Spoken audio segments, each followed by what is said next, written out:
Today's story is one you won't want to pause, and if stories like this are how you unwind, you can request the next one I narrate. Your pick, your novel, your audiobook. Try Patreon free for 7 days, then just $3 a month. Links in the description. Now, let's begin. As Adele thought about this, her troubled mind gradually calmed down. Moreover, compared to these matters, the reality she currently faced was equally important.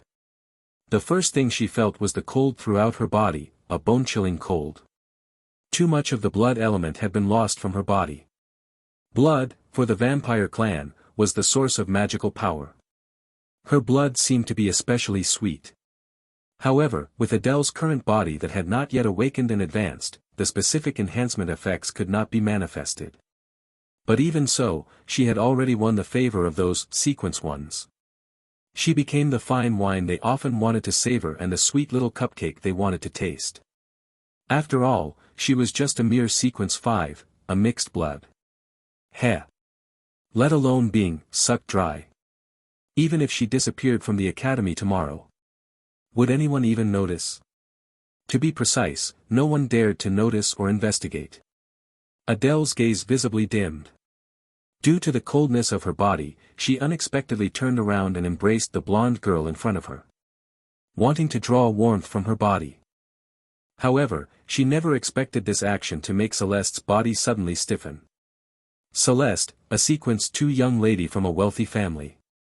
Although her family belonged to the long-lived race, they were not stubborn. They rode the wind of the new era, made big money in real estate and finance. The kind that should be hanged from a lamppost. But they would also be looked down upon by the pure-blooded vampire clan, thinking she was just a nouveau riche. And upon entering the academy, any wealth or power no longer had any effect. The only obvious class distinction was the difference in bloodline. After all, the suppressive power of bloodline was not to be underestimated. As descendants of the first batch of people who drank the holy blood and became the true ancestors of the first-generation vampire clan, they were undoubtedly the absolute sequence ones. And the vampire nobles born through the first embrace of the true ancestors were sequence 2s. In descending order, at the lowest end were the sequence 5s, the most ordinary and powerless vampire clan. And Adele's situation was even more miserable than that. She was a sequence 5 vampire, born as a sequence 5 mixed blood from a relationship with a human. Compared to the sequence 1s, she was truly like the difference between clouds and mud, a dragon and an ant. So in this academy that valued bloodline, who would help her? And the original host was a girl who was stubborn to the core. She never bowed her head, never resigned to her fate. In this regard, she indeed had a bit of the heroine's stance of, my fate is in my own hands, not the will of heaven. But it was precisely because of this that she was treated so cruelly.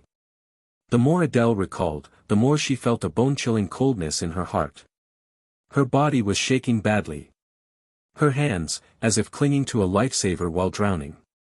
Tightly hugging Celeste in front of her, the Celeste who had just humiliated her. The light in her pink eyes trembled slightly, like the refraction of a crystal under sunlight. I'm sorry. Adele, I'm sorry. Celeste apologized sincerely. She didn't even dare to hug tightly, let alone exert any of her spiritual power as a sequence 2. For a moment, she felt that she had completely lost Adele. Because of her mistake. That's why when she regained what she had lost, she appeared to cherish it so much. So guilty. Adele just remained silent, because she hadn't yet figured out how to handle her relationship with Celeste. Therefore, she let Celeste hold her, working hard to draw warmth from the body of the girl in front of her. At the same time, feeling the fullness of her supple and ample bosom. But in Celeste's eyes, she seemed to be at the utmost point of sorrow and disappointment in herself. In the original work, Celeste was a memorable villain female lead in the early stages, making the reader's emotions complex.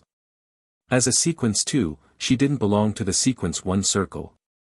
Naturally, she had no right to lay her hands on Adele, who was marked as a toy within their circle. But she fell in love with Adele at first sight.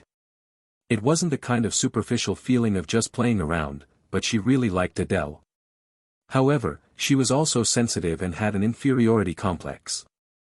After failing to confess to Adele, she actually became angry out of humiliation and forcibly drained her blood. She even wanted to push her down and possess her. Of course, the subsequent plot didn't let her succeed. The author didn't want the book to be taken down and harmonized. So the author arranged for Lady Hermione, a sequence 1 in the Academy, to arrive just in time. She beat up Celeste and took Adele away from the locker room. This laid the groundwork for Celeste's future revenge against the sequence 1s. As a sequence 2 vampire, in the future plot, she even drank a powerful magic potion that severely damaged her body in order to snatch Adele back. With the power erupting from this, she nearly killed a sequence 1. Thinking of this, Adele narrowed her long and enchanting eyes, looking inexplicably cunning. The phrase, bewitching gaze and seductive walk seemed to be born just for her. The original work specifically described Adele as being like a little fox, and also like a lone wolf. Obviously, the author portrayed and described her lone wolf side very well. But forgot that she could also be a cunning little fox, wandering among women. Adele suddenly realized. Perhaps she could use Celeste's feelings for her. Making her a blade that gleamed with cold light. Or a mad dog. It could be aimed at the sequence 1s. And it could be aimed at many people. Calculating the time, it should be about time for Lady Hermione to come to the rescue. Should she add fuel to the fire? At this thought, her eyes instantly became pitiful. For the first time in her life, she called out the girl's name. Her voice, which hadn't spoken for a long time, was hoarse and very weak. Like a slushy, carrying a hint of coolness and sweetness. Celeste. Adele was like a flower bud, battered and withered by the sudden rain, yet still vibrant. Exuding an aura that evoked pity and love. I'm here. I'm here. Celeste responded eagerly, feeling the arms wrapped around her tighten a little more. Although it was only a very weak force. But this sense of being needed was moving. I'm so cold, next time, don't be so rough, okay? Adele's voice had a hint of trembling and grievance, her tone gentle and slow. This further deepened Celeste's guilt towards her. And she said next time. Celeste looked up abruptly as if she couldn't believe her ears. Catching a glimpse of a pair of timid, pitiful pink eyes, like a little animal. Despite the fear, she was still looking at her. Like seeing a ball of fire. Perhaps thinking in her heart that as long as she didn't get too close, there should be no danger of being burned. But Celeste was a fool. She couldn't stand the loneliness and had already reached out to Adele. The flames pounced towards the person. In the end, it hurt her too. Her lips trembled, wanting to apologize. Already unable to say anything other than an apology. Wanting to get Adele's forgiveness, begging her. No matter what she asked her to do, she would. Forgive her. But before she could speak, Adele had already placed a finger vertically on her lips. Gesturing for her not to speak. She began to speak with difficulty, occasional coughs, as heart-wrenching as a cuckoo spitting blood. No need to apologize, maybe, I was also wrong. Celeste, I didn't look down on you, how could I, a sequence 5, cough. Dare to. I didn't want to communicate with you, only because I was afraid you would get implicated by me. I was afraid they would start treating you roughly too. I have no friends, nor do I dare to make any friends. Originally, I thought there was a chance between us.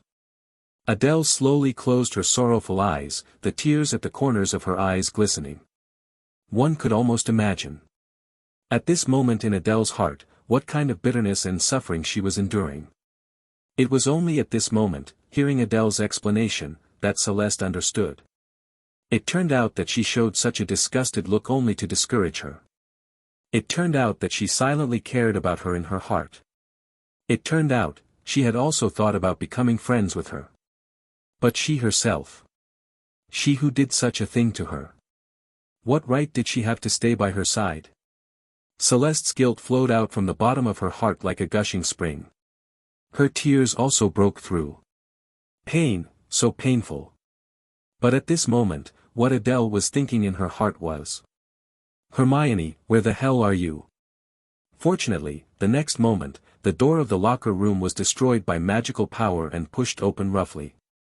While letting out a long sigh of relief, Adele suddenly pounced into Celeste's arms in front of her.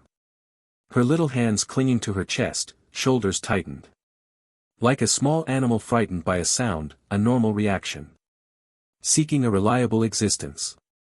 Relying on her with all her heart and soul, seeking help.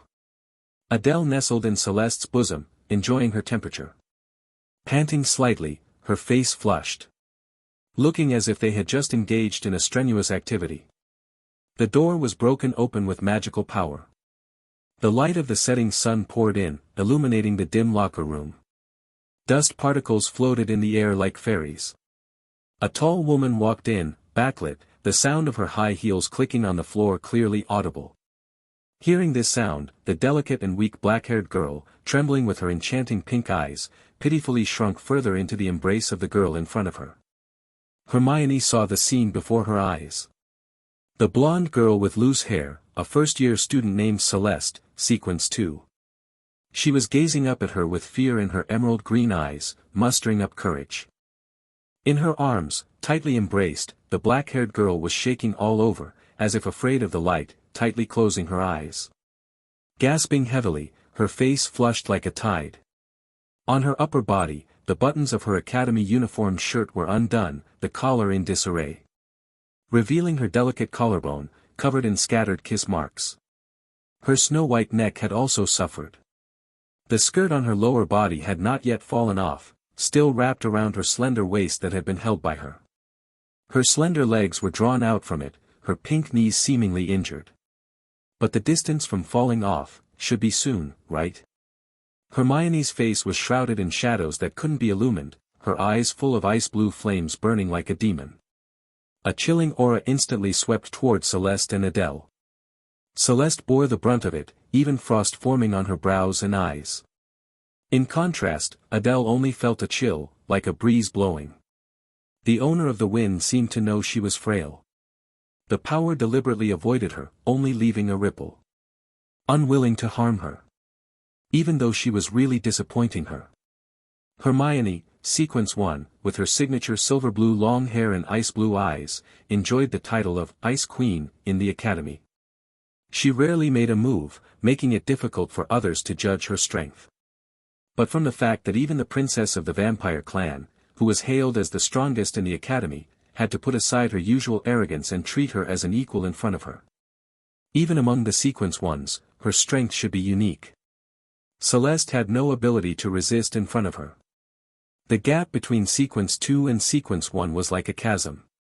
She wanted to cry out, but even her voice was frozen. One after another, invisible frost blades tore through Celeste's coat, shirt, skirt, and skin. In just a short breath of time. Celeste, who originally had overwhelming power over Adele, was already covered in wounds from head to toe. The blood couldn't even seep out before the wounds were frozen red. But she still held Adele tightly in her arms, refusing to let go.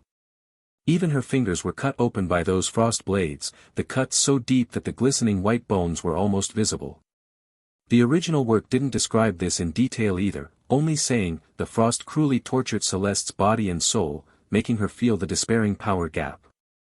Adele didn't know what kind of pain it was, or how immense the despair was. She only knew. Now, it seemed to be an excellent opportunity to gain some favorability. Therefore, she cried out in a hoarse voice, almost wailing. Hermione. Lady Hermione, don't. Don't hurt Celeste anymore, I beg you. How could Adele not know that this was, in a sense, fanning the flames? Of course, she knew, but she still had to do it.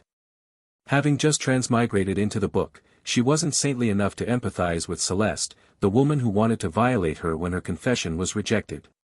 Even though her current refusal to let go was indeed very moving. But Adele just wanted to survive in this cruel world of the book as her weak self. And live even better. So, she wouldn't miss any opportunity that could be exploited. And she acted so well, it was touching. Celeste would never forget this moment in her life. Adele's pleas for her sake, and her cries. Even on her face, usually frozen like snow, there was a rare anger. She stepped towards the two, reaching out her right hand, and fiercely swung the back of her hand with distinct knuckles from a diagonal angle with force. Dash, slap. An extremely crisp sound. Celeste's body was sent flying, like a tattered, broken kite. Crashing into the wall, even the wall cracked, and dust from the ceiling fell. And on her face, the wound formed by this slap that could almost be called a chop, neither bleeding nor healing, actually emitted an eerie ice-blue aura. Probably from now on, for a long time. Celeste would have to live with this humiliating wound, under the cold eyes and ridicule of others. As proof that she had received a lesson from the Ice Queen. Generally, elegant vampires tended to use magical power to end battles without bloodshed. But Hermione broke this common sense. Anger prompted her to vent with the raw power of her body. This was a plot point that wasn't in the original work. Adele's fanning the flames plan was a great success. This way, Celeste would be even more unforgettable to her. And her jealousy and hatred towards the sequence ones would deepen in her heart. As long as it was utilized well, it could become a very useful sharp blade. As for Hermione, the angrier she was, the more it meant that Adele weighed heavily in her heart. In this way, Adele could judge. When she was by Hermione's side, perhaps she could act a little more willfully. Adele showed a frightened expression on the surface. But the little fox in her heart curled its lips into a cunning smile. Hermione scooped her up in one go, and amid Adele's cry of surprise, held her in her arms in a princess carry. Then she looked at Celeste, who was struggling to get up, still mumbling, Adele, with a bleeding mouth. Her gaze was arrogant and disdainful from above. This slap is to tell you. Don't overstep and covet what you don't deserve. Adele's eyes dimmed. Hermione's palm actually hurt too. What a vulgar action. But, it felt good, didn't it? Celeste, curled up on the ground, her brilliant blonde hair stained with dust.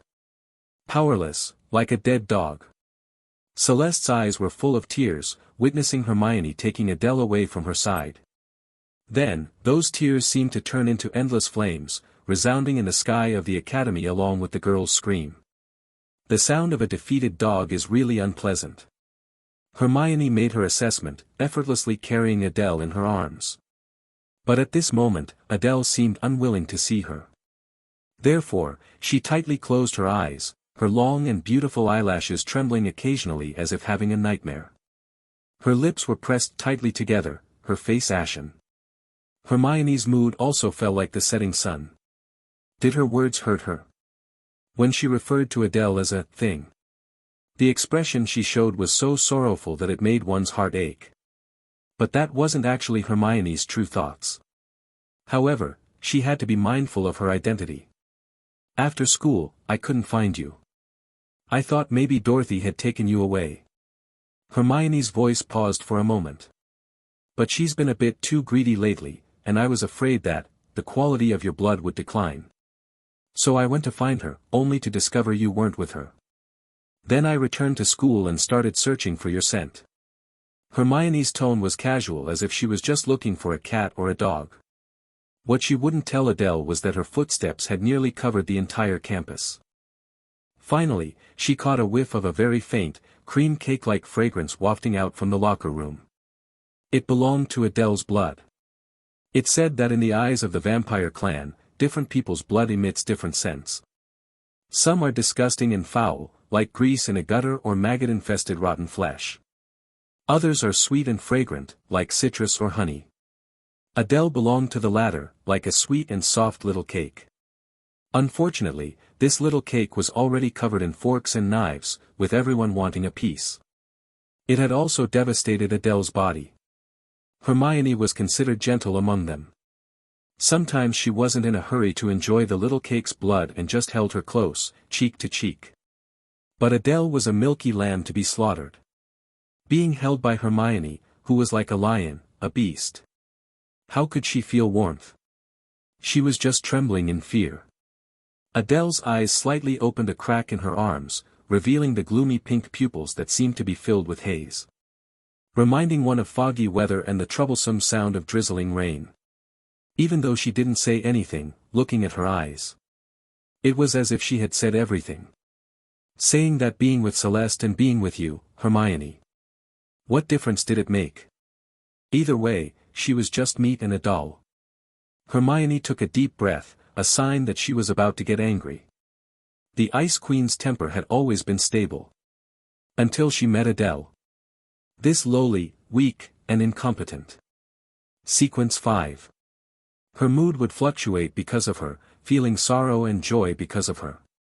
On many sleepless nights, Hermione felt that she was the one who was sick. She carried Adele through the campus after school, with no one around. Even if there were people, who could stop her from taking Adele away. Hermione arrived at an open-air parking lot and found her luxury car. Then she opened the car door and threw Adele in. Literally threw. If it were a cat, it could flip in the air and land lightly. But Adele wasn't a cat. She didn't have soft ears or a tail for balance. So she unexpectedly fell on the soft seat, her back instinctively arching, fluffing up. This was similar to a feral cat. It didn't hurt, but she appeared very frightened. The girl's breathing was rapid, almost sobbing. She clenched her slender legs together as if it could give her even a little sense of security. The girl's pink knees touched each other without making a sound. She shrank into the corner of the back seat. Her messy black bangs fell over her eyes, and her pink pupils seemed to be extinguished in the dim environment of the car. Only flickering faintly, ambiguous and unclear. Hermione didn't return to the driver's seat right away but crawled in through the door Adele had entered. Giving the feeling of a fierce and graceful predator. Preparing to enter its den. If one had to use a creature to describe her, it would definitely be a female leopard. She approached Adele, her silver-blue long hair falling between the girl's slender legs. As if feeling that Adele's legs being closed together was a bit of a hindrance. Hermione placed her palm on the girl's knees. Instantly, a bone-chilling coldness swept over. Making Adele couldn't help but let out a cry. No, don't. Hermione's ice-blue eyes had just become passionate. But this rejection sparked them to return to being frozen for 1,000 miles. She coldly, without concealing her Sequence 1 identity, released her spiritual power. Compared to Celeste, it was more vast and richly filled the narrow space inside the car. It was the crisp scent of sea salt. The last time she released her spiritual power was in the locker room. Even Celeste, a Sequence 2, was so intimidated that she couldn't move. Even though Celeste later tried desperately to resist, it was futile, and she was beaten unable to fight back. Let alone Adele, who was at the very bottom of the vampire clan, a Sequence 5 mixed blood.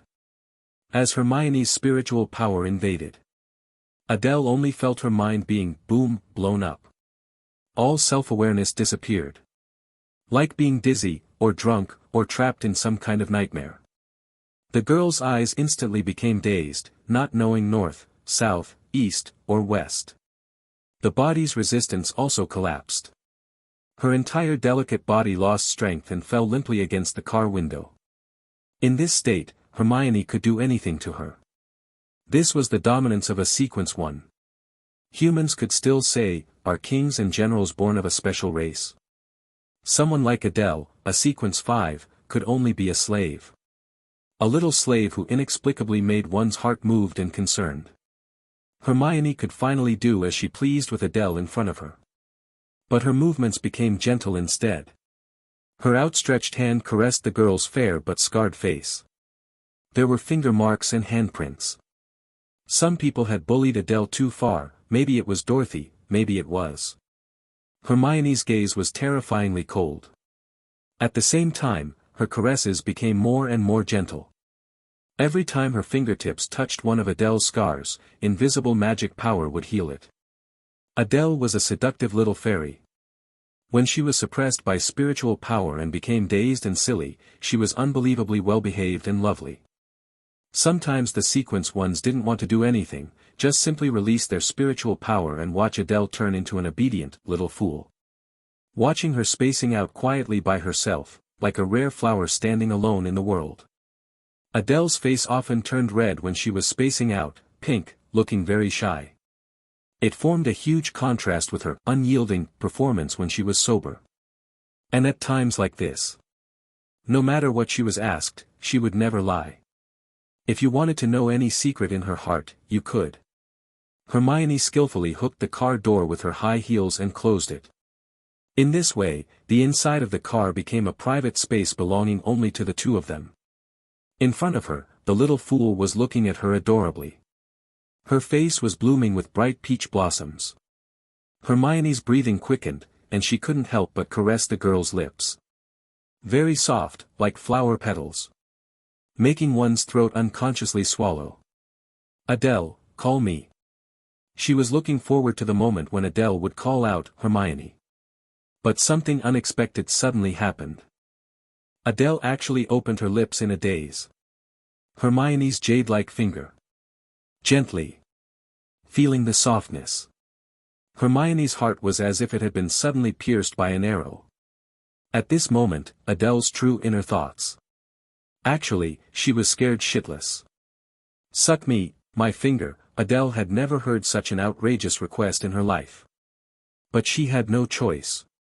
Since she couldn't resist, she might as well enjoy it. Yes, not only did Adele completely misunderstand Hermione's meaning. Moreover, from the beginning, she actually wasn't suppressed by that spiritual power at all. Oh heavens, Earth, Cthulhu. She finally felt like a transmigrator. Adele was so moved she almost cried. The moment Hermione's eyes turned cold and she released her vast spiritual power. She had almost chosen to give up. Strike a pose. Because she, who had thoroughly read the original work, knew very well what kind of situation and status Adele at this stage had when facing the sequence ones. Using "little fool" to describe her state after being suppressed was not an exaggeration at all. And she was also a human truth serum. Although generally the sequence ones wouldn't do anything too outrageous to Adele in her "little fool" state. But the setting of answering whatever was asked. The author was really out of this world. Full of bad taste. Basically added for the sake of making the female lead suffer. Thinking about it, the sequence ones, like this Hermione, actually had some feelings for Adele. She would often express her true feelings after suppressing Adele with her spiritual power. "Do you like me?" Adele, "Ah yes yes yes." Hermione, "You hate me, don't you?" Adele, "Ah yes yes yes." With such answers, how could Adele not be bullied? The truth hurts. Lies, although deceitful, sound nice. It's worth mentioning that in the original work, Adele had no recollection of what she said while being suppressed. She would just imagine herself being done this and that by the sequence ones while suppressed. This also led to her deepening hatred for the sequence ones in her heart. It was simply a vicious cycle. The sequence ones' feelings were not reciprocated, so they hated out of love. And Adele thought she was being abused, so she hated the villainous female leads of sequence one even more. It would be strange if she wasn't abused. Fortunately, the current Adele unexpectedly discovered that she wasn't affected by the spiritual suppression of sequence ones. And she had a quick mind and good acting skills. So she immediately started acting out the protagonist's state when suppressed as described in the original work. Eyes should be clearer, softer, and more pitiful. Cheeks should be flushed, like a traveler drunk on warm breeze. Body should be delicate and soft. Thus, Adele's current appearance in front of Hermione. Pure and untainted by the Six Palaces Rouge. Although she didn't understand why Hermione would ask her to suck her finger. But thinking of the price the female lead paid for resisting to the death, Adele felt a chill down her spine. Her body immediately and honestly complied. The girl's fingers were cool, always cold, perhaps related to her constitution. Adele felt like she was sucking on a crushed ice. The key was she didn't dare to bite it, a bit of a shame. Hermione's heart was beating extremely fast. To the point of letting out obvious panting sounds. Ha! Adele. She looked at Adele in disbelief, but especially delighted. Her ice blue eyes were full of shock. The girl probably realized that Adele had misunderstood her meaning. She had asked her to call her name. But she heard it as, suck me, so she took her finger in her mouth. Hermione had never seen Adele obediently do as told in this little fool state before. When her consciousness was scattered from being suppressed by spiritual power, her body actually had no strength, let alone following people's manipulation. Therefore, the only benefit was to take advantage of her unguarded mind. And ask her some questions. Then, Adele would honestly tell you everything. Impossible to lie. Absolutely from her true inner thoughts. But today, she responded to her with actions.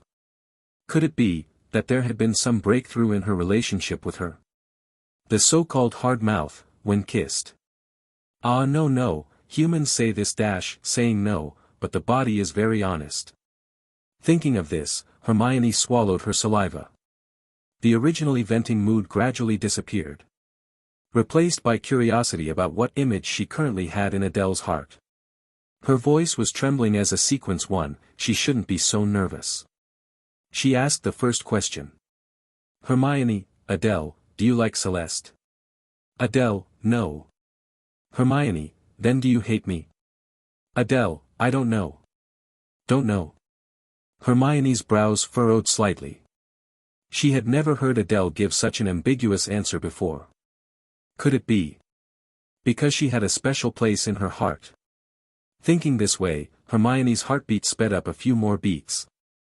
If this continued, she would start developing spots. She even wanted to directly ask, then do you like me? But, it seemed a bit too fast. And it was easier to get an answer that would disappoint her.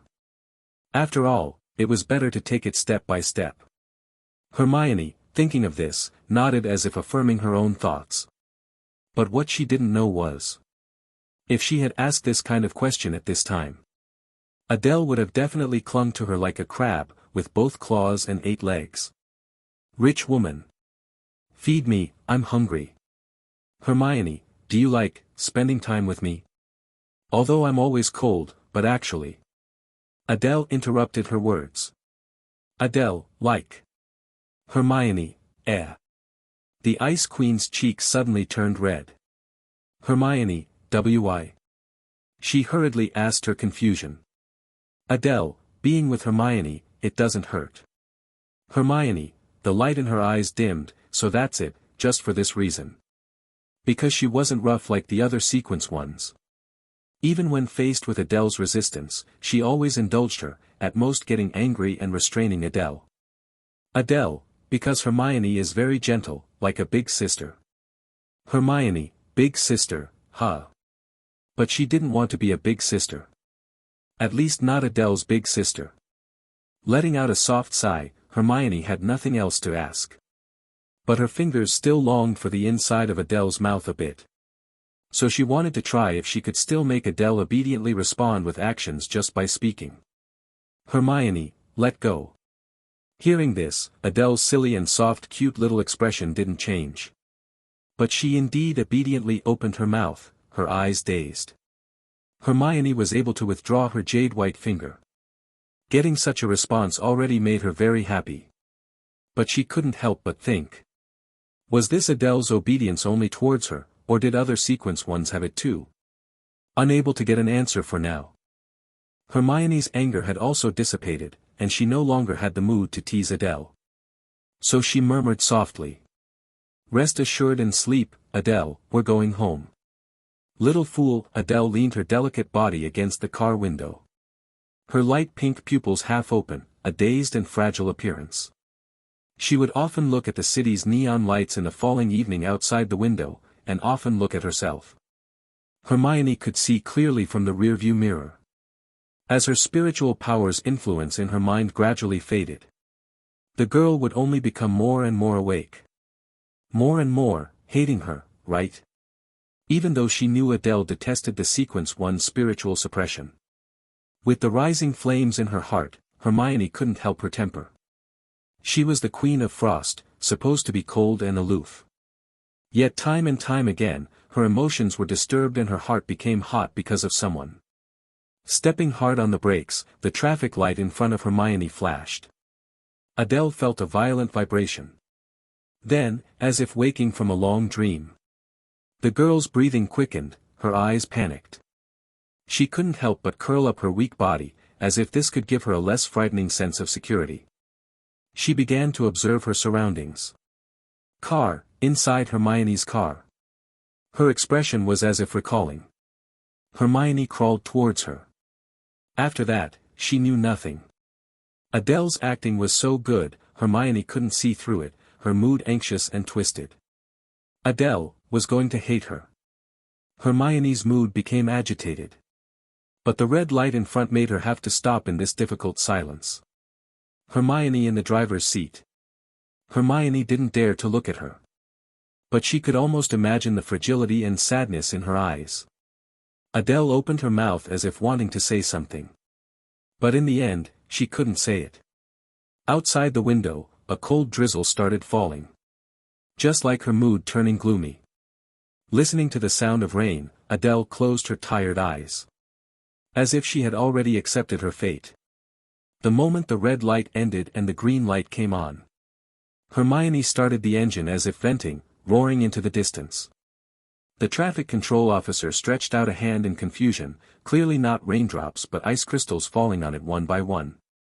Is it hailing? Strange. This abnormal weather condition only lasted for a short period of time. Since that silver-blue luxury car left.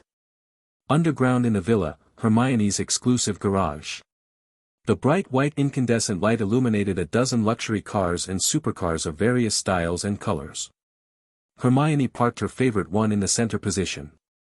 She roughly turned off the engine, then stepped out of the driver's seat in her high heels.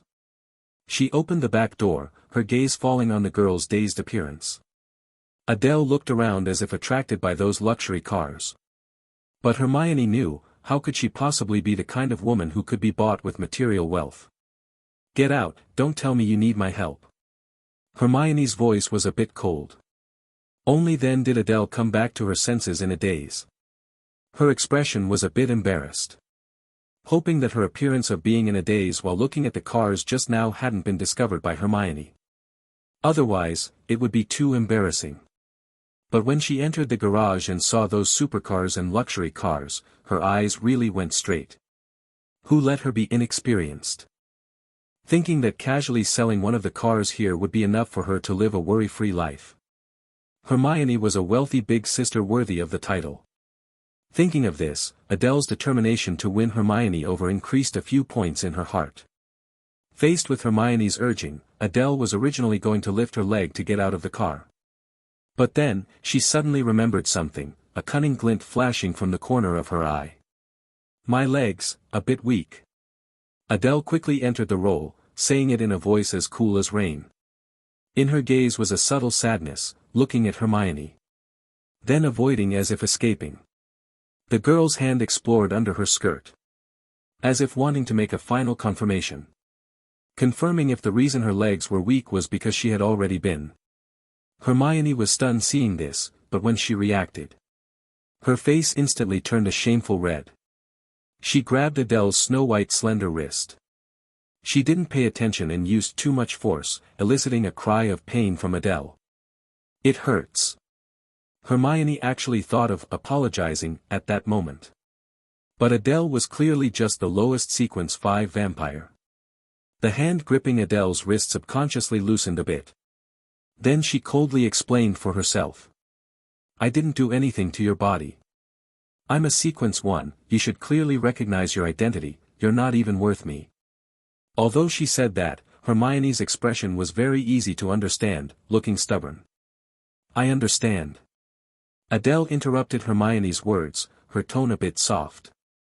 Then, she looked down at her thin and long legs. If you understand then get out yourself. Hermione seemed to have lost patience. Then let go, I'll get out myself. Adele's tone was soft and even had a hint of coquettishness.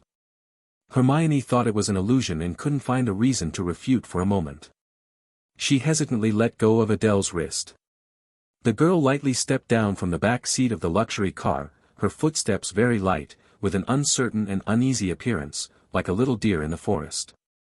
Perhaps it was because of her low status that she was worried about dirtying the floor of her garage.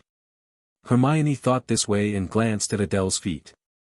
The floor was smooth as new, bright as a mirror, reflecting everything on the ground as if another world had been born out of thin air. Hermione knew a true ancestor possessed the ability to travel in the mirror world. She didn't know if that Sequence One had such an ability. Hermione didn't have many friends in the Sequence One circle because of her aloof and proud personality. But the focus at the moment wasn't this. But in that world reflected like a bright mirror. Reflecting the girl's tender ankles, reflecting the girl's slender fair calves, fluttering skirt. Reflecting the pure white color, soft fabric. Hermione suddenly felt a heat rushing to her nose. Adele was still looking at her with a curious and innocent face. Completely unaware of what she had already exposed. "Hermione, why did you stop?" "And nothing." Hermione tried to put on a serious appearance and forcefully turned her head, walking towards the nearby elevator. Her high heels tapping on the floor in a hurry, making a clack clack clack sound. Adele was sweet, soft, seductive, and unaware. It took Hermione a long time to clear the distracting thoughts from her mind. And at this moment, Adele was quietly following behind Hermione. A well-behaved and pure, lovely appearance. But actually, in her heart, she was slightly dissatisfied and mumbling. "Why are you, Hermione, an ice queen? Wearing safety shorts? Why bother with safety shorts when even a blind person would be wary of you?" Adele was actually used to being taken to their mansions by the Sequence Ones. As a character in the role of a kidnapped commoner girl, she was very self-aware in this aspect. On the first day of school, she was marked as blood food by Princess Dorothy of the Vampire Clan. Up until now, this body had experienced too much. However, according to the original author's setting, the Sequence Ones only treated Adele as a little cake to eat and a fine wine to sip. The question is, as Sequence One vampires, would they violate a little cake or a fine wine? Or are you all, not even sparing the little cake? So regarding the issue of the female lead's chastity, it can be guaranteed that at this moment, Adele is still a virgin. Only with the continuous progression of the timeline and plot, as Adele's status gradually changes in the hearts of the Sequence One villainous female leads. Will there be the delightful plot of ripe oranges and blooming lilies? The underground garage had a silver elevator leading directly to the mansion above. Hermione entered first, followed by Adele. In the enclosed environment of the elevator, the two were silent. Hermione observed Adele's expression through the reflection on the smooth elevator wall. She seemed a bit melancholic. Her school uniform had been tidied up without a single wrinkle. She loved cleanliness, the word purity seemed to be tailor-made for her. Perhaps it was precisely because of this that it further aroused people's desire to blacken her, to sully her, to make her all white and turbid. Hermione's fangs couldn't help but elongate, and a dangerous aura filled the air. Adele's hair stood on end, her back felt a chill, as if sensing something. Her jade feet under the pleated skirt nervously retreated a small step. Coming to the corner of the elevator, her head lowered, her expression timid. Realizing that her body had subconsciously shown signs of desiring to feed just by staring at Adele's reflection. Hermione's fingertips dug into her palms, leaving deep marks. She forced herself to calm down. Adele needed rest, needed to replenish her strength and nutrition. She was too fragile. And they ruthlessly plundered and demanded fresh blood from her. If even she couldn't resist the desire to feed, Adele's lifespan would only get shorter and shorter. Like a crack-filled porcelain, there would always be a day of complete shattering. Under Hermione's forced calmness, her fangs retracted to their normal length, and the dangerous atmosphere dissipated. Only then did Adele let out a long breath. She also realized that this body could actually keenly sense the vampire's desire for her. How many times had her blood been sucked, to develop such a conditioned reflex? Adele felt very unpleasant. What was even more unpleasant was, now it was her turn to take over this body. The elevator reached the second floor of the villa and slowly stopped, opening its doors.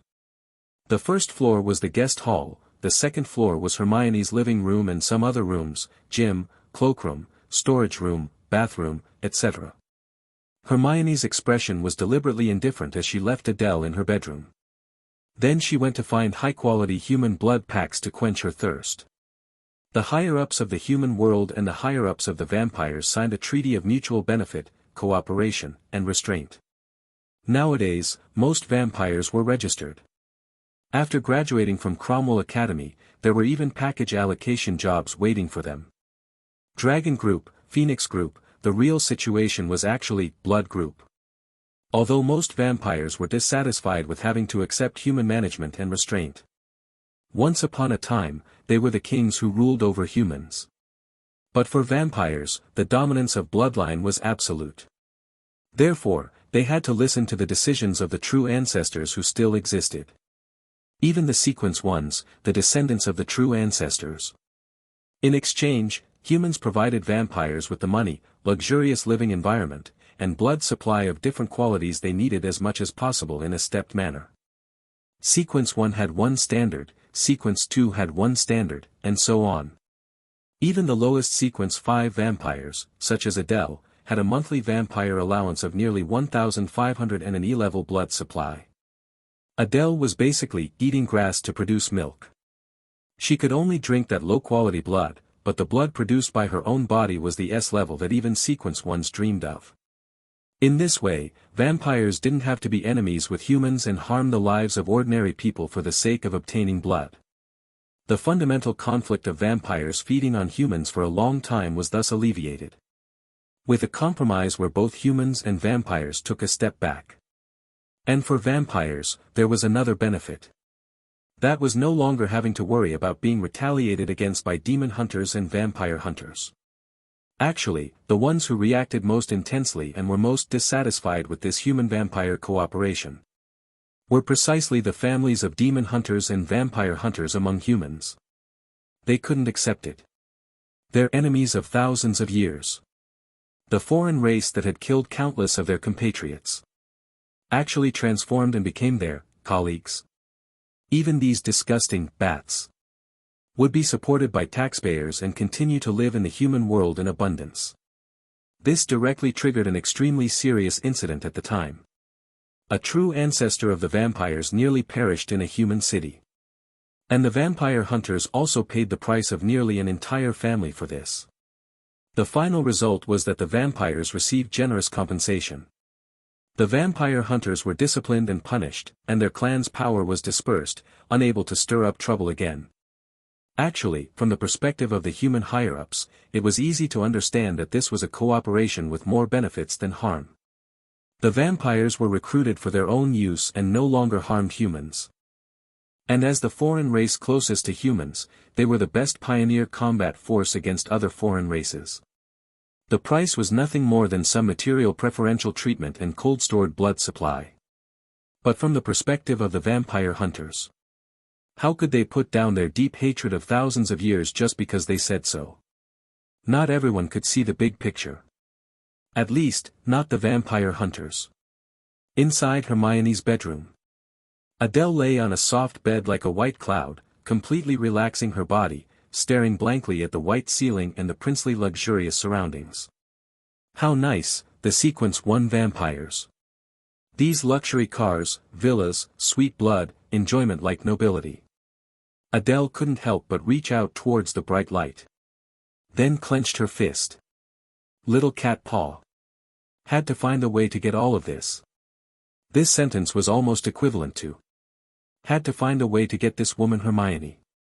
In the huge villa, Hermione walked on the clean and new floor. She came to the freezer and opened the door. What caught her eye was bag after bag of neatly arranged cold fresh blood packs. Under the illumination of the built-in freezer light, they gave off a rosy temptation. The upper 3 layers and lower 3 layers were all packed full. This was because Sequence 1s were noble, had top-level treatment, and consumed a lot of magical power. So the blood they were allocated each month, both in quality and quantity, was enough to make other vampires look up to them in envy and jealousy. But no matter how envious and jealous, who had more of a right to enjoy these than them? Almost no vampire dared to challenge an existence of a higher sequence than themselves, and the higher up, the more so. But Hermione just took one look and frowned deeply. Because she felt she was simply sick. Ignoring Adele's blood, which was the highest quality in the true sense.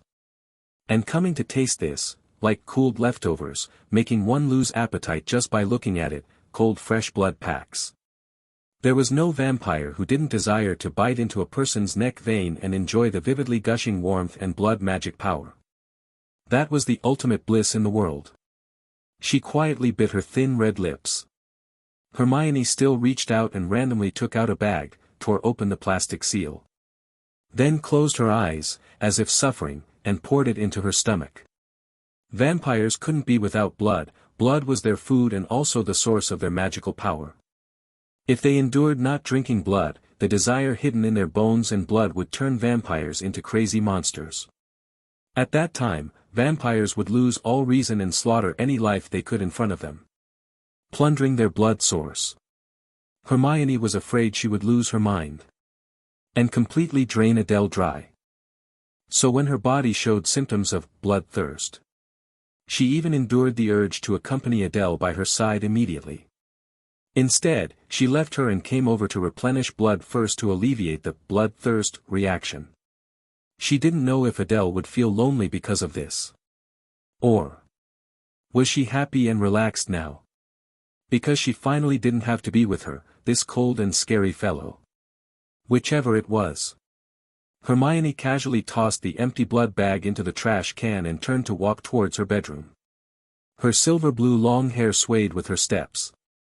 The girl's ice-blue pupils revealed a hint of faint nervousness and unease in her gaze. But she was a sequence one, what was there for her to be nervous and uneasy about? Adele hugged the soft and white large pillow, kneeling on Hermione's bed in a very girlish posture, letting her imagination run wild. For example, striving to one day change this ordinary prop large pillow into the epic prop, true, Hermione's white pillow. She actually roughly guessed what Hermione was doing now. It could be vaguely guessed from the fact that she endured her desire for blood in the elevator. Vampires always had to feed on blood, otherwise they would lose their minds. In layman's terms, lose sanity, so in this sense, the existence of vampires was quite Cthulhu-like. At least in the world of this novel, it was like this. Hermione would rather taste industrialized cold blood pack products than cherish enjoying her. In order not to hurt her. In order not to increase the burden on her fragile body. Thinking of this, Adele's unique, unusually seductive pink pupils drooped slightly. Her being like this. Didn't it make people more determined to treat her as a sucker to deceive? Ahem ahem. Being moved was one thing. But survival was more important now. So had to be shrewd, not invest too much sincerity. Don't be a little fool. Be a little drama queen. Adele didn't want to be cold-hearted either, but she had no choice with her low strength. Any sequence one in a bad mood could possibly eat her clean. Damn it. Suddenly, a rhythmic clack, clack sound came from outside the door. Those were Hermione's footsteps, approaching her. Hearing it, Adele quickly adjusted her expression and posture. She didn't get off Hermione's bed, but instead assumed a fragile posture of having already resigned herself to fate. Hugging the large white pillow in her arms a little tighter, to hide her slightly disappointing chest. Hermione pushed the door open and immediately saw Adele sitting on her bed. She froze for a moment, until Adele's gaze timidly met hers. And timidly shrank back. Where did you go, Hermione? Unexpectedly, it was Adele who spoke to her first. Showing a caring attitude. She seemed a bit uneasy about being left alone. At times like this, it seemed even Hermione could become her support. It has nothing to do with you. Hermione subconsciously gave her response. Although as soon as she said it, she regretted it. She was always like this, cold, showing an appearance of not needing others. This personality also didn't know how many people she had hurt. It also made her always alone until she met Adele. This girl, who was supposed to be a toy. Oh. Adele didn't seem to show much disappointment.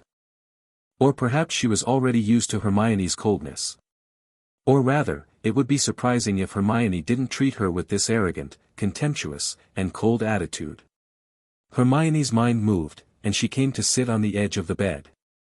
At the same time, she elegantly took off her high heels on her jade feet, revealing her slender and delicate ankles. She was going to get on the bed. Adele nervously hugged the pillow in her arms a little tighter, but didn't retreat to the corner. Still sitting in the conspicuous center, not left or right. As if knowing her fate, so she gave up resisting from the beginning. Hermione then crawled seductively towards her little prey. Hermione's figure needn't be mentioned, the Sequence 1 vampires were all top-level goddesses, perfect creations. She belonged to the more dominant cold beauty type, her breasts were a veritable large white pillow, her beautiful buttocks always tempting Adele's heart. So Adele secretly swallowed her saliva. Hermione only thought she was nervous. Little did she know Adele's true feeling was, she was craving. In this situation, should she give in or give in? Hermione came to Adele's side, her right hand easily wrapping around Adele's slender waist. Adele only felt as if a numb electric current passed through her whole body. At the same time, her delicate body softened. She actually fell into Hermione's arms. This was the first time it happened in Hermione's experience with her. In the past, facing such intimate physical contact, she would often appear stiff and rejecting. Hermione's heartbeat sped up a few beats. She was obviously very happy. But when she opened her mouth, what she said was still hurtful words. "Do you snuggle up to everyone like this? Dorothy, Sherry, even Celeste." She clearly knew Adele wasn't like that. Hermione also regretted it the moment her voice fell. She didn't even dare to look into Adele's eyes. That light pink, the world's unique treasure. But Adele just stared at her, her tone a bit pitiful. Like a child anxiously defending herself, still in a soft voice. "No. I didn't. I only, to you. I only, to you." The girl's voice was weak, her whole body exuding a sweet fragrance as she nestled in her arms. Hermione's heart suddenly trembled. Some indescribable feeling seemed to surface from the depths. She even almost suspected that her spiritual suppression on Adele still hadn't ended. But obviously, the reality was that Adele was indeed awake. She even took advantage of the moment when Hermione hadn't recovered her senses. Slowly placed her hand on the back of Hermione's hand that was holding her. Gently caressing. Her gaze seemed lost in memories, showing struggle, and finally relief. "Thank you for saving me, Hermione. It's about that matter." Hermione's heart wavered, unable to describe the feeling. "So, it was out of gratitude. I just didn't want my thing to be dirted by a lowly woman." Such a hard mouth. Adele wantonly stroked the girl's distinct knuckles. Feeling the snow-like coolness on them, while thinking. I wonder if kissing them would. Hermione felt uncomfortable because of this. She also didn't know why, but felt that as Adele's caress continued, her own face became more and more flushed. If there was a mirror in front of Hermione at this moment, then she would be surprised to find. On her cheeks, the color of spring cherry blossoms had long been applied. "Enough, what are you doing without my permission?" Hermione was urged by that flustered emotion and pulled her hand away from Adele's fingertips. At this moment, she actually felt an unspeakable emptiness. And to fill this void, she began to impatiently push Adele down on the soft snow-white bed. The girl was like a pure oleander flower, blooming beautifully.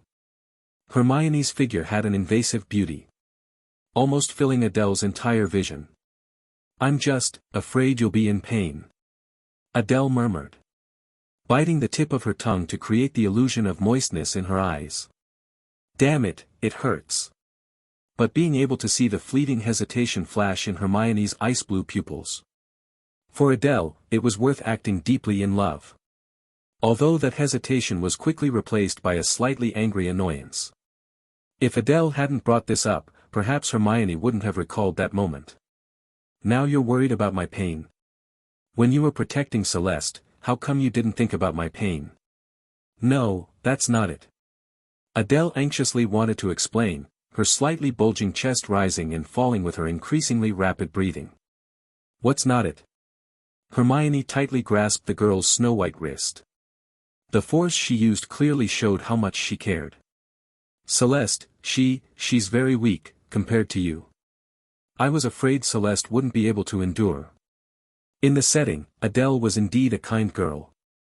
But have you forgotten what she did to you? Hermione's dissatisfaction overflowed from her tone. The humidity in the surrounding air also rose noticeably. Adele opened her lips, her pink gaze seemed to be shrouded in gloom. She wanted to say something, but tactfully closed her mouth. What did you want to say? But Hermione was relentless. Her hand cupped Adele's cheek, her silver blue long hair falling next to her ear. Adele looked into her eyes, seeming a bit aggrieved, her voice choked. But, what she and Hermione, what you all did, is there any difference? The girl's words, like the thorns of a thorn, deeply pierced Hermione's heart. Hermione had always been different from the other Sequence 1 vampires. The other vampires, like Dorothy, like Sherry.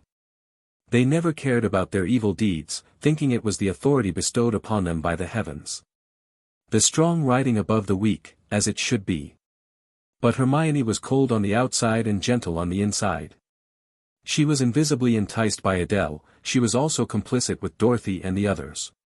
But, in a certain part of her heart, deep inside, she had always been suffering, constantly blaming herself.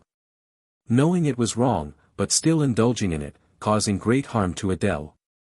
Yes, she and Celeste were actually not much different. You're our toy, why can't you have some self-awareness? She was still as stubborn as ever. But even so. At this moment, Adele used a fragile rhetorical question. The pit of self-blame and guilt deep in her heart that was detonated was still there. She would continue to be condemned and tortured by her conscience. She couldn't help but want to compensate Adele. This was the invisible asset that Adele sought. Undoubtedly, she succeeded. To describe it in one word, that would be, win. But Adele wouldn't get complacent. She would dutifully act until the end, immersing herself in the role. Only by fooling herself first could she fool others. Hearing Hermione's harsh words, Adele's eyes suddenly turned red. A peace reflected in Hermione's eyes, red like a burning flame, making people feel scorched. She sniffed, her drooping sorrowful eyes seemed to accept her fate. After a long time, she replied in a low voice. Yes. In the dining room, at the seats for the main meal. Hermione and Adele sat far apart. The former pretended to be elegant, the latter pretended to be nervous. On Adele's neck, there were a few noticeable red marks left by the owner in a bad mood. At the same time, her clothes were not too disheveled. The skirt was also intact. As for why? Time goes back 10 minutes. After hearing Adele's words, Hermione seemed to have lost the mood to tease her toy. She only casually kissed a few times. Without even unbuttoning Adele's shirt. She rolled off the bed. Before leaving the bedroom, Hermione left a cold command. Keep me company to eat. She said, keep me company. But the one who was actually hungry and thirsty was clearly Adele. Sequence 5 vampires were almost no different from ordinary humans. At most, their strength would increase and they would have a bit of magical power after sucking blood. And Sequence 1s, in a sense, could reach the state of abstaining from grains in cultivation novels, with delicacies and red wine only for enjoyment. Adele looked at Hermione's lonely figure leaving. But what she thought in her heart was, she's really so gentle, I'm going to cry.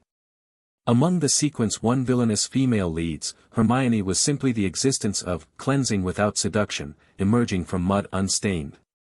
As a Sequence 1, she actually had a moral sense and sympathized with the weak, even Adele found it a bit incredible.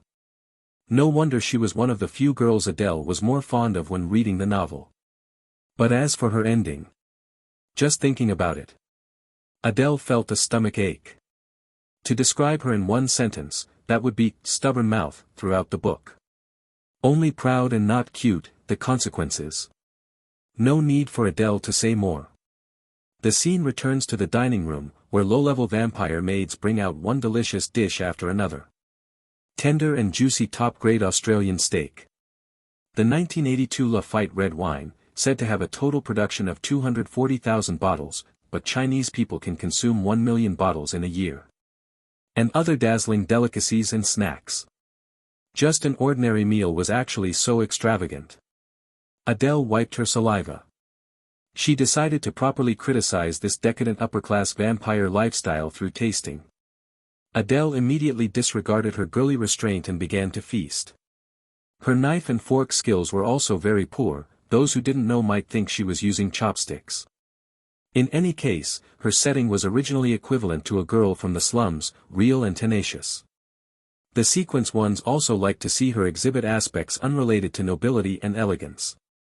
They wouldn't allow a sequence 5 to be on equal footing with them, imitating their behavior and manners. With a bad taste, they would lightly drop a sentence or two. Like, commoners should behave like commoners. Hard. Fists were hard. Sooner or later, she would make these sequence ones who looked down on others cry under her. However, Hermione was probably an exception. Because she wouldn't look down on her. Hermione only took a light sip of red wine, having no heart to enjoy the rest of the dishes, just quietly gazing at Adele across the table. She looked like she was starving, her petite body actually able to stuff in so much food. Cough cough. The girl seemed to have choked a bit. Her first reaction was actually to raise her head and shyly steal a glance at Hermione. Hermione kept her expression unchanged and moved her ice blue eyes away. But in her heart, there was an unusual emotion jumping. It seemed Adele cared a bit about her image in her heart. If put in a simple abbreviation. She cared about her. Hermione couldn't help but take a few more sips of red wine, feeling the slightly sweet wine flowing between her tongue and mouth. Humph, it's just the care of a lower-level vampire, what's there to be happy about? But although she said that, on the transparent glass, it reflected Hermione's lips curving up slightly. Eat slower, no one will rush you. Thank you, Hermione.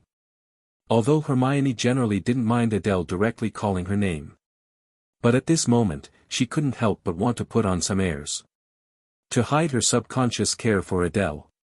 Is this how Dorothy taught you? To directly call our names, us royal vampires. Hearing this, Adele's peach-colored eyes immediately appeared a bit timid. Her knife and fork began to slide uneasily on the porcelain, making a not very pleasant sound. Then. Lady Hermione. Barely acceptable. Although she said that, what really surfaced in Hermione's heart at this moment was, oh no, I seem to be a bit happy. She didn't usually drink much, unlike some women who were addicted to alcohol. But now she couldn't help but drink a few more glasses. If put in the ancient words of this eastern land, it should be called, floating a big white when it appears. After finishing dinner, Hermione was the first to get up and leave. Seeing this, Adele, like a small animal afraid of being abandoned by its owner, also hurriedly stood up from her seat. Yet still reluctant to part with the dessert on the table.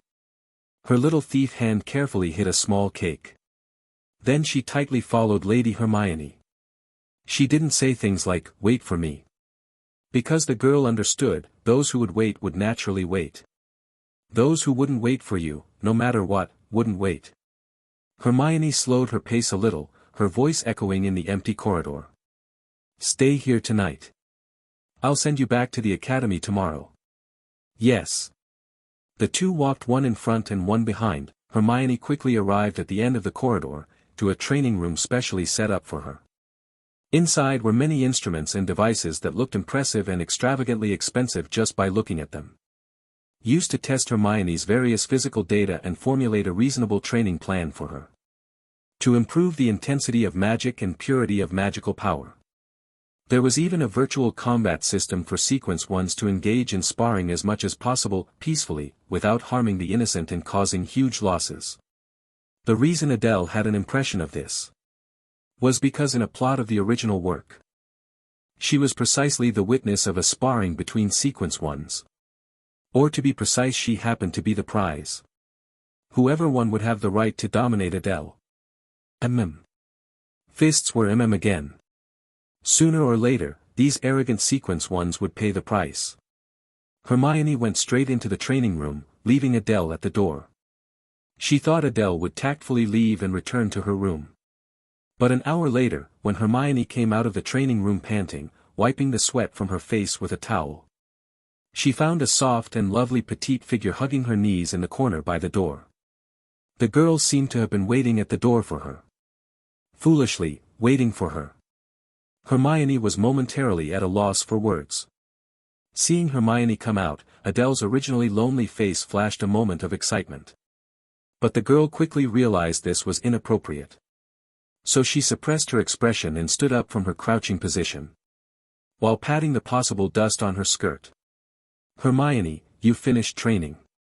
Why were you waiting for me here?" Hermione's tone was still cold. As if no matter what Adele did, she didn't care at all. Adele also seemed to have long been accustomed to her attitude towards her, only lowering her head and shyly smiling. "I don't have any good places to go anyway." Staying by Hermione's side, I might feel a bit more at ease. Hermione suddenly thought of her soft reaction in her arms. And recalled how she was almost forcibly, by Celeste. At this moment, her heart must be very fragile and in need of someone's company and warmth. Thinking of this, Hermione's heart softened, and she actually reached out to stroke Adele's cheek. Maybe it was Hermione's illusion. She felt Adele seem to actively rub against her palm. Like a small beast that evoked pity and love, or a pet. Hermione had never kept a small animal before. But at this moment, she had the wild thought of wanting to secretly hide Adele. Keep her by her side. What a strange idea, appearing in Hermione's mind for less than a moment. Before she hurriedly hid it deep in her thoughts. Her newly changed sports bra was already soaked with sweat, her beautiful figure fully revealed, her tightly wrapped breasts presenting an amplitude that made people's mouths dry. "I will go shower first." As a girl, one must understand the discomfort of sweat accumulating in the deep cleavage after exercise. It would make one want to quickly take a cool shower or a hot bath. Of course, Adele might not have the condition to experience this. Adele, curse more. But this didn't affect Adele's words from slipping out. Do you need me to accompany you, Hermione?" Hermione was about to refuse righteously. But Adele was just too adorable. 5 minutes later, in the spacious bathroom filled with warm steam. Hermione immersed herself in the bathtub full of water, trying to warm up. After all, her magical affinity leaned towards ice, and her natural body temperature was quite low. However, she couldn't help but hear the sound of the girl undressing outside the bathroom door, clear as day. One by one, they fell, first the shirt, then the unbuttoned skirt. Finally, wrapped in a white towel, the girl stepped into the bathroom with relief. Even Adele couldn't be completely honest with Hermione from the start. "Hermione, I'm coming in." Pooh. Hermione couldn't let Adele see her nervous and expectant expression. Crystal clear water splashed. At that moment, Hermione was as beautiful as a lotus emerging from the water. Her silver blue hair floated on the water's surface, and the hot steam enveloped her snow-white body.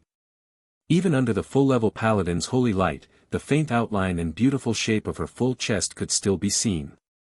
Compared to a straightforward display, this hazy charm was more appealing. At least, that's how Adele felt as she stepped into the bathroom with bare feet. Upon seeing this scene, she was completely stunned. Her face turned deep red, and she quickly turned around, her fingers shyly entwined. "I'm sorry. I saw something I shouldn't have." Hermione's cheeks were also slightly red. However, in front of Adele, in front of this pure and innocent girl, she could more or less maintain her usual composure. Just think of it as a clumsy little cat seeing it, it's no big deal. She gently comforted Adele and then added, "Since you made such a request, you should have expected this result. Adele, wash my hair for me, will you?" "Yes." Adele took a few deep breaths and then exhaled. When she turned around again, her light pink eyes, like peach blossoms, were lowered, staring only at her tender toes. It seemed that she wanted to reduce her transgression against Lady Hermione in this way. Hermione noticed this and muttered to herself, "There's no need." However, thanks to this, her tension subsided. The fundamental reason was that Hermione thought she was the proactive and dominant party. In her mind, Adele was a delicate, easy to topple, and extremely shy little girl. If that was the case, what was there for her to be nervous or worried about? The one who should be anxious should be Adele. Blood races liked pure girls.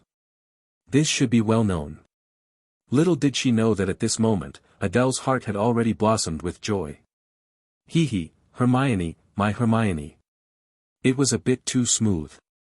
Hermione, this defenseless woman, had grown such a mature body for nothing. I think you don't understand anything. Adele's lips were about to become wavy from holding back her laughter. She came to the side of the bathtub where Hermione was bathing, sat on a small stool, and began to serve Hermione. The water rippled with the girl's movements, forming small waves and transparent, clear ripples. Hermione faced away from Adele, closed her eyes comfortably, and let Adele's fingers run through her strands of hair, falling to the edge of the bathtub. From Adele's point of view, she could see Hermione's two floating islands on the water's surface below her jade-like shoulders. Flames seemed to surge from Adele's heart, and blood began to gather at the bridge of her nose. Blood races were very sensitive to blood. Not to mention Hermione, the descendant of the blood race's true ancestor. She realized something and was unexpectedly a little happy. Fortunately, her mouth was closed, allowing her body to react honestly. For example, she then raised her already tall chest. Being liked, even if it was just eye-catching, it was still something worth being happy about. Since the distance between the girls was so close and the holy light in the bathroom was dim, Adele could see everything. For the first time, she felt the joy of being a transmigrator. All the hardships she had endured before seemed to be for this moment of sweetness after bitterness. As for washing a girl's hair, it was a piece of cake for Adele. She just had to be careful and not get distracted, lest she ruin the pure image she had built up in Hermione's mind. Therefore, Adele only greedily glanced at it one last time, imprinting that scene deeply in her mind before lowering her head and beginning to wash Hermione's hair with full concentration. It was a dreamlike, silver-blue hair, with soft and delicate strands slipping through her fingers one by one. One couldn't bear to use force, only gently using fingertips as a comb, slowly washing it. Hermione's closed eyes trembled slightly. She felt as if it were her mother gently stroking her hair. Together, they were happy and harmonious. It had been a long, long time since someone had treated her so gently. Quietly washed her hair. After an unknown amount of time. Adele's hands were sore, and everything was finally completed.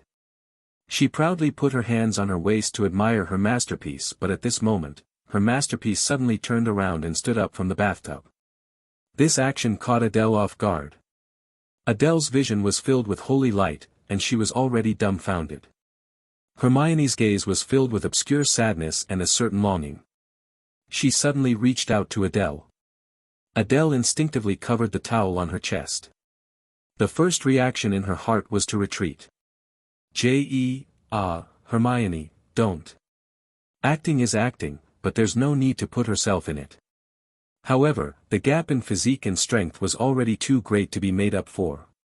Not to mention, Hermione still had the trump card of spiritual suppression that she hadn't used. What is dignity? Dignity is when Adele doesn't want to be dignified, Hermione helps her be dignified. All Adele could do was enjoy it. Hermione actually pulled Adele's hands, making her stand in front of her. At the same time, Adele's already loose towel slipped off her body and fell into the bathtub with constantly overflowing water, quickly becoming wet and damp. Adele was pulled into Hermione's embrace with force. The first thing she felt was a huge elasticity. Yes, elasticity. A large carriage ran over Adele's face without any mercy. Although it happened suddenly, damn it. It feels so good, referring to the bath. In the bathtub that can accommodate two people bathing together, a completely naked Adele leaned against Hermione, who was embracing her from behind. The shy maiden held her chest and sat in a duck-like posture, feeling the temperature of the hot water around her. It made one can't help but exhale a breath of pink air. Thinking, this is a bit too comfortable. This experience of having one's whole body enveloped by warm water, extremely warm with the buoyancy supporting oneself, feels very secure. It's been a long time since Adele has experienced it. Of course, the soft and fluffy thing behind her is also very nice. Adele originally thought she would have to settle things here today, in Hermione's bathroom. This kind of supposedly important memory actually happening in the bathtub, in a sense, is also unforgettable. And it's easy to clean up. But the reality is, when Hermione brought Adele into the bathtub, even Adele herself had already accepted her fate. Hermione's movements had already stopped. So much so that Adele's expression of shyly closing her eyes for a while appeared a bit awkward. After a while, Adele nervously opened one eye and still saw the misty bathroom. Hermione behind her held her even tighter. The ends of her hair felt cool, because they were dampened by water droplets and exposed to the air. Resting on the maiden's shoulders, like the wind frozen on the window in November. Okay, I won't run away. Adele instinctively responded. She believed that was the response Hermione expected. And she even forgot to pretend to be that trembling little poor thing. Come to think of it, it's only in front of Hermione that Adele can act like this to gain her sympathy.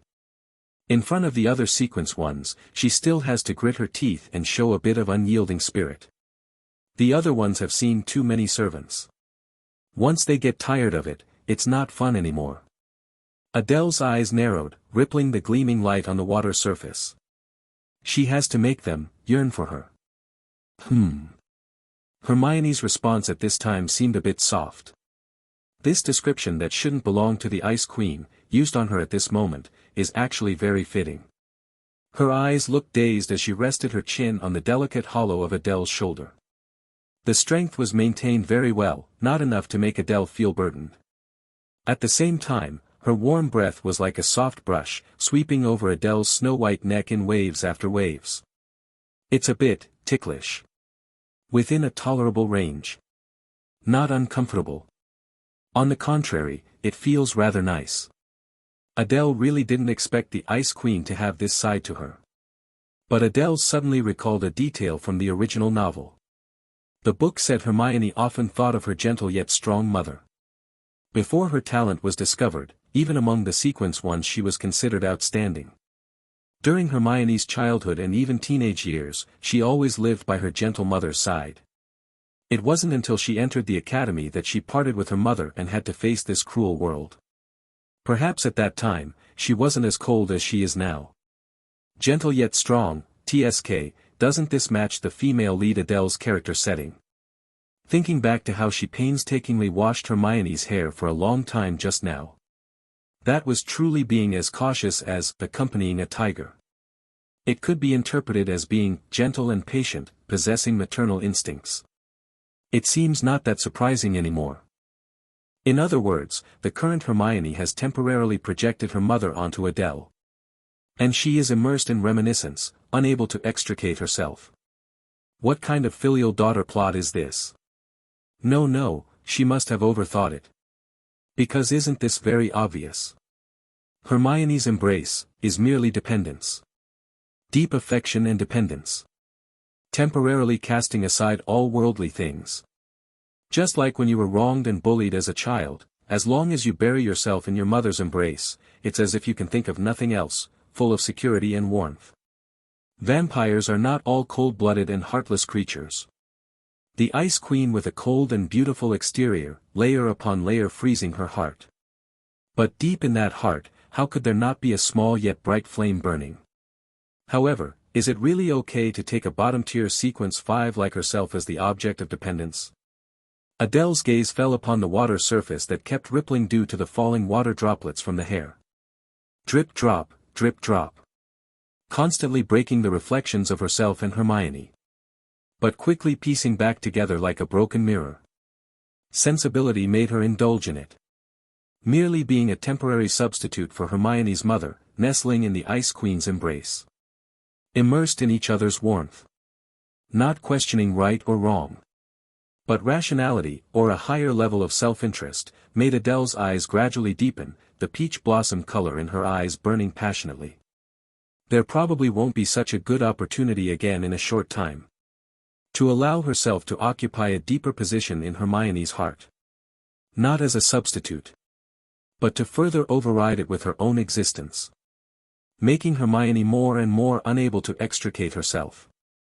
It's not good to have another woman in your heart even if, that person is your mother, Hermione. I want you to look only at me wholeheartedly. Only me, and just me. The name that should be chanted from your mouth is Adelu. The clear water surface was suddenly stirred by the maiden's movements. The slender body emerged from the water. Amidst the fog, a pair of pink eyes that should have looked timid were instead affectionate, as if containing the rippling spring water. Meeting another pair of eyes that were clearly a bit dazed but on the verge of sobering up. She didn't want to let her wake up. She wanted the latter to become her puppet, her captive. Indulging in the sweet dreamlike realm of gentleness and unable to extricate herself. She licked her lips, even though it was already incredibly moist under the shrouding mist. Revealing an enchanting color. But it's not enough, to enter Hermione's tightly closed heart. Not seductive enough yet. Perhaps she should, add a little seasoning. A little delicious seasoning that no vampire can refuse. Adele's fangs elongated slightly, compared to the sequence ones, her length indeed seemed a bit pitiful. Almost like the cute little tiger teeth among ordinary humans. But, in the current situation, it's good enough. The fangs scraped the maiden's crimson lips. The moment the fragrant blood flowed out, Hermione's originally steady breathing rate visibly increased. Becoming more and more rapid. The light blue pupils of the maiden also gradually stained with the crimson desire for blood. Even though she had just replenished with cold fresh blood. But how could that be enough? How could that inferior blood compare to Adele's rare vintage? Vampires are a greedy race. The sequence ones are even more gluttonous beasts. Once they have a favorite delicacy, even if they commit the sin of gluttony, what does it matter? Adele. The maiden being called had a flash of cunning light in her pure eyes. You finally called out my name. Not a substitute for anyone. The gaze also fully reflects my figure. But it's not enough. Adele placed her hands on where Hermione's heart is. This place needs to be filled with herself. Adele's gentle gaze fell upon Hermione's face. This is the only existence that can appease her restless heart. As if saying, don't be impatient, an obedient child will naturally be rewarded with candy. Hermione truly began to endure. Began to listen, revealing a docile look in her eyes.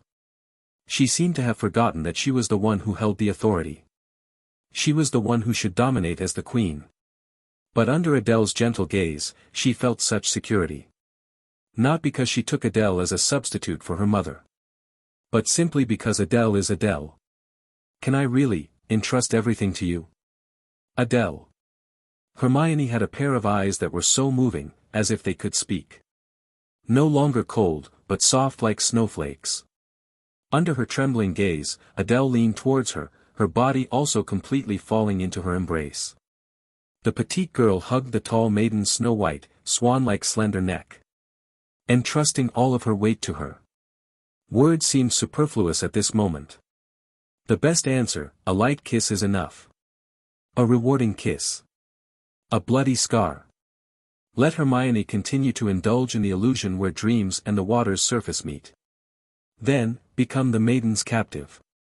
Splash, splash. The water in the bathtub swayed and overflowed. Who knows how long had passed?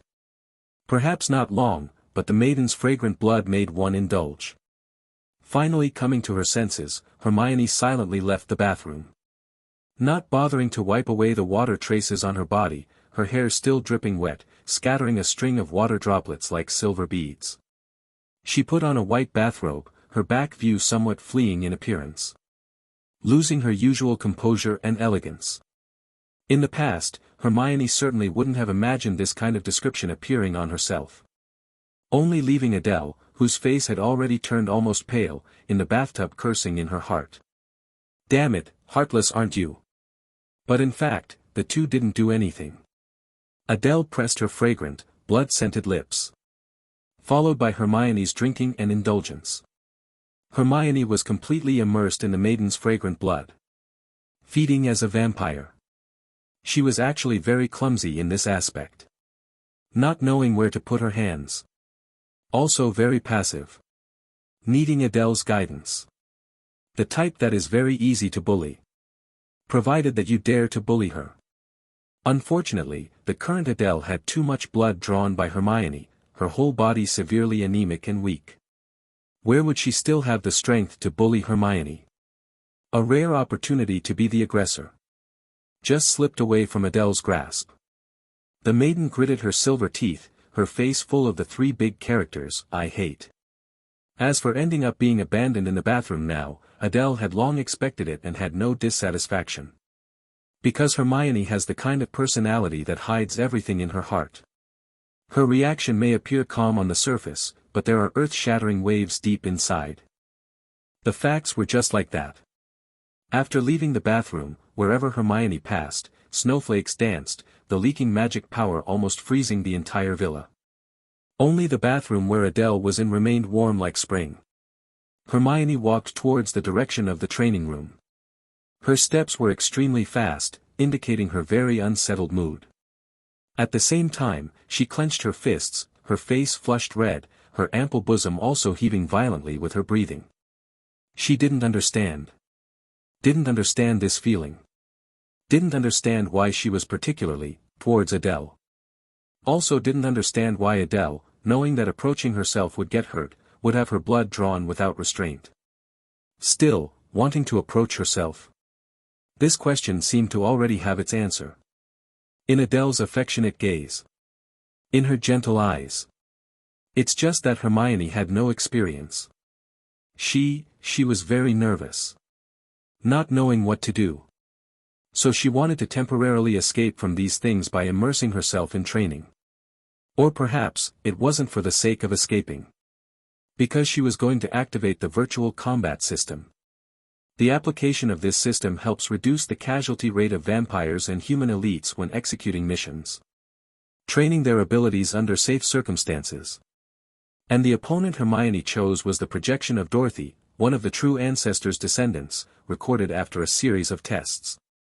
Dorothy, this proud name belongs to a true vampire princess. Although there are many vampire true ancestors, only her lineage became the emperor.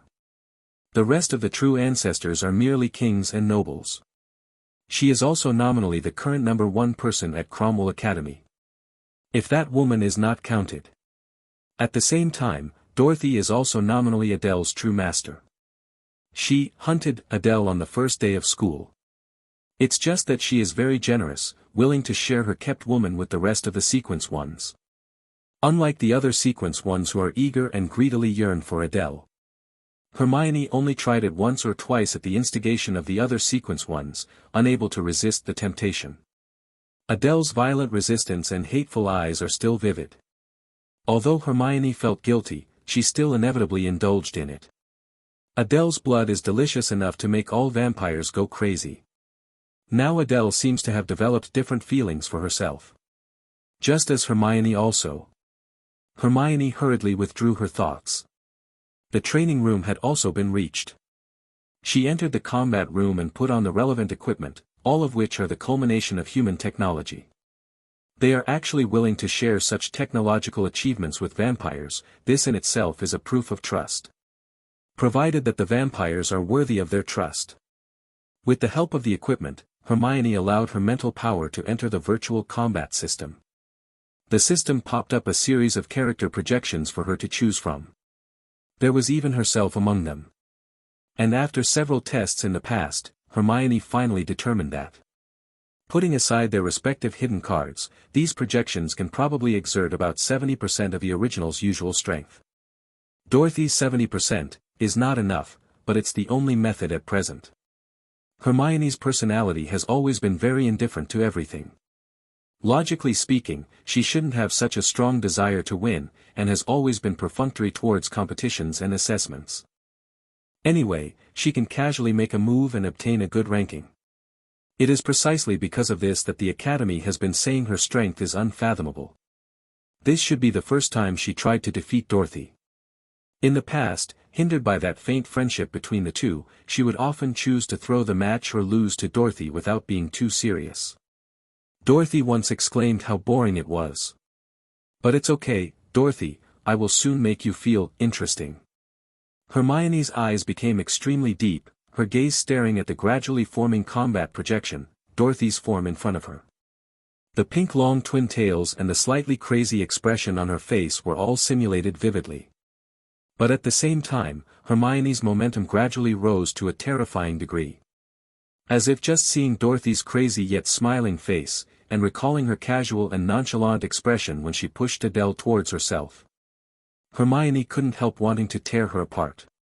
Even the instrument measuring magic power let out a wail, trying to warn Hermione to control her power. But obviously, Hermione, who was in a hurry to vent, didn't care about that. She swept towards the Dorothy projection, who took a defensive stance according to the optimal solution under the current situation, like a blizzard. A week later, it will be the day for the Academy to conduct strength assessments, stage magic battles, and rank promotions and demotions. Only this time, Hermione must not lose to Dorothy. Or rather, she must win.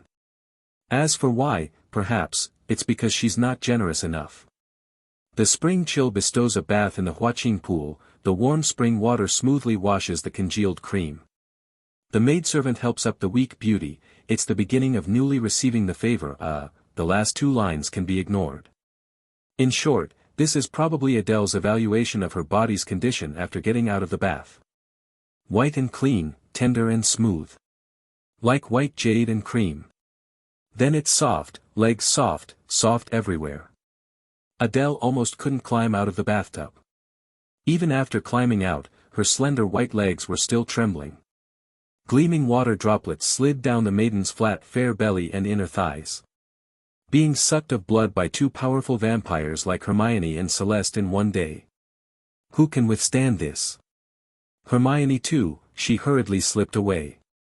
Not even knowing to linger for a bit. Well, she'll slowly teach her in the future.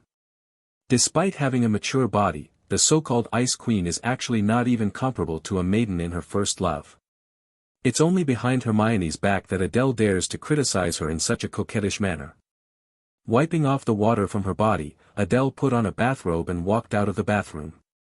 The low-level vampire maids bowed on both sides, giving her a slight shock. But thinking that this might be Hermione's arrangement, she also quickly put on the proud demeanor of a mistress. Actually super happy in her heart. Woohoo! Under the guidance of the maids, Adele returned to the bedroom where Hermione sleeps. There are clearly separate guest rooms in this mansion, yet she was sent to Hermione's room. It's hard not to let one's imagination run wild. The corners of Adele's lips curled up slightly, like a little thief cat who stole a taste of something sweet. After the maids left, Hermione's room became her domain. In that case, it should be fine to indulge a little, right? Try on the wife's clothes. Play with the wife's computer. Taste the wife's snacks. Adele's figure was active in every corner of Hermione's spacious room. Until finally tired from frolicking, she lay on the bed wearing an irresistible white loose women's t-shirt plus pure white lace-trimmed stockings combination, waiting for Hermione's return. This outfit emphasizes one word, just right. Adele wants to seduce Hermione until she's burning with desire. Yet still pretend to be pure and innocent by her side. Making her feel a sense of guilt just from imagining laying hands on herself. This is called burning hot but refusing to do it. Hee hee. Won't let Hermione succeed so easily. Adele is a very reserved maiden. You say it is, then it is. Although this woman is indeed not bad, the type of long-term and stable meal ticket. If taking the pure love route, she can be said to be one of the best targets. But Adele is very clear about the cruelty of this book world. Relying on Hermione's strength alone is absolutely not enough to protect herself. At that time, won't it give birth to developments that enrage the warriors of pure love? So even if Adele is thinking for Hermione's sake, she still has to take the initiative to shuttle between the other few Sequence 1 villain ladies. Not to mention others, just take Dorothy, the vampire princess. At the current stage, no matter how hard Hermione tries, she can't possibly surpass her. When Hermione left the training room panting heavily, it was already late at night with the bright moon high in the sky. Although her body was tired, the kind of exhaustion from overusing mental power, there was still a smile that could be called joyful hanging on her face. Hermione kept winning against Dorothy, kept winning against her, again and again. Until her body reached its limit today. Only then did she reluctantly detach her mental power from the virtual combat system. She would greatly surprise Dorothy, right? If she was the one to make her suffer her first defeat, it should also be an acceptable result for her. But Hermione also understood Dorothy's personality and temper. If this match used Adele as the stake for victory or defeat, then Dorothy might rarely go all out. It's not that Adele is very important in Dorothy's heart. It's just that Adele, as her toy, if she's willing to give, others can naturally defile her. If she's unwilling to give, no one can take her away from her hands. But even so, Hermione won't back down. She is proud but not blindly arrogant, and has no lack of confidence that is not inferior to others. Everything will be decided on the day of the Academy assessment. Hermione brushed aside the scattered silver-blue hair by her ear, her movements elegant and composed, returning under the watery moonlight. In Hermione's bedroom, Adele was alone guarding the empty bed. Feeling like giving up on life. Her whole body sprawled on the bed in a big character, slacking off. The prepared post-bath seduction combo seemed to have become a joke. It's not that it can't seduce. It's that Hermione didn't even give you the chance to seduce and entice her. But why does Adele's expression look like crying? At this moment, she began pondering a question. A very serious question. Could it be that she acted too exaggeratedly and Hermione noticed something? Noticed that she is a shallow grass, little green tea. Noticed her false affection. If that's really the case, Adele has already started to panic. Compared to Hermione leaving her to guard the empty bed, now she has begun to fear Hermione's return. But a gust of chilly fragrant wind came, signaling Hermione's inevitable return. Adele's heart began to pound. For a while, she couldn't think of how to face Hermione who returned late at night. Might as well sleep with her head covered. When encountering difficulties, sleep deeply. These words are truly not deceiving me. Hermione pushed open the door very lightly. At this moment, she seemed to have forgotten that this is her bedroom, her home. Instead, her whole heart was on Adele. Thinking, it's so late, has she already fallen asleep? Vampires have good night vision. Even without lighting, Hermione saw the slightly protruding petite figure on the bed. Sure enough, she's asleep. In that case, she shouldn't disturb Adele anymore. Hermione even lightened her breathing, tiptoeing to the bedside, and began to take off her own clothes under the faint moonlight with a rustle. As a vampire lady, she has never been so considerate of others before. But it's only by Adele's side that she can't help wanting to care for her and cherish her. One aspect is out of pity. The other aspect is out of. Adele's breathing suddenly became heavy. Hermione immediately froze with her whole body stiff. After a good while, making sure Adele's breathing became even again, she continued taking off her dress. She doesn't know that her anxiety and unease have already become a source of joy in the heart of Adele, this mischievous little one. That's right, she deliberately pretended to be disturbed by Hermione and about to wake up. Wanting to see Hermione's reaction. If she cares about her and stopped her movements, then it means she hasn't seen through her acting. Even the opposite, she was perfectly fooled by her. Now she has been mesmerized by her, seems a bit too exaggerated. In any case, Adele is not the blindly confident type. Moreover, in her view, Hermione, as a descendant of the vampire true ancestor, a lady of a noble family, the Academy's highest and most noble sequence 1 honor student, probably can't be easily mesmerized by her like a pure and harmless little girl. So for the time being, let's take her consideration for herself as the nobility's upbringing and etiquette. Sigh, the road to conquering Hermione is still long and arduous. Adele quietly thought to herself. At the same time cheering herself on. If she can't even get past Hermione, this ostensibly Ice Mountain beauty with low aggression and low defense, then what's the point of talking about changing fate? What's the point of talking about making the villain ladies kneel down and be her dog? Soon, Hermione's clothes were basically all taken off and hung on the hanger. Only her undergarments and unexpectedly somewhat alluring black stockings were still worn on her well-proportioned body. As the Snow Queen, she won't feel cold. But because Adele is right in front of her, and she, almost stripped naked in front of her. Even knowing that she's already fast asleep and won't notice her state, Hermione still shyly hugged her snow-white, jade-like ample bosom, looking as if she was shrinking from the cold. At the same time, her gaze could finally and scrupulously and longingly look towards Adele's pure and beautiful sleeping face in front of her. The more she looked, the more she couldn't stop. Even the distance was slowly getting closer without her noticing. By the time Hermione reacted, she was already very close to Adele's brows and eyes. Close enough to count her long eyelashes that were like a small brush. Close enough to see Adele's tender lips glowing with a faint pink luster under the moonlight. As if possessed, Hermione secretly pressed her lips against Adele's. Anyway, it won't be discovered, right? That was the softness and sweetness Hermione longed for. Emitting a faint citrus fragrance. Unfortunately, she didn't dare to kiss too deeply.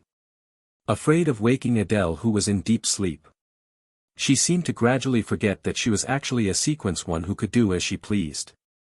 As a descendant of the vampire true ancestor, and one of the best among them. Even if Adele was woken up, she didn't have to take any responsibility. Or rather, directly execute on the spot, Adele based on her surging desire and ambition. No one could stop her either. The only thing that stopped Hermione from becoming brutal, from only taking from Adele without care and gentleness, has always been only herself. She is willing to restrain herself for Adele's sake. Restrain the ID in her heart. Uphold the moral self. And it's just that the kiss that was like overlapping flower petals ended. The moment she let go of her lips, the ice in Hermione's cold and beautiful eyes had melted into spring water. Gently gazing at the pure maiden underneath. She lifted a corner of the blanket and carefully crawled in. As if this wasn't her home, her bed. She was the little thief who sneaked in while Adele was dreaming. A little thief who longed to steal Adele's pounding true heart. Adele's sleeping appearance was like an angel. Even angels were far inferior to her. After all, angels truly exist in this world. And they are highly dangerous entities to contain. Even high-sequence vampires would feel pressured when facing them and can't take them lightly. Hermione lay on her side, the shape of the maiden's curvaceous figure appearing on the sheets. She rested on one of her arms, and even late into the night, she still longingly and reluctantly gazed at Adele. If she admired for a long time, would Adele enter her dreams? Hermione didn't know. She quietly yawned, drowsiness coming over her. Hermione felt an unprecedented satisfaction in her heart. This satisfaction was different from plundering, different from possessing, different from being full from taking in enough blood. It was a happiness that naturally arose without needing to do anything, as mild as the wind. The last time she felt this happiness was in the very, very distant past. Hermione closed her eyes and silently said to Adele in her heart. "Good night, my."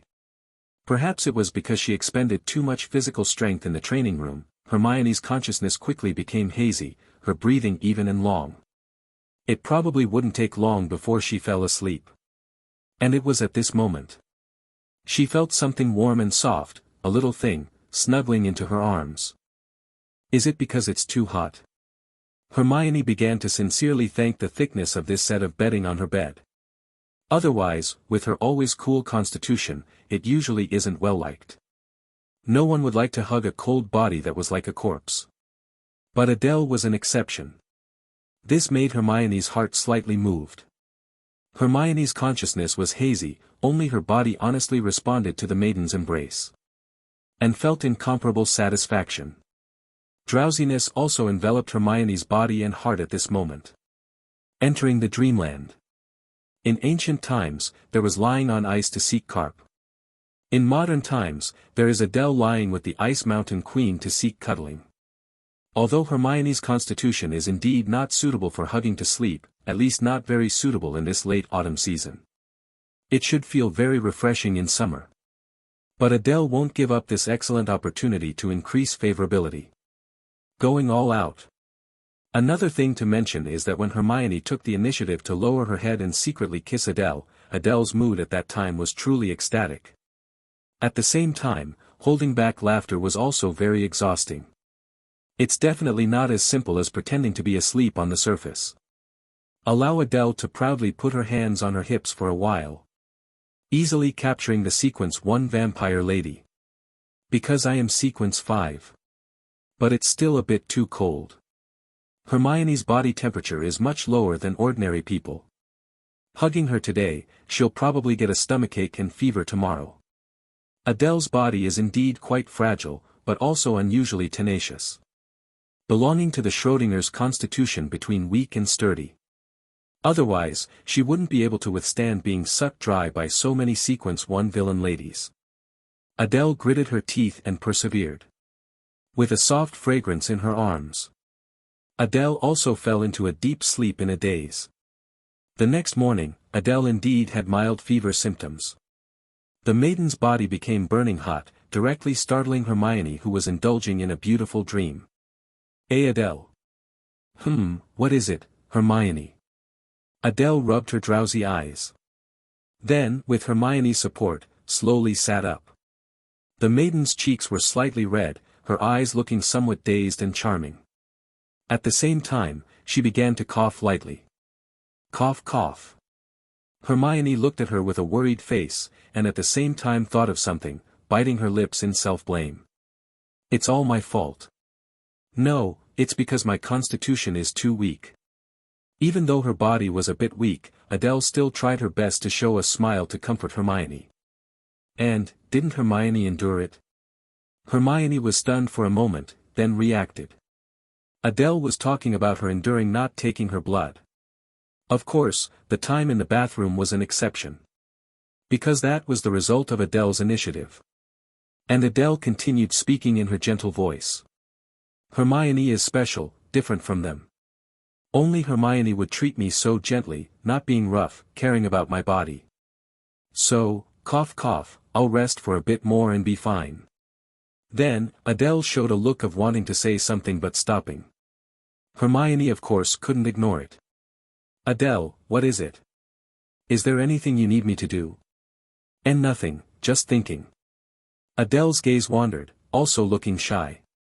It would be nice if Hermione could personally make me breakfast. The maiden's cheeks were dyed with an embarrassed red, gradually mixing with the slight red from the fever. Her whole person appeared sickly yet seductive. Even if it's just 2 simple slices of bread with jam, it doesn't matter. I actually don't have much of an appetite. But I feel like no matter what it is, as long as Hermione makes it, it would taste delicious. She also hurriedly added. Hermione, if you're unwilling, then never mind. I'll lie down for a bit more, then accompany Hermione to school together, cough cough. I'm not unwilling. Hermione hurriedly responded, at the same time heart-achingly pulling Adele into her arms. The difference in height between the two caused Adele's cheeks to almost be buried in Hermione's bosom at this moment. Feeling that lofty, violently heaving mounds. Adele suddenly felt. Even if she wasn't just slightly feverish, even if she had a fever of 40 degrees, it would be worth it. Anyway, this level of fever is very serious for humans, but not that scary for vampires. The maiden greedily sniffed the mellow milk fragrance in front of her, her pink pupils slightly narrowing. For a moment, she could temporarily forget the discomfort in her body. There is no better medicine for curing illnesses than a woman's embrace. Go to school. Hermione's somewhat puzzled voice came. I can ask for leave for Adele, Adele just needs to obediently stay at my home. Stay forever. I mean, stay until your illness gets better. Hermione almost blurted out her true thoughts. But I have to say. That is indeed an extremely tempting proposal. If Adele could always stay only by her side. Stay at her home and not go anywhere. Only becoming her caged bird, her bedmate. How wonderful would that be? But upon hearing this, Adele became anxious. No. If a sequence 5 skips class, there will be very serious consequences to bear. As for what exactly are the consequences, Adele has no idea. In any case, it's said to be very serious. Hermione, thank you, I just have a slight fever, it's not a big deal. Adele's gaze was pitiful, making it impossible to refuse. But in fact, what she was thinking was.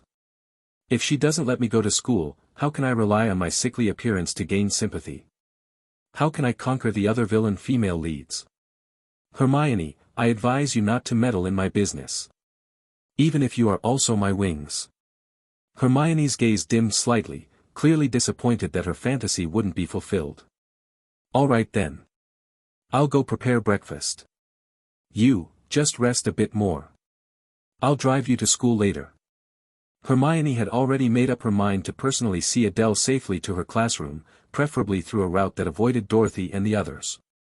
She couldn't bear the thought of Adele falling into their clutches. Just imagining that scene made her heart clench as if squeezed by claws, bleeding from invisible wounds. Dorothy, I will win against you.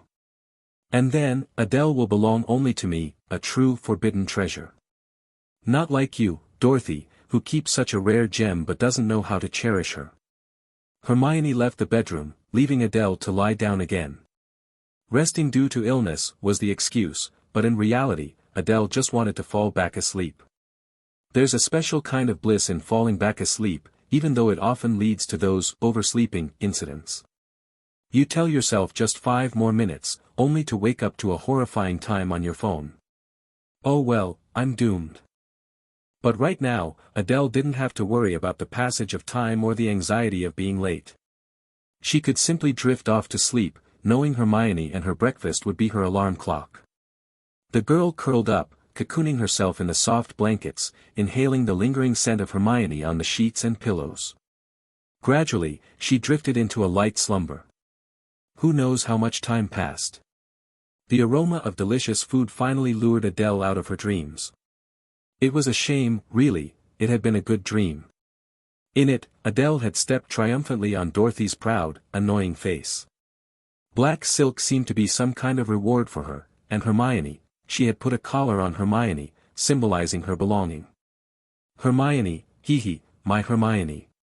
If it weren't for school, Adele would have loved to see that beautiful dream through to the end. However, she needed to be careful not to let Sharon, a sequence one with the ability to manipulate and even enter dreams, catch a whiff of it. The consequences of having her dreams revealed to Dorothy and Hermione were too terrifying to contemplate. Sharon was Dorothy's follower, her abilities not considered particularly strong among the sequence ones. Even though they were all descendants of the true ancestor, there were still differences in power. Some weaker sequence ones couldn't even compare to a sequence 2, or even a sequence 3 who had broken through their bloodline limitations. Sharon was undoubtedly recognized as one of the weaker sequence ones. Many sequence 2s didn't even fear her. After all, manipulating dreams sounded intimidating, but it was only truly effective against lower-level vampires and humans. Stronger, higher-level vampires possessed mental fortitude that she couldn't break through. Not to mention those who could choose not to sleep or rest at all, rendering Sharon's abilities useless against them. However, in the original novel, Sharon was a cunning woman, skilled at playing the fool. She had been hiding her true, formidable mental power. If she wished, she could likely pierce the mental defenses of any sequence one, catching them completely off guard. It was a dangerous, almost deadly ability. Once the mental defenses were breached, she could either use the opportunity to strike a fatal blow or turn her target into a babbling, mentally shattered mess. In short, Sharon was a wolf in sheep's clothing. But she didn't play a significant role in the early parts of the novel, always mistaken for a mere follower, a background character there for comedic relief. This made her later betrayal of Dorothy all the more shocking to the readers. Adele's impression of Sharon was primarily based on her later actions, she hadn't paid much attention to her in the early stages. But now, she had to be extra cautious. She couldn't remember how she might have offended Sharon in the early parts of the story, leading to her eventual betrayal of Dorothy for Adele's sake. But even then, in the original ending, Adele never forgave Sharon for her past deeds. However, even as the Blood Empress, Adele didn't kill her. Instead, she let Sharon choose her own fate. The novel described Sharon's sorrowful smile as she sealed herself within an eternal dream. At least in her dreams, she could have Adele's heart. It was the gentlest dream she had ever experienced in her nightmare-filled life. She could finally sleep peacefully. Even that was heartbreaking. What are you thinking about? Hermione returned, carrying a steaming bowl of nutritious seafood porridge and a cup of hot ginger tea brewed with brown sugar. Both were prepared by her own hand. Hermione's cooking skills were quite good, but she usually only cooked as a hobby. This, preparing a meal specifically for someone, was a first for her. Yet, she felt surprisingly content, even happy to be needed. Adele is anemic, she needs to replenish her blood. In the past, Hermione would have scoffed at the idea of food replenishing blood. But now, she was more willing to believe it, mainly because she had someone precious to care for. And nothing. Adele struggled to sit up in bed, still looking weak. Seeing this, Hermione quickly set the tray with the porridge and tea on the bedside table and rushed to Adele's side, helping her up. "You really didn't have to do that," Adele wanted to say. She just had a fever, she wasn't completely incapacitated. But who would refuse such care and pampering from Hermione? "Thank you, Hermione. It's fine. I just don't want Dorothy badmouthing me, saying I made you sicker." Adele smiled faintly, used to Hermione's tsundere act by now. She lifted the blanket with Hermione's help and got out of bed. The first thing that caught Hermione's eye was the sight of Adele's slender legs clad in pristine white knee-high socks. In the soft morning light, her knees and ankles glowed with a delicate pink hue, a perfect contrast against the intricate white knit. And above the socks, it seemed Adele hadn't even had time to put on her skirt, only managing to throw on a loose t-shirt. This left a tantalizing expanse of snowy white skin exposed. Noticing Hermione's gaze, Adele feigned a flustered expression, as if just realizing her state of undress. I am so sorry. After I showered yesterday, the maid said she needed to take my uniform and skirt for dry cleaning. I didn't have anything else to wear, so I just grabbed something from the closet. I'm really sorry for not asking for your permission first, Hermione. Maid, you are amazing. Hermione wanted to cheer. Little did she know, it had been Adele's doing all along. She had instructed the maids to take her uniform for cleaning.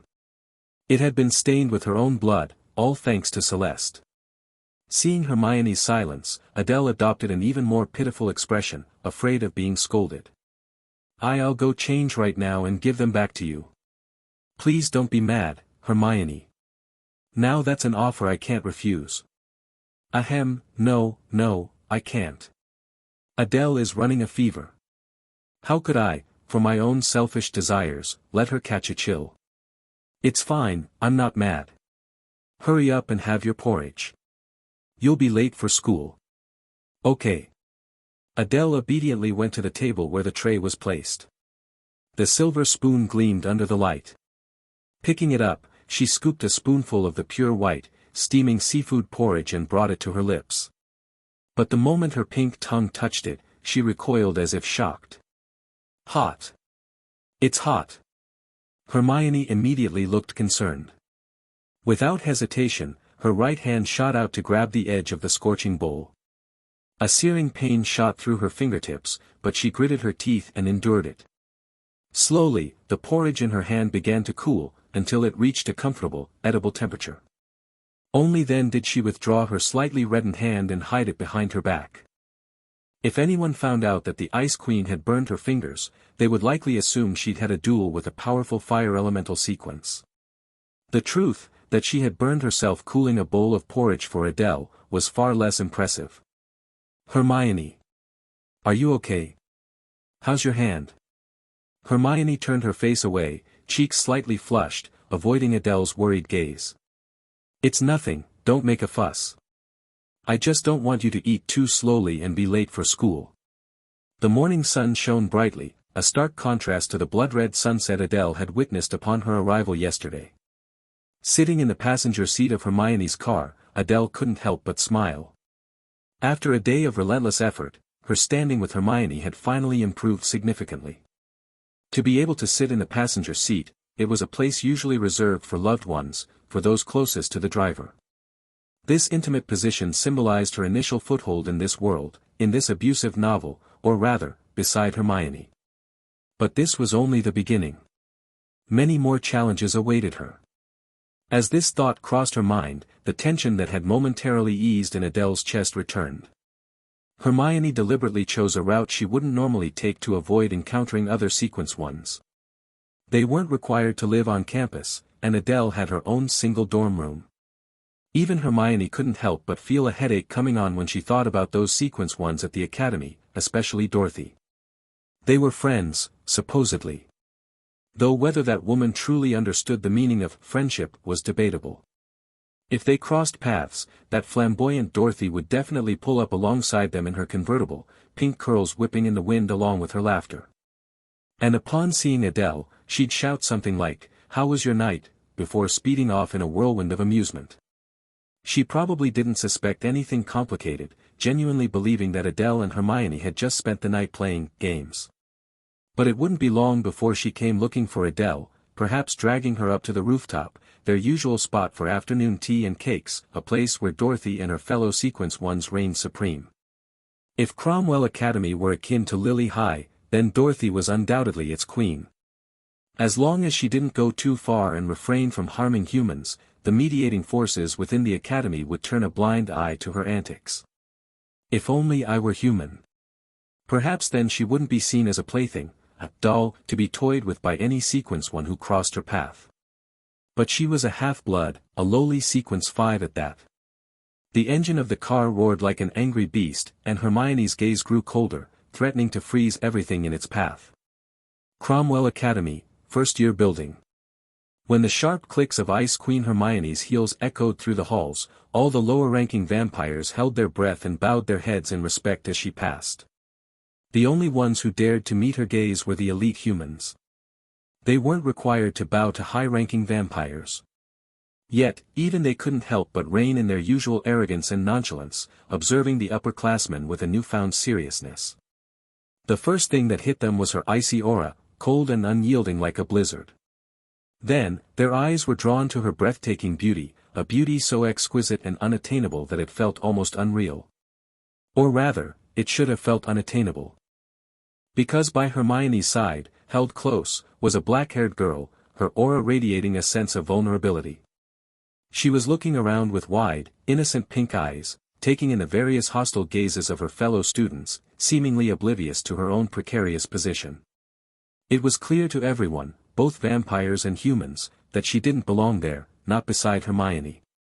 The vampires, with their strict hierarchy, found it preposterous. Even the human elites, those who prided themselves on their ideals of equality, couldn't help but think the same. But deep down, they all knew that true equality only existed among ordinary, powerless individuals. Once you awakened your abilities and became a member of this academy, no matter how humble you were before, you inevitably developed a certain arrogance, a sense of superiority. No wonder some vampires had once angrily declared, "Aren't you humans just another variant? And yet you still consider yourselves human? Don't be afraid." Hermione's voice, like a soothing spring rain, washed over Adele's anxieties, comforting her and making her feel safe. "Thank you, Hermione. But you can let me go here. I can walk the rest of the way myself." "I'll walk with you." Hermione's voice softened, a gentle tone she reserved only for Adele. But her words held a firm resolve, a quiet strength that brooked no argument. Or perhaps, it was determination. Adele couldn't argue, a small, reassured smile gracing her lips. For a moment, even surrounded by the disdain and hostility of strangers, she felt the fear that had been gnawing at her recede. Straightening her back, she walked on with Hermione. They passed by the Sequence 2 classroom, then the Sequence 3, and then the Sequence 4. Finally, they arrived at the Sequence 5 classroom. The atmosphere here was a little more relaxed. Whether they were lower-ranking vampires or weaker human ability users, everyone knew they were at the bottom of the food chain.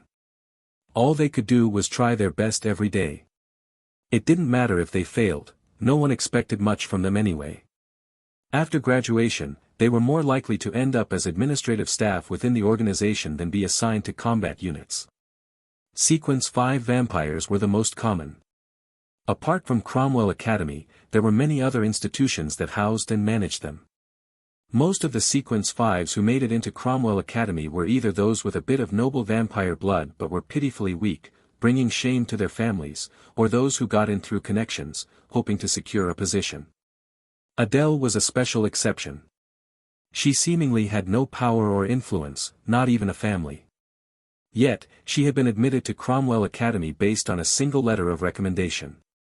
In addition to its own internal assessments for both vampires and humans, Cromwell Academy also had a recommendation system. But this was not the beginning of good fortune for Adele. It was the start of her misfortune. Only when she reached her own classroom did Adele finally relax. At least here, among her fellow Sequence 5s, everyone's mental strength was roughly equal. There was no suffocating pressure. Higher-ranking vampire students enjoyed releasing their mental pressure, taking pleasure in watching lower-ranking vampires tremble before them. If Hermione hadn't been there, Adele's legs would have given out from the sheer force of their presence. She would have been a laughingstock, unable to even walk properly. However, thanks to Dorothy, all the high-ranking vampires knew that there was a delicious, blood snack, among the Sequence 5s, a soft, little cake they weren't allowed to touch. Her name was Adele, and her defining features were long, straight black hair and captivating, doe-like pink eyes. At the entrance to her classroom, Adele waved goodbye to Hermione. Hermione watched her enter the room and sit down at her designated seat before finally tearing her gaze away, reluctant to leave. I won't see Adele for another half-day. A tinge of loneliness crept into her heart. It seemed even the Ice Queen, Hermione, wasn't immune to its chill. Heaving a silent sigh, Hermione turned to leave. As she passed by the Sequence 2 classroom, she ran into Celeste, who was running late. It was the same Sequence 2 who had tried to hurt Adele in the locker room yesterday evening. Gone was her former glory. Celeste's golden hair was dull, her figure gaunt. The wounds on her face hadn't healed, still leaking icy blue magical energy. They were incredibly conspicuous, a mark of shame. To make matters worse, new wounds marred her skin, fresh and red and deliberately placed on her face, neck, wrists, and ankles, any area that was exposed, a constant reminder of her humiliation. The Celeste family was nothing if not pragmatic. This was the best way to appease the Ice Queen, to offer their apologies and beg for leniency. The mere sight of Hermione was enough to make Celeste tremble. She recalled her family's warnings, their instructions. She knew that in her current position, begging for mercy was her only option. As Hermione glanced at her coldly, Celeste, in full view of everyone, dropped to her knees in a display of utter humiliation. Her forehead touched the ground, her voice choked with tears as she begged for forgiveness. Please, forgive me. It was the only way to salvage her position in the academy, in her family. If Hermione decided to take her anger out on the Celeste family, they wouldn't hesitate to cast her aside as a peace offering. Her performance seemed to be effective. The fury that had been building in Hermione's chest at the memory of yesterday's events subsided slightly. It wasn't enough to earn Celeste her forgiveness, but at least for the time being, Hermione wouldn't go out of her way to make her life difficult. As long as she behaved herself. Hermione didn't respond to her pleas. She simply continued walking, her gaze cold and distant. Celeste, kneeling at her feet, seemed as insignificant as an ant. The tip of Hermione's heel landed on Celeste's long golden hair, hair that was once radiant as sunshine but now lay dull and lifeless on the floor. A humiliating footprint marred its surface. Without another word, without a backward glance, Hermione walked away, leaving Celeste kneeling on the ground, too afraid to move, her body shaking uncontrollably. Laughter and whispers filled the air around her. Celeste gritted her teeth, swallowing her shame and rage. Her fists clenched so tightly that her nails drew blood. Just you wait. One day, I will make you arrogant, self-righteous Sequence 1's pay. But how can someone like me, born with a predetermined limit, ever hope to make those descendants of the true ancestor pay? Celeste's anger, hatred, and shame ultimately felt like nothing but a cruel joke. Perhaps she was nothing more than a clown, forced to watch as the person she loved was. In the soft glow of the morning sun, the golden-haired girl rose, tears staining her cheeks. Her eyes, usually bright and clear like a summer sky, were now dull and lifeless. She brushed the dust off her knees, carefully smoothing away the footprint on her hair. A last shred of dignity. Head bowed, she stumbled into her classroom, unable to meet anyone's gaze, not even for a moment. Adele was known in her class for her good grades in general knowledge and her diligent work ethic. However, when it came to magic-related subjects, her limitations as a Sequence 5 half-blood were glaringly obvious. She was, without a doubt, at the bottom of the class. The weakest among vampires, the weakest among humans. And to make matters worse, as a half-blood, she was accepted by neither. A pitiful creature caught between two worlds. If you were to ask why she was so weak, well, go ask the author. As far as Adele was concerned, I just can't do it, okay? This kind of inherent weakness, written into her very being, wasn't something she could overcome with mere effort. In the original story, Adele's first taste of true power didn't come until after the academy exams, after she had secured her place as the worst student in the entire school. It was during a mission to hunt down a rogue, incredibly dangerous, that she finally found an opportunity to grow stronger. Until then, she was nothing but a soft, helpless little cake, ripe for the taking. Since there was no way to become stronger in the short term, Adele decided to embrace her fate as a hopeless case. And what better way to do that than to sleep through her classes? It was a mystery why school desks seemed to possess a universal sleep-inducing quality. They weren't as soft as a bed, and the posture was terrible, yet they seemed to amplify drowsiness tenfold. Adele had even begun to suspect that the desks were some kind of magical tool created by a dream eater, allowing them to steal the life force of unsuspecting, slumbering students. The girl slept soundly, unaware that her actions had attracted the attention of another girl in the class. This girl, dressed in the standard academy uniform, had opted for a tie instead of the usual pink ribbon. With her hair in neat pigtails and an earnest expression on her face, she looked every bit the pure, innocent girl next door. Specifically, the kind of girl next door who was diligently preparing for her high school entrance exams. She was almost as petite as Adele, but unlike Adele's delicate, alluring aura, this girl radiated an air of righteousness and determination. An unwavering commitment to justice, even if she lacked the strength to back it up. The academy uniform, thankfully, allowed for some degree of personalization. Besides the standard shirt and blazer, both boys and girls could choose between a skirt or pants, a tie or a ribbon. Generally, boys wore ties, and girls wore ribbons. But this girl, who had approached Adele's desk after class and gently shaken her awake, was different. She wore a tie. Thankfully, she hadn't gone as far as wearing pants. Otherwise, Adele would have been denied the sight of her long, slender legs clad in white stockings. Adjusting her own rather modest chest, the girl looked at Adele with a mixture of concern and disapproval in her eyes. Adele. You can't just give up on yourself like this. Huh. Suddenly awakened from her peaceful slumber, Adele was utterly bewildered. Do I know you? Who are you? Confusion clouded her pink eyes. She scrutinized the girl for a moment, trying to recall if there had been a character like this in the original story. This was the biggest difference between reading a novel and transmigrating into one. She now had to navigate a complete and complex world, encountering characters who hadn't been fleshed out in the original story, facing unexpected situations. No longer could she simply observe from a detached, omniscient perspective. Seeing Adele's confused and vulnerable expression, the girl bit her lip, a wave of sympathy washing over her. She remembered that morning, watching Hermione drop Adele off at her classroom.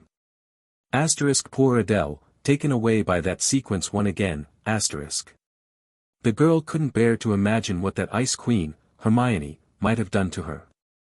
The only thing she could guess was that Adele must have been exhausted after last night, which was why she had fallen asleep the moment she arrived at school. In the past, Adele had been so hard-working, pushing herself to improve her grades, determined to prove that she was just as capable as anyone else, that even a Sequence 5 could achieve great things. Back then, even when she was tired, her eyes had shone with a captivating light, a spark of hope that had inspired others.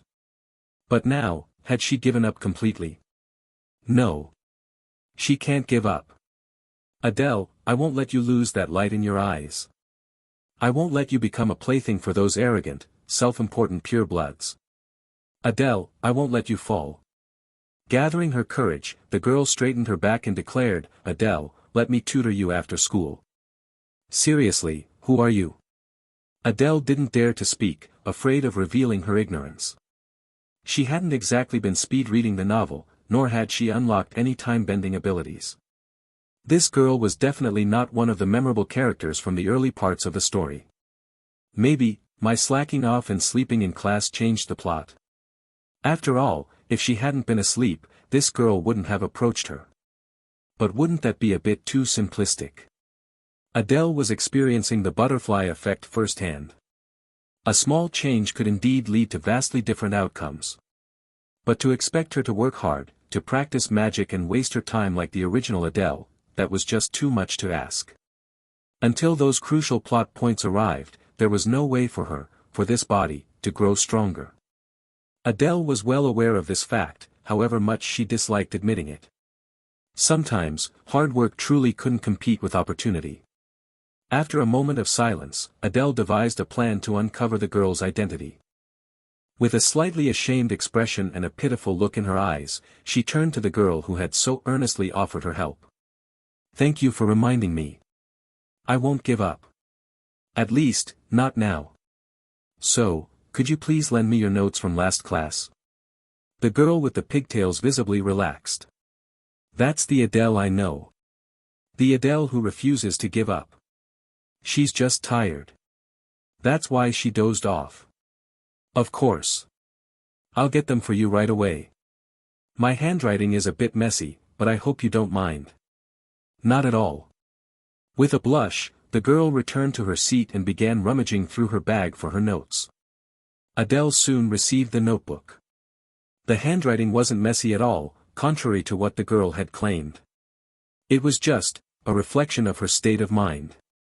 She had spent the entire class not only paying close attention to the lesson but also worrying about Adele, her thoughts a jumbled mess.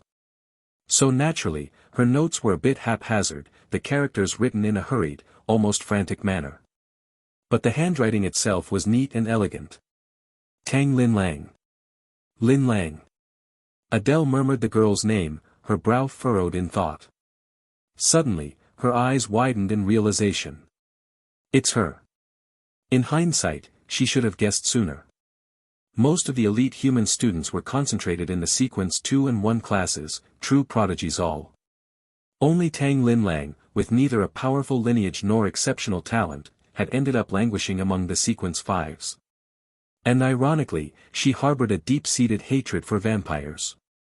But even so, she lacked the power to escape this environment, forced to remain among the lowest of the low.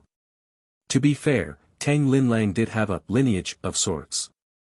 She was a descendant of the Tang family, a long line of vampire hunters. And the Tang family were the masterminds behind the attack that had nearly killed the vampire true ancestor all those years ago, the ones who had sacrificed everything to shatter the false peace treaty between humans and vampires. The attack had left the vampire true ancestor severely wounded, still recovering to this day. But the price the Tang family paid was even greater. Almost all of their able-bodied fighters had perished. Even those who had survived were left crippled and broken. Their family, once strong and proud, was now nothing but a shadow of its former self, kept afloat by the elderly, the women, and the children. Tang Lin Lang was one of the many orphans left in the attack's wake. She lived for revenge, for the day she could make the vampires pay for what they had done to her family. But she had no talent. Not a shred of it. It was her greatest sin, her inability to live up to the expectations of those who saw potential in her. There had been a time when she had wanted to give up, to simply drift through life in a haze of apathy. It would have been easier that way. And then she saw Adele. She had been watching her, secretly, from a distance. This girl, a mixed blood, a sequence 5, someone she should have despised, but couldn't. She saw her endure her miserable circumstances without breaking. She saw her bloom like a flower in a world covered in dust, fragile yet strong. Adele was the light that had pierced through the darkness of Tang Lin Lang's world. And now, it was her turn to rekindle the fading flame within Adele. Since she had borrowed Tang Lin Lang's notes, and since the girl was clearly watching her intently, Adele felt obligated to at least put on a show of diligence. Might as well practice my handwriting. It wasn't that she had no interest in learning. On the contrary, if she could learn some kind of magic or secret technique that could pin down a nasty piece of work like Dorothy, she'd dedicate herself to her studies with a fervor she never thought possible. But the reality was, that was nothing more than a pipe dream. In the short term, Adele couldn't even beat that sequence 2, Celeste. No, scratch that. She couldn't even beat Tang Linlang. Linlang at least had the Tang family's martial arts and assassination techniques to fall back on.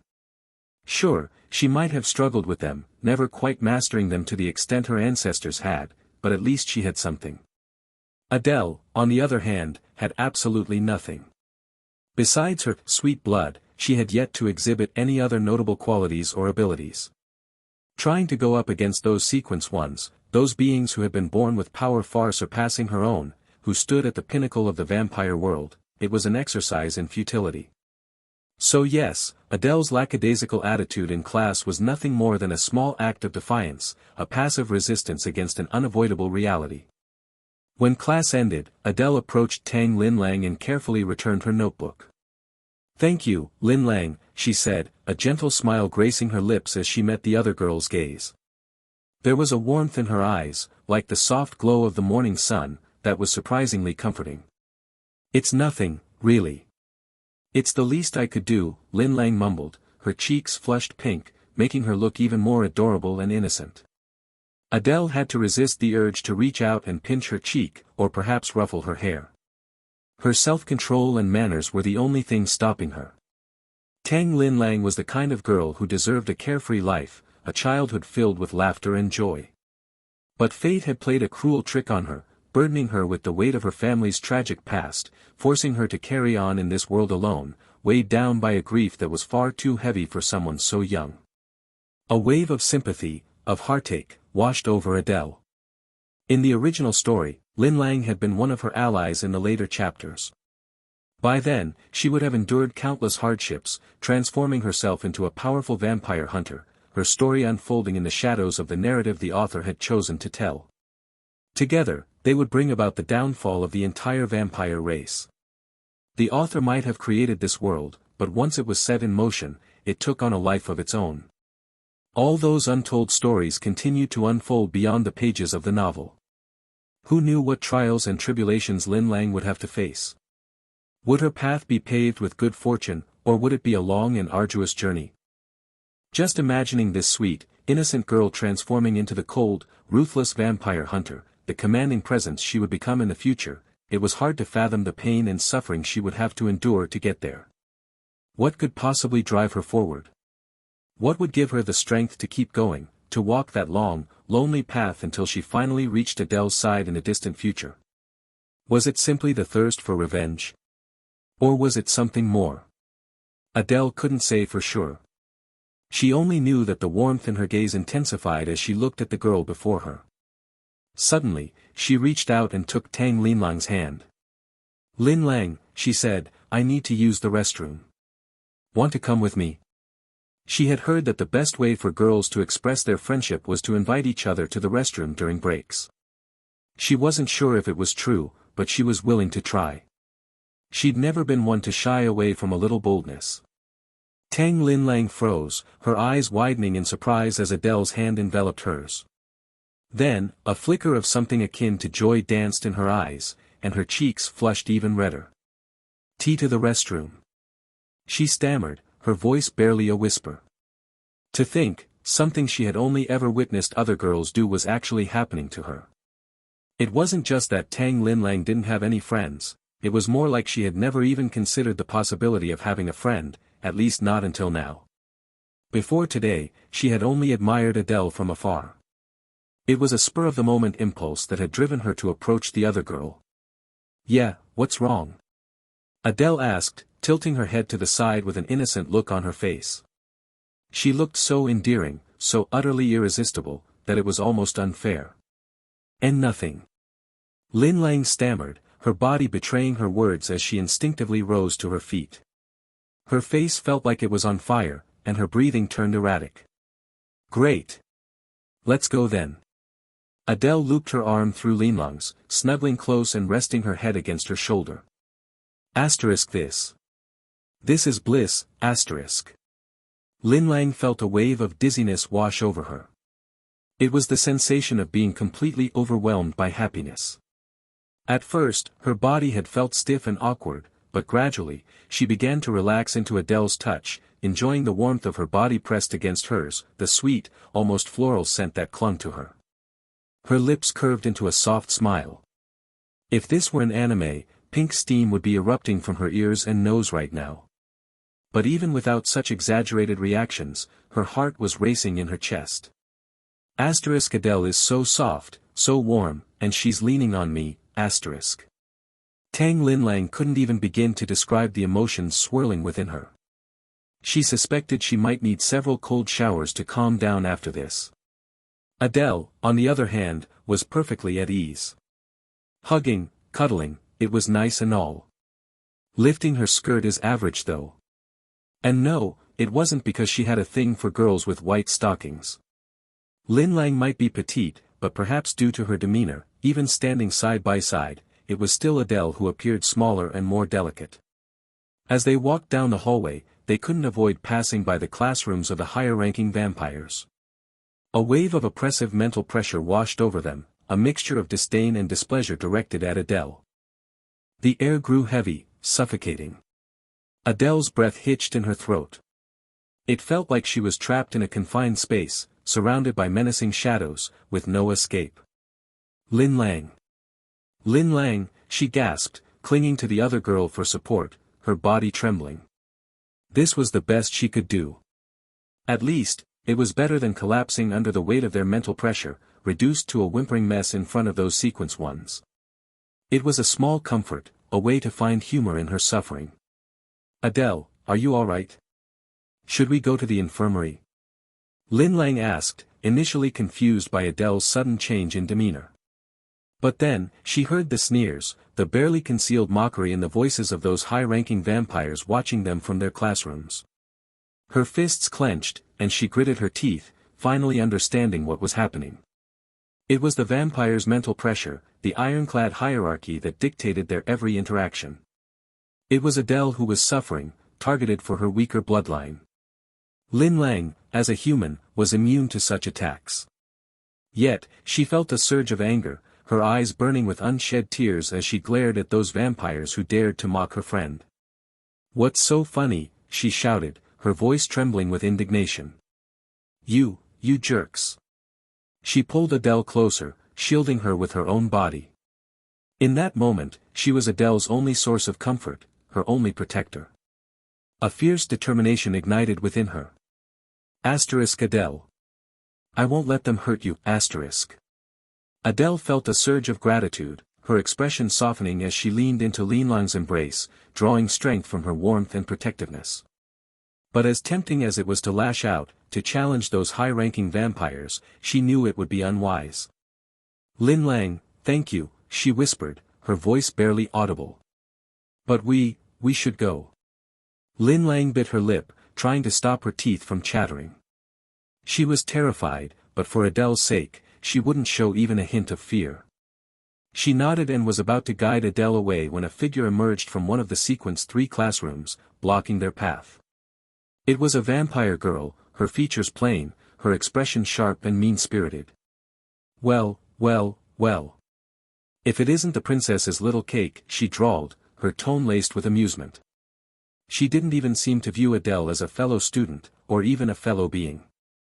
She was an object, nothing more. Her gaze shifted to Tang Linlang. And who might you be? A lowly human, daring to insult us? Don't think that the presence of those mediators will stop us from doing whatever we want. Today, you two are going to give me and my friends a proper apology. Get on your knees and beg for forgiveness, and maybe, just maybe, I'll be merciful and let you and this little cake go. Otherwise. She trailed off, a chilling smile spreading across her lips. And with that, the Sequence 3 vampire unleashed her aura. A wave of oppressive energy, cold and suffocating, descended upon them, sending chills down their spines. Shadows, dark and viscous like a stagnant swamp, spread across the walls, as if a portal to some otherworldly dimension had been opened. Something monstrous lurked within those shadows, its eyes gleaming with malice as it clawed at the edges of reality, its guttural growls sending shivers down their spines.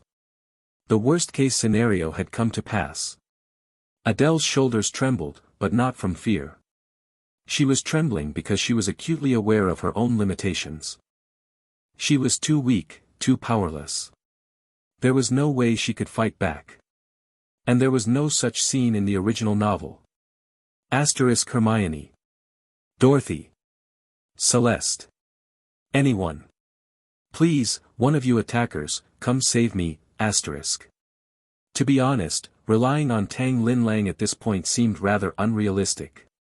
Sure, she was putting on a brave front, ready to fight tooth and nail to protect her.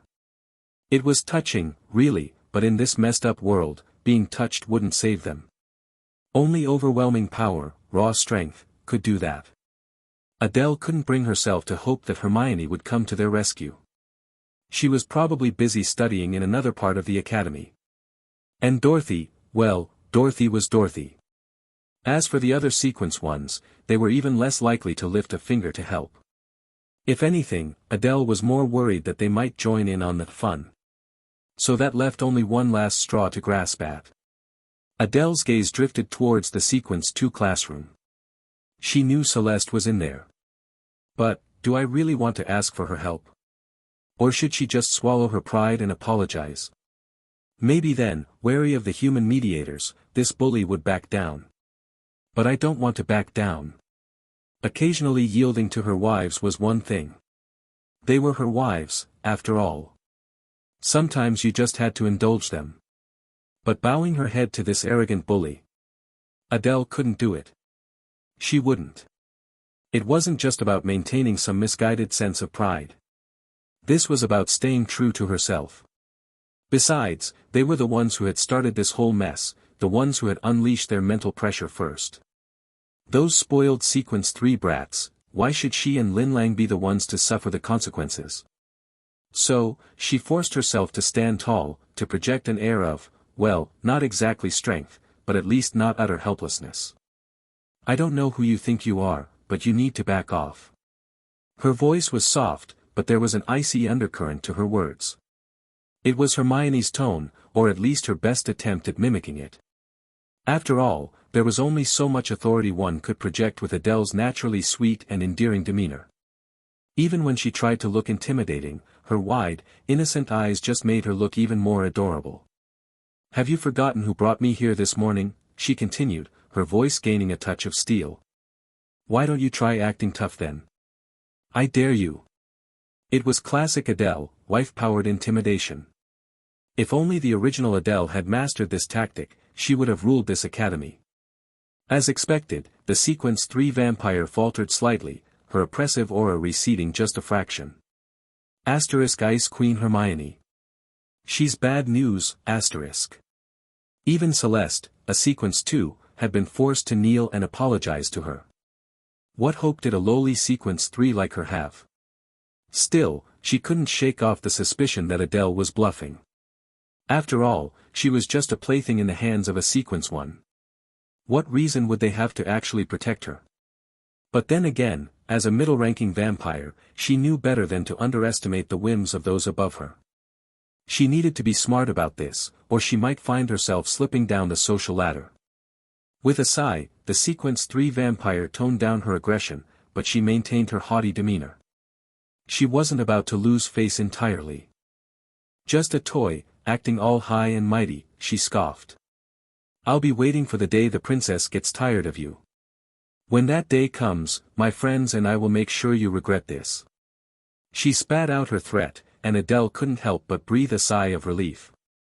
Empty threats, she could threaten to turn Dorothy into a supermarket right now, but what good would it do? She didn't have the power to back it up. But just when she thought they were in the clear, the Sequence 3 vampire shifted her attention to Tang Linlang.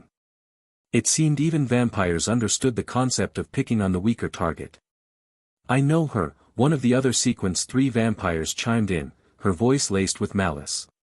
She's, from that vampire hunter family. Vampire hunter? The mere mention of those words was enough to send a ripple of anger and fear through the group of vampires. If vampires were a nightmare to humans, then vampire hunters were the bane of their existence, a constant, looming threat. The Sequence 3 vampire narrowed her eyes, a cruel smile spreading across her lips. A vampire hunter, you say? And such a weak one at that. If I'm not mistaken. There's only one family that fits that description. Her gaze settled on Tang Linlang, her eyes gleaming with a mixture of hatred and a disturbing hint of glee. You're a Tang. Well, well, well. What do we have here? She purred, her voice dripping with malice. While her own family's standing wasn't high enough to have any direct connection to the true ancestor who had been nearly killed all those years ago, vampires were a vengeful lot. They thrived on their shared history, their grudges passed down through generations. Besides, who's to say she couldn't spin this little incident to her advantage? Present herself as a loyal servant, eager to avenge the true ancestor. It was just a pathetic little whelp from a fallen vampire hunter family. What harm could there be in crushing her? The Academy's punishment? Please. It would be a slap on the wrist compared to the satisfaction she would derive from unleashing her fury. The Sequence 3 vampire's eyes glowed with a predatory light, her gaze fixed on Tang Linlang as if she were a cornered animal. You're free to go, little toy, she said to Adele, her tone dismissive. This is between us vampires and humans now. Her words effectively removed Adele from both sides of the equation, implying that she was neither vampire nor human. Just a mongrel, a half-blood abomination. A flicker of anger ignited within Adele, a visceral reaction from the original owner of this body. Or perhaps, in the short time she had been here, she had already begun to identify with Adele, to feel her pain and anger as her own. Her mixed heritage had always been a sensitive topic for Adele. But then again, those without power weren't allowed to have sensitive topics. What was she going to do if someone poked at her vulnerabilities? Get angry. And then what? What could she possibly do? Nothing. But that didn't mean she had to accept it. Adele gritted her teeth, trying to summon a fierce expression. But it came across as more of a feeble attempt at a growl, more adorable than intimidating. I'm not leaving, she said, her voice surprisingly firm.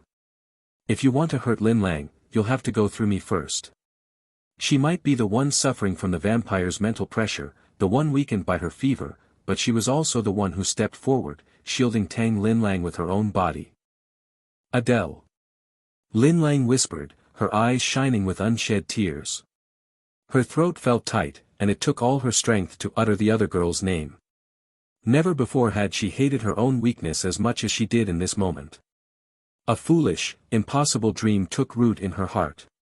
If only. If only I were stronger, Then, I could stand by her side, protect her, no matter what. You're really testing my patience now. The Sequence 3 vampire's voice dripped with venom. She had tolerated Adele's defiance once. Twice, even. But this was the last straw. Or perhaps it was the gambler in her, the belief that she could get away with it, that the fear of those higher-ranking vampires no longer held any power over her. Fine. A broken toy is still a toy, after all. She chuckled, her voice laced with a cruel amusement. Now move. From within those swirling green shadows, from the depths of that monstrous presence, came a guttural roar. Thick, black tendrils shot out, their ends tipped with razor-sharp claws and teeth, lashing out at Adele and Tang Linlang with terrifying speed. Adele, look out! Linlang reacted instantly, summoning a pitiful little mithril shield with her magic, holding it aloft to block the attack. But the shield shattered upon impact, the force of the blow sending shockwaves through Linlang's magic circuits, leaving her pale and breathless. Reorganizing her magic, creating a new defense in time, it was a hopeless endeavor. She could only watch in horror as the remaining tendrils, their claws and teeth bared, whipped towards Adele. A wave of despair washed over her, threatening to drown her in its darkness. Her heart stuttered in her chest, her breath catching in her throat. Why? Why am I so powerless? What are you playing? A playful, almost amused voice cut through the tension, stopping the tendrils in their tracks. Adele, who had closed her eyes, bracing herself for the impact that never came, slowly opened them to see the tendrils dissolving into nothingness, the monstrous presence within the shadows letting out a mournful wail. The Sequence 3 vampire, hearing that voice, blanched, her legs turning to jelly beneath her. Instinct took over, and she dropped to her knees, her body trembling uncontrollably as she fought the urge to beg for forgiveness. And all this, before the newcomer had even released a single shred of her aura, before she had asserted her dominance. It was a girl with long, flowing pink hair, strolling down the hallway as if she owned the place. Her pace was leisurely, almost theatrical, as if she were making a grand entrance on stage. Then again, for someone like her, every entrance was a grand entrance. She was the star of the show, the queen on her throne. Can I play too?" she asked, her eyes sparkling with amusement as she fixed her gaze on Adele. Her eyes were filled with a possessive light. Her every step exuded an effortless grace. Her smile, it was a smile that could make one forget all the ugliness in the world. From the moment she had arrived, her attention had been solely focused on Adele. Nothing else mattered, nothing else even registered in her field of vision. She was asking, pleading almost, to be included in their little game. Adele's heart pounded in her chest, a thin sheen of sweat forming on her back. This is bad. This is really bad, asterisk. If she didn't respond, and quickly, Dorothy would throw a tantrum. A tantrum with potentially catastrophic consequences. Dorothy, a girl who lived for her games, a vampire princess who collected prized possessions, and right now, Adele was her favorite toy. So, before she lost her patience, before she decided to break her toys. Of course, Adele stammered, her teeth chattering despite the warmth of the hallway. "Please, join us, Your Highness." It was the only way, the only hope she and Lin Lang had. "You're the best, Adele." Dorothy squealed, her excitement palpable. It was the kind of unrestrained joy that suggested she hadn't experienced true fun in a very, very long time. She might have had the demeanor of a playful child, but her body, well, let's just say that if Hermione was a snow-capped mountain, then Dorothy was a smoldering volcano. She was slightly taller than Adele, with curvy figure and a ridiculously tiny waist. Today, she was wearing a simple yet elegant red velvet slip dress, devoid of any unnecessary embellishments. The only concession to her usual flamboyant style was the way one of the straps was carelessly dangling off her shoulder, revealing a tantalizing glimpse of smooth, porcelain skin. "What are we playing? Tell me, tell me." She bounced on the balls of her feet, her excitement bubbling over as she practically pranced towards Adele. Adele swallowed nervously, instinctively reaching out to grip Tang Linlang's arm, seeking comfort, grounding. It was a mistake. Dorothy's gaze flickered to Lin Lang, her expression turning glacial, her steps faltering. She tilted her head to the side, her pink pigtails swinging like pendulums, her gaze unsettling, almost predatory. Adele instantly released Lin Lang's arm, her heart pounding even harder. As if satisfied, Dorothy straightened her head and resumed her approach, the playful light returning to her eyes. "She's so easy to read. Dealing with her wouldn't be so difficult, as long as you knew how to handle her." The problem was, everyone was too terrified of incurring her wrath to even try. Adele's mind raced as she struggled to come up with an answer, an acceptable game. "We're playing, a game about defeating bad guys," she finally said, hoping it would suffice. "Bad guys? Who?" Dorothy's gaze swept over Tang Linlang, lingering a beat too long, making the other girls shrink back. Thinking quickly, Adele pointed at the stunned Sequence 3 vampire. "Her," she said. "She's the bad guy." "Be bad guy?" "And no. Your Highness, it's not me. I'm not the bad guy." The Sequence 3 vampire, who had been so smug and arrogant just moments ago, was now a blubbering mess, fear turning her voice into a pathetic squeak. "Please, please spare me." How annoying. Dorothy's voice turned cold, bored even. It was the voice of a queen, no longer amused by her subjects' pleas. The Sequence 3 vampire instantly fell silent, tears streaming down her face. She hadn't known the princess would be here. She hadn't considered the consequences of her actions, of giving in to her petty desire to punish Adele. All she had wanted was to teach that half-blood a lesson, to leave a mark, just one. And then, she would have dealt with that Tang girl. Why? Why was the princess so protective of a mere toy? It made no sense. Dorothy sauntered over to where the Sequence 3 vampire was kneeling, gracefully gathering her skirts as she crouched down, her gaze like that of a scientist examining a particularly intriguing insect. If she had a magnifying glass, she would have used it. How unpleasant, she finally declared, her tone laced with a delicate disgust.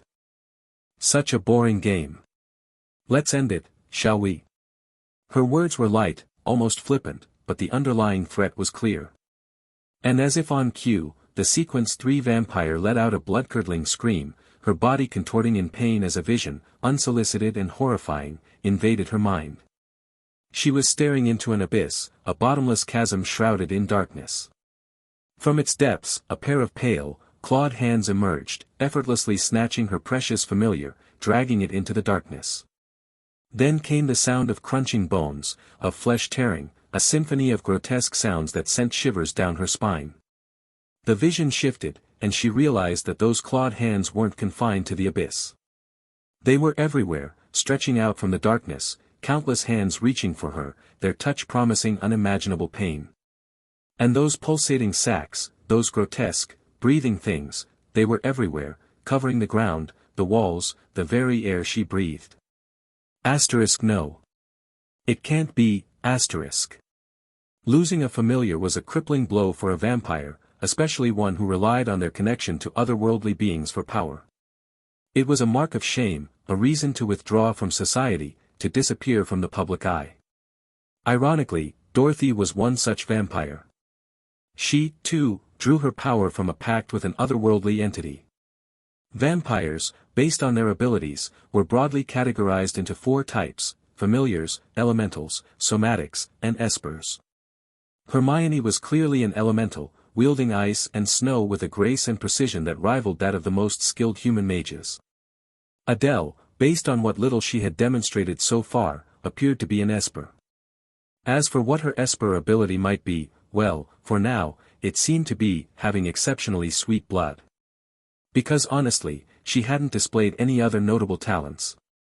She had no familiar to draw power from, no affinity for the elements, and her physical abilities were, lackluster, to say the least, unlike those vampires who specialized in physical combat. Which, by default, made her an esper. "The game's over, Adele," Dorothy announced, her voice cheerful as she skipped over to where Adele was standing, frozen in place. "I made Azathoth eat the bad thing, but now I'm sad."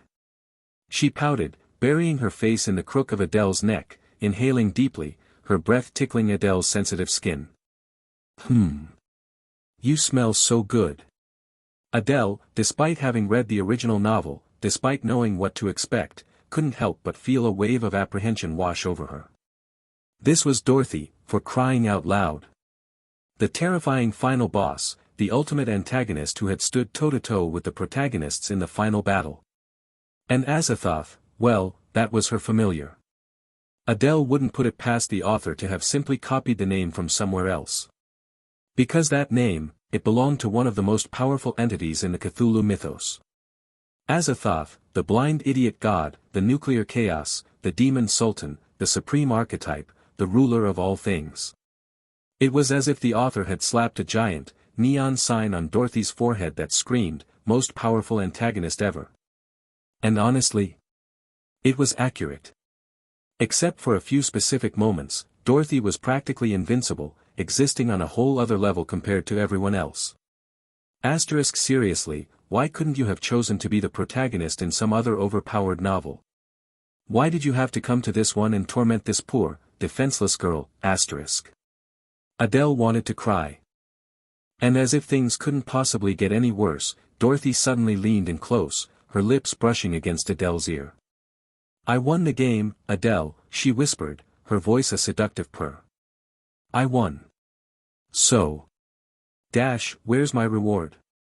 At this moment, Dorothy resembled nothing more than an eager puppy who had just retrieved a thrown frisbee, tail wagging furiously, eyes bright with anticipation as she looked up at her owner, waiting for her reward. And unfortunately, the owner, tasked with providing said reward, was Adele. Of course, that was just Adele's inner monologue. She wouldn't dare voice such a thought aloud. Don't let Dorothy's innocent appearance fool you. This girl was bad news. Downright wicked, in fact.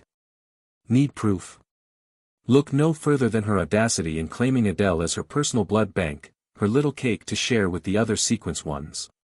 She clearly viewed Adele as nothing more than a plaything, an object to be used and discarded at her whim. Doesn't she know the meaning of facing the consequences? No matter how tightly she clung to Adele, no matter how sincere her gaze seemed, Adele couldn't feel a shred of genuine warmth in her touch. All she could do was force a smile and pray for the best. Besides, inviting Dorothy to play was already a deviation from the original plot. Desperate times called for desperate measures, sure, but judging by Dorothy's words, "You finally let me join your game," it was clear that the original Adele had never indulged her, not even once. And now, by breaking that unspoken rule, Adele had no idea what she had just unleashed. Would this lead to a more favorable outcome? Or would it make things even worse? It was like opening Pandora's box. Dorothy is a loose cannon. Adele racked her brain, trying to recall any instance in the original story where someone had managed to successfully navigate a relationship with Dorothy, to find a way to coexist, or even gain the upper hand. But there was nothing. Which meant, she was on her own.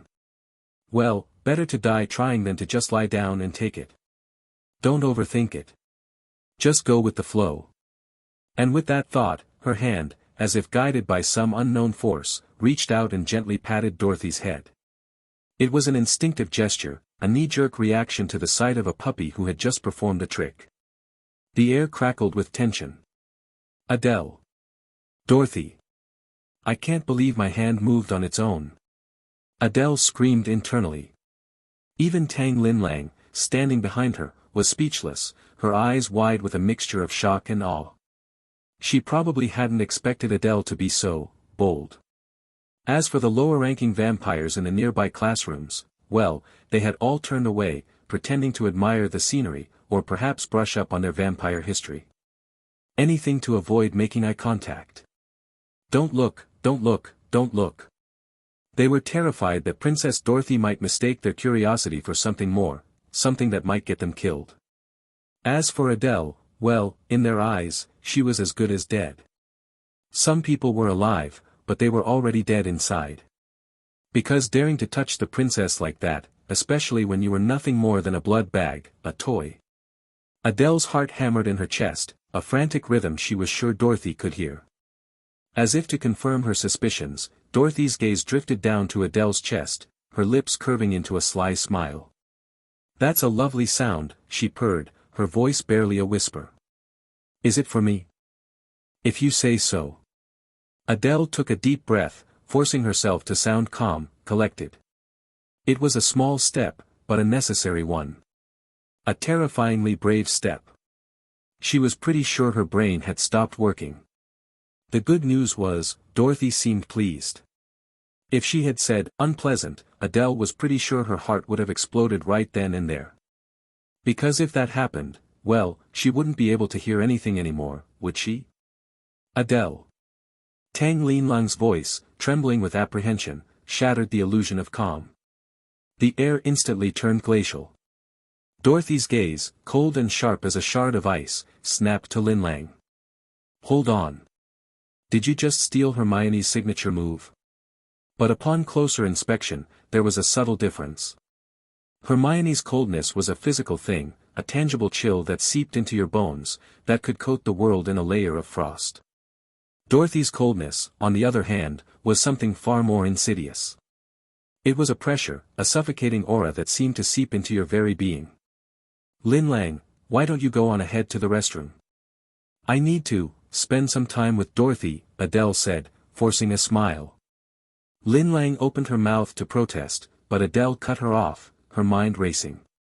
Don't you dare say another word. Don't you dare provoke her. I need you to survive this, to grow stronger, to fight alongside me in the future. Don't throw your life away for nothing. Wait. I'm Dorothy's weakness. Just go. Adele urged, her voice taking on a sharper edge. Lin Lang choked back a sob, tears welling up in her eyes. She knew what Adele was doing, sacrificing herself to appease that horrible vampire princess. I hate her. I hate her so much. And I hate myself even more for being so weak, so utterly useless. If only I were stronger. Could I stand by her side then? Could I actually help her?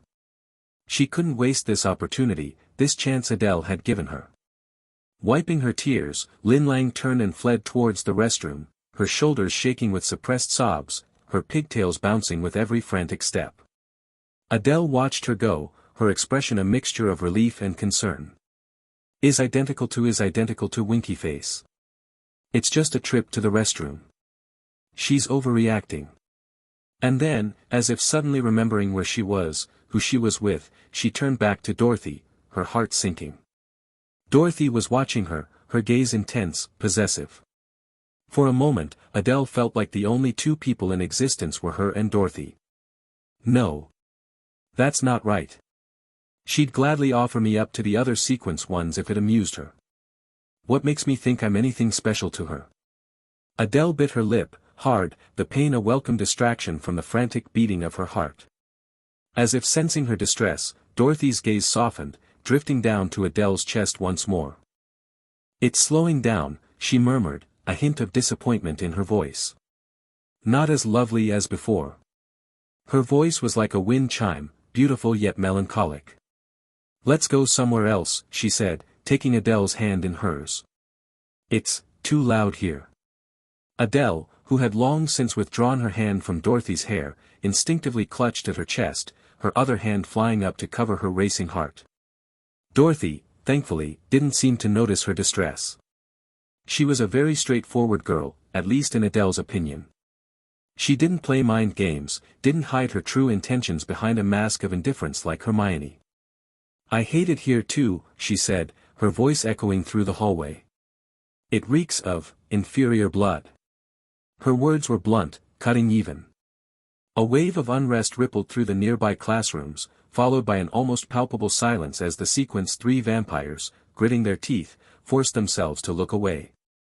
Some, recognizing the futility of defiance, even plastered obsequious smiles on their faces.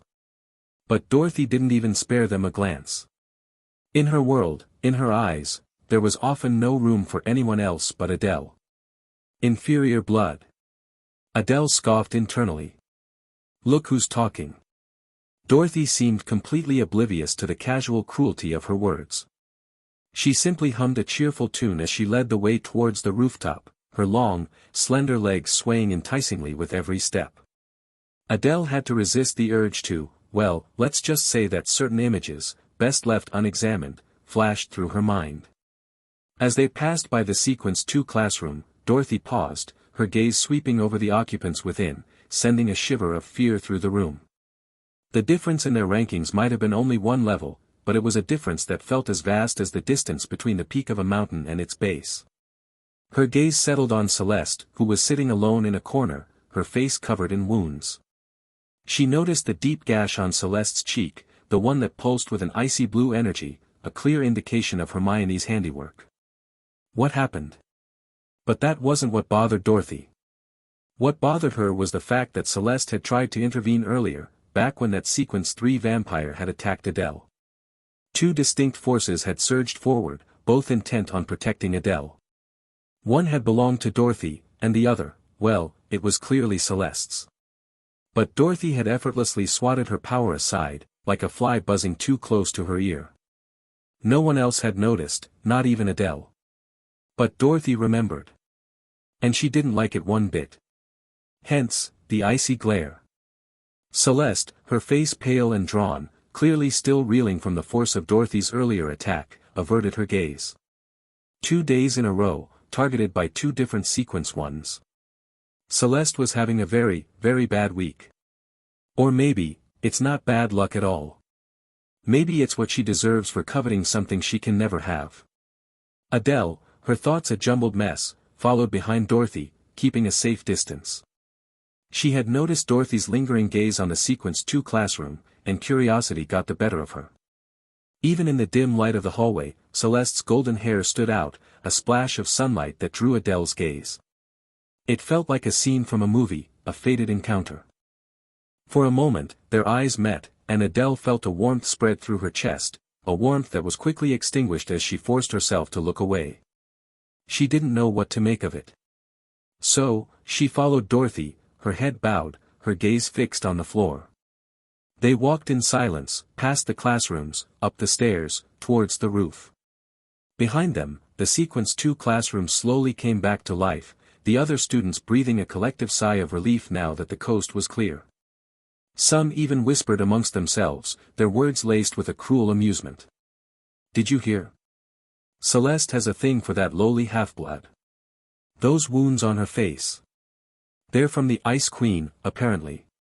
Even the princess hates her. She's finished in this academy. That's what she gets for coveting the princess's toy. She's not even worthy of being called a toy." They made no effort to hide their conversation from Celeste, their words like daggers piercing her heart. They weren't from families that were significantly more powerful than hers. She might be a strong Sequence too, but if they banded together, what could she possibly do? Celeste sat alone in her corner, her head bowed, her shoulders slumped. Her golden hair, usually so vibrant, seemed dull and lifeless, shielding her face from view. No one could see her expression. No one could see the tears blurring her vision as she squeezed her eyes shut, trying to block out the whispers, the laughter, the pity. She couldn't bear to look at Princess Dorothy. She was even too ashamed to meet Adele's gaze. But she had felt it, that fleeting warmth, that gentle touch that had lingered on her for the briefest of moments when their eyes had met. It was a flicker of warmth that had threatened to melt the ice that had encased her heart. But it was gone now. Adele had left with Dorothy, whisked away right before her eyes. Why? Why can't I do anything right? Adele followed Dorothy up the stairs to the rooftop, her gaze fixated on the gentle sway of Dorothy's red velvet skirt, her mind wandering to dangerous, inappropriate places. If I were to bend down just a little, and then look up. Ahem, no. Bad Adele. Stop that. I'm not some creepy pervert who gets off on looking up girls' skirts in video games. Still, she had to admit, Dorothy was attractive. Her type, even. If only she wasn't such a horrible person. The door to the rooftop was open, framing the azure sky and fluffy white clouds like a painting. Adele climbed the stairs, each step taking her closer to the heavens. The rooftop was a spacious, well-equipped area that served as the exclusive domain of the Sequence Ones. Lower-ranking vampires rarely ventured up here, too intimidated to even approach. As for the human elites, well, they had better things to do than to involve themselves in vampire politics. Even though the door was open, everyone knew that this was Dorothy's territory, her secret lair. And where Dorothy went, the other Sequence Ones followed. They gathered here to play games, to gossip, to do whatever they pleased.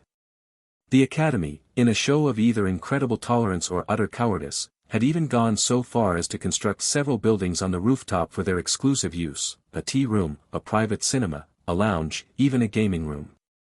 It was extravagant, to say the least. This was Adele's first time on the rooftop since her arrival in this world. And despite her best efforts to appear composed, she couldn't help but gasp in awe. The Sequence Ones might have been powerful, but their power was only possible because the Academy allowed it, even enabled it. It was a consequence of that incident, the one that had nearly destroyed the fragile peace between humans and vampires. Humans had paid a heavy price for their actions, forced to make concessions, to appease the vampires, especially the descendants of the true ancestor who had been wounded that day. There was another faction of Sequence Ones, led by the true ancestor's descendant. They were a powerful group, but their influence paled in comparison to Dorothy's faction. Still, they were numerous, well-organized, and they had formed their own governing body within the Academy, much like a student council. Dorothy's faction, on the other hand, consisted of the following members. The Ice Queen, Hermione. The Dream Eater, Sharon. The Black and White Twins, Amaterasu Kuro and Tsukimi Shiro. What are you thinking about, Adele? A voice, close to her ear, startled Adele out of her thoughts. She turned to see Dorothy's face inches from hers, her features so beautiful, so captivating, that if Adele didn't know any better, she might have actually been charmed. "And nothing," she stammered, her cheeks flushing. "Are you sure?" Dorothy pressed, her crimson eyes sparkling with amusement. She twirled gracefully, her movements fluid and elegant, and before Adele could react, she was enveloped in a warm embrace. Dorothy's breath tickled her neck, sending shivers down her spine. It was a strange sensation, a mixture of warmth and a lingering chill. Perhaps it was just the contrast between their body temperatures, or perhaps. Adele's heart pounded in her chest, but it wasn't from Dorothy's touch. It was her body, betraying her once more, responding to Dorothy's presence in the most primal of ways. Her blood sang, a siren's call that Dorothy was all too eager to answer. Adele couldn't speak. It was as if her body had made a conscious decision to betray her mind, to succumb to Dorothy's allure. And to make matters worse, her expression, the way her eyes welled up with unshed tears, only seemed to encourage Dorothy. Dorothy's breath hitched, her fangs, which had been slowly extending, retreating back into her gums with a disappointed whine. Adele might have been the one being manhandled, but somehow, Dorothy seemed even more distressed. "You promised," she whined, her voice thick with betrayal. "You promised to give me a reward. I won the game. I won. Why? Adele. Does being with me make you that unhappy? Does being with me make you that unhappy?" For a moment, Dorothy's vulnerable words pierced through Adele's heart. That vulnerability, that fragility, it was something that shouldn't exist in someone like Dorothy, a sequence one, a vampire princess who wielded immense power.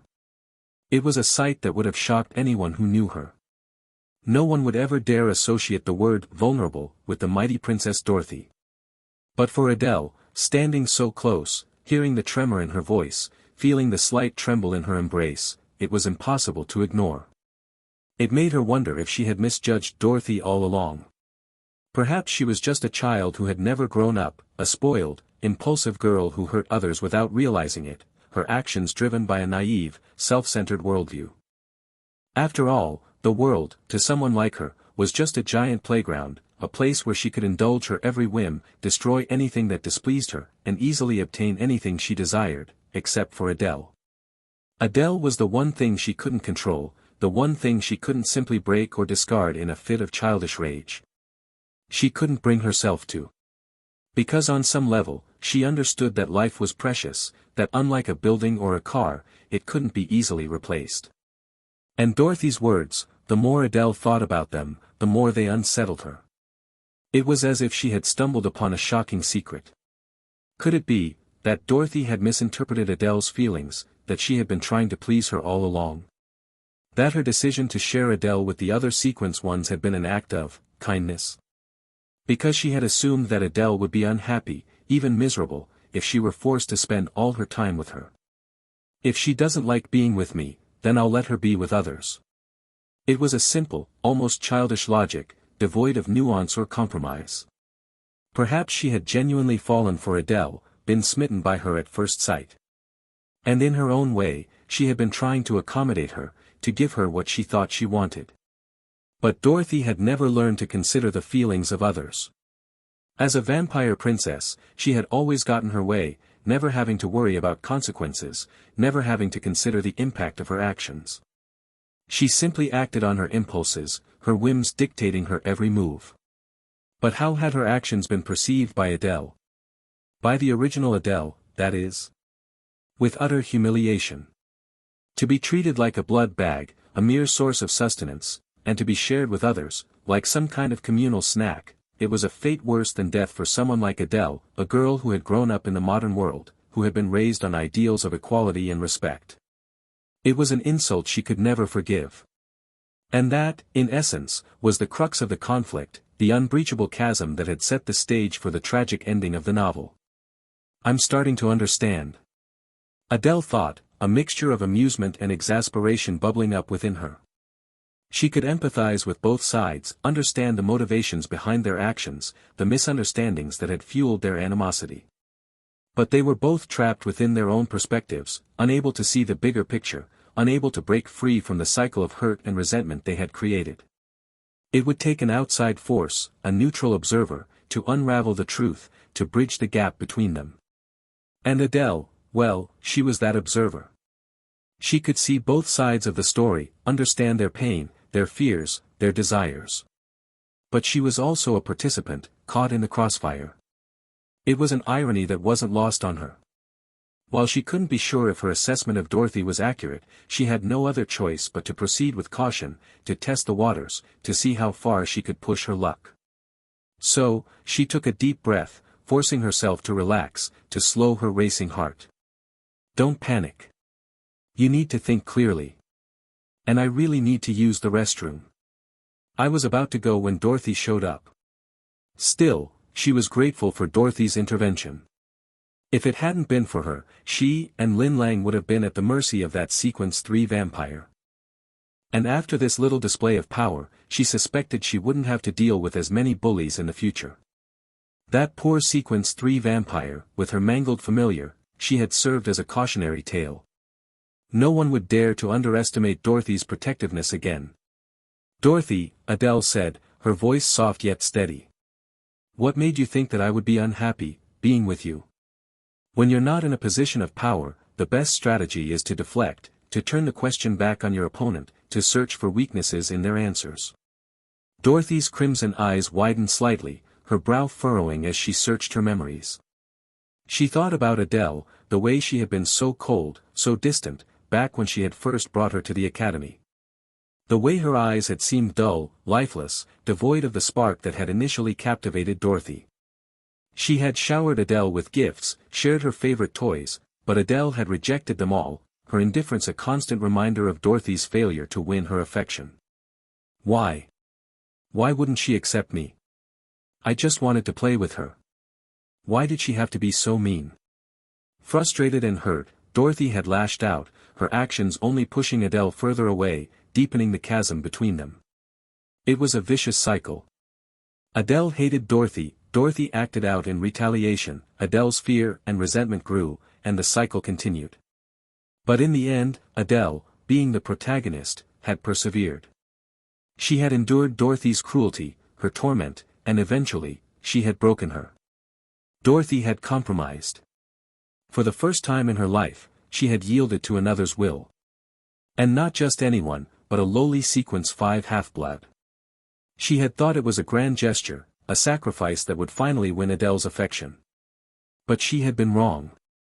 Her compromise had only pushed Adele further into the abyss. Because her solution had been to introduce Adele to her friends. It was as if, presented with countless ways to bridge the gap between them, she had chosen the worst possible option. But she hadn't meant to humiliate Adele. She had simply thought that if Adele didn't enjoy spending time with her, then she would change. The idea of a vampire princess, a being of immense power and privilege, changing herself for a lowly Sequence 5, it was unthinkable. But what Dorothy had perceived as a change, a way to make Adele happy, had only served to make her life even more miserable. Dorothy felt more at ease when she was with her friends. Their presence soothed the chaotic, destructive urges that simmered beneath the surface. So, she had assumed, quite naturally, that Adele would feel the same. That being surrounded by Dorothy's friends would make her happy, or at least, less resistant to Dorothy's advances. But she had failed to consider the vast gulf that separated Adele from her friends, the rigid hierarchy that governed vampire society. Amaterasu Kuro, befriend a filthy Sequence 5. Dorothy's lost her mind. Tsukimi Shiro, indeed, sister. But let's not speak ill of the princess in her presence. Amaterasu Kuro, of course not. Do you think I'm stupid? Who would dare to provoke that monster? Amaterasu Kuro, still. I'm curious. What kind of power could a Sequence 5 possibly possess to captivate Dorothy so completely? This should be entertaining. Tsukimi Shiro, deliciously entertaining. Sharon. Hermione, how utterly tedious. Those were the thoughts of Dorothy's friends. And Dorothy, oblivious to their true intentions, had delivered Adele right into their hands. The consequences were inevitable. By the time Dorothy saw Adele again, the coldness in her eyes had been replaced by a burning rage, a fiery hatred that threatened to consume her. Am I wrong? Dorothy cried, her voice cracking with emotion. You do hate being with me. The memories, flooding back, pushed her to the brink. Her emotions, always volatile, threatened to spill over. Adele knew this, understood that dealing with Dorothy required a delicate touch, like stroking a cat's fur in the right direction. She gritted her teeth, enduring the pressure radiating from Dorothy, a pressure that wasn't a conscious act of dominance, but simply the inherent aura of a princess, a born ruler. Dorothy, she said, her voice firm despite the tremor in her chest. If I hated being with you, would I let you boss me around like this? It was a bold statement, a bluff she prayed Dorothy would buy. After all, fake it till you make it, right? The reality, of course, was that she had no choice but to obey Dorothy. She was a lowly Sequence 5, after all. This kind of defiance wouldn't work on the other Sequence 1s, but with Dorothy, it might just do the trick. As expected, Dorothy calmed down slightly, her gaze softening a fraction. But her eyes were still cold, a chilling blue that sent shivers down Adele's spine. Adele pressed her advantage. Is it possible that I just dislike certain things you do? She asked, her voice hesitant. That I don't necessarily dislike you. It was a flimsy excuse, a blatant lie disguised as a reluctant confession. But it was the answer Dorothy wanted to hear. Is that true? Dorothy's voice wavered, a flicker of hope igniting in her eyes. She was a master of self-deception, easily swayed by the slightest hint of validation. All Adele had to do was dangle the bait, and Dorothy would take it hook, line, and sinker. Love made fools of everyone, even if it was a one-sided, delusional love like Dorothy's. But if Adele gained Dorothy's trust, her favor, and then betrayed her, the consequences would be dire. So, she had to commit to the act, to sell the lie. Of course it's true, she said, her voice gaining confidence. I hate being forced to do things I don't want to do. It's just. I wasn't very good at expressing myself before. Dorothy's eyes, which had been shining like polished rubies, dimmed slightly, a flicker of hurt flashing across her face. Did Hermione teach you how to express yourself? She asked, her voice barely a whisper. Adele winced internally. So, the news of her afternoon tryst with Hermione had already spread. Someone, most likely hoping to stir up trouble, had made sure Dorothy knew all about it. Which explained why Dorothy had sought her out during break. She had wanted to see for herself what Hermione had done to her, to make sure she hadn't overstepped her bounds. No. It wasn't Hermione, Adele said quickly, not wanting to be the cause of any further conflict. She was starting to care about Hermione, to feel protective of her, despite being the weaker one, the one who should be protected. I just realized some things. Realized some things? Dorothy's gaze met Adele's, her eyes wide with a mixture of curiosity and something akin to longing. It was inevitable. Adele was the object of her affection, her chosen one, her most delicious plaything. That alone explained everything. Yes, Adele said, taking a deep breath and reaching out to touch Dorothy's cheek. She was getting bolder, more daring. It seemed she had finally figured out how to deal with these Sequence 1s. Hermione, Dorothy, they were used to being the ones in control, the ones calling the shots. So, when their pet, the one who should be submissive and obedient, dared to take the initiative, it threw them off balance. And in that moment of confusion, of vulnerability, they were more likely to indulge her, to allow her to overstep her bounds. It was a high-risk, high-reward strategy. And if it worked on Hermione, then surely, it would work on Dorothy as well. Adele's touch was gentle, tentative.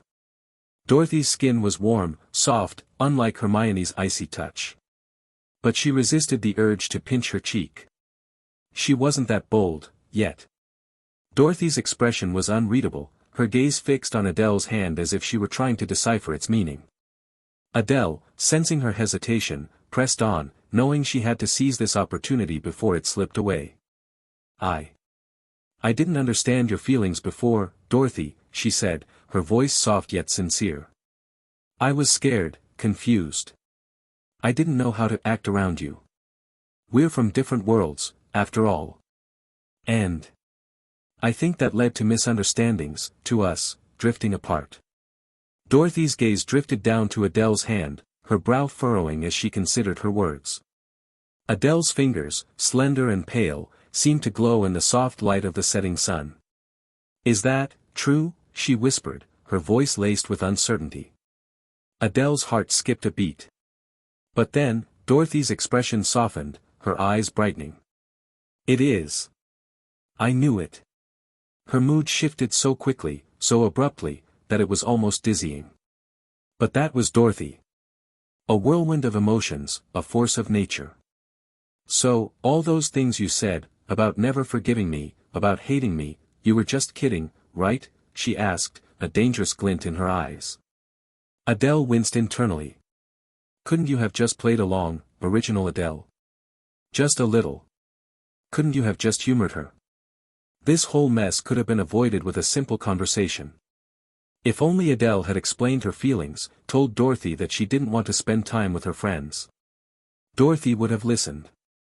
At least, she would have listened to Adele. But the original Adele had chosen to suffer in silence, letting her anger and resentment fester. One was impulsive and clueless, the other was stubborn and resentful. They were a recipe for disaster. It was just a momentary lapse in judgment, Adele said, trying to smooth things over. She couldn't erase the past, but she could try to explain it. Dorothy's breath hitched, her eyes widening. She knew what a momentary lapse in judgment meant. It meant that for a brief moment, Adele had genuinely meant those hurtful words. Sensing Dorothy's rising anger, Adele quickly added, Please, Dorothy, just hear me out. You're the first person who has ever dared to tell me to be patient, Dorothy said, her voice dangerously low. Adele's heart sank. Did I say the wrong thing? But then, after a tense silence, Dorothy closed her eyes, her expression softening. But I'll be patient for you, she murmured, her voice barely audible. I often wonder if I'm going mad. But Hermione and the others always say I'm crazy, so maybe this is my normal state. She opened her eyes, her gaze settling on Adele's hand, which was still resting on her cheek. Your hand is cold, she said. Did you catch Hermione's chill? No. It's not that. Adele remembered her fever that morning, though it had mostly subsided by now. I just have a slight fever, she said, coughing lightly. I probably caught a cold last night. But it's nothing serious. She forced herself to sound strong, to project an image of resilience. It was the Adele that Dorothy knew, the Adele she had fallen for. I'll call Sharon, Dorothy said, her voice laced with concern. She knows healing magic. She was a woman of action, not one to waste time deliberating. Besides, Sharon was more of a follower than a friend, someone Dorothy could easily order around. Adele, hearing Sharon's name, swallowed nervously. She wasn't ready to deal with two sequence ones at the same time, especially not two with such unique personalities. If Dorothy was a force of nature, her power undeniable, her intentions clear, then Sharon was a shadow, her motives shrouded in mystery, her true nature a puzzle waiting to be solved. But she was adorable. That much Adele could concede. And no, it's fine, Dorothy, she said quickly. If you're willing to be patient for me, then I can be patient too. Besides, there was a much better remedy than healing magic, wasn't there? She blushed, withdrawing her hand and clutching it to her chest, feigning shyness. What remedy? Dorothy asked, her curiosity piqued. Even human science, as far as she knew, couldn't compete with the effectiveness of healing magic. Adele bit her lip, her cheeks burning as she slowly opened her arms. Please, hold me. It was the oldest, simplest, yet most effective way to chase away the cold. All it required was, well, 2 arms. It was more of a psychological comfort than a physical one, but that was exactly what Adele needed at this moment. Besides, if Dorothy was willing to indulge her in this, then it would give Adele a better understanding of the boundaries, the lines she could and couldn't cross. It was a risky strategy, but potentially rewarding. One wrong move, however, and the consequences could be unpleasant. Dorothy stared at Adele, her gaze intense, searching. The silence stretched on, each passing second amplifying the tension, until Adele was sure she had pushed her luck too far. Maybe I should just. But just as she was about to withdraw her offer, her arms starting to ache from the awkward position, Dorothy took a hesitant step forward, closing the distance between them until Adele could feel the warmth of her breath, smell the faint scent of citrus that clung to her. And then, she reached out and pulled Adele into an embrace. It was a warm, comforting embrace, unlike Hermione's icy touch. And surprisingly, it felt equal. Because unlike Hermione, Dorothy wasn't tall and imposing. She was just a little taller than Adele, her embrace more comforting than dominating. And yet, she was far more powerful than Hermione. Adele's eyes widened in surprise, then softened as a wave of relief washed over her. Dorothy, for no apparent reason, sniffed the air, her heart skipping a beat. Could this really cure Adele's cold? She didn't understand, but her mouth began to water, her fangs aching to sink into that sweet, tempting flesh. But Adele was sick. She would be patient. Once again, Dorothy made an exception for this lowly sequence 5, her desires taking a backseat to Adele's well-being. Because Adele had said that she hated being forced. Perhaps Dorothy hadn't been treating Adele like a toy after all. Perhaps it had all been a misunderstanding. Maybe Adele wasn't a toy, but a playmate. Someone Dorothy genuinely wanted to be friends with. That was the realization that dawned on Adele as she stood in Dorothy's embrace, feeling the warmth of her body, the gentle rise and fall of her chest. Dorothy. You really are terrible at communicating, aren't you? Dong. Dong. Dong. 3 resounding tolls of the academy bell echoed through the halls, signaling the end of break and the start of the next class. It was a call to order, a reminder for all students to return to their classrooms and prepare for another round of learning. On the rooftop, lost in their embrace, Adele and Dorothy finally stirred, their moment of intimacy shattered by the harsh clang of the bell. Adele's cheeks flushed, her eyes wide with a mixture of embarrassment and panic.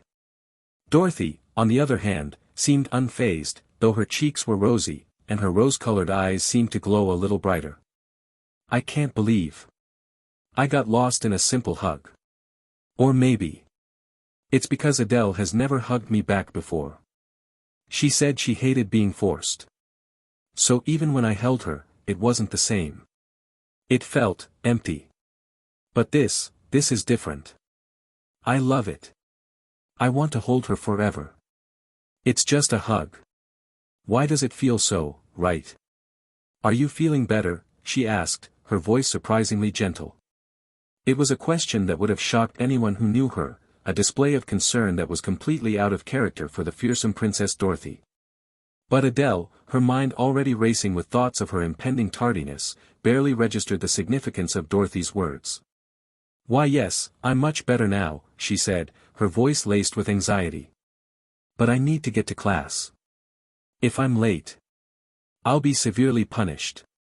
Especially as a sequence 5. Who would dare punish you? Dorothy's voice turned icy. No. That's not what I meant.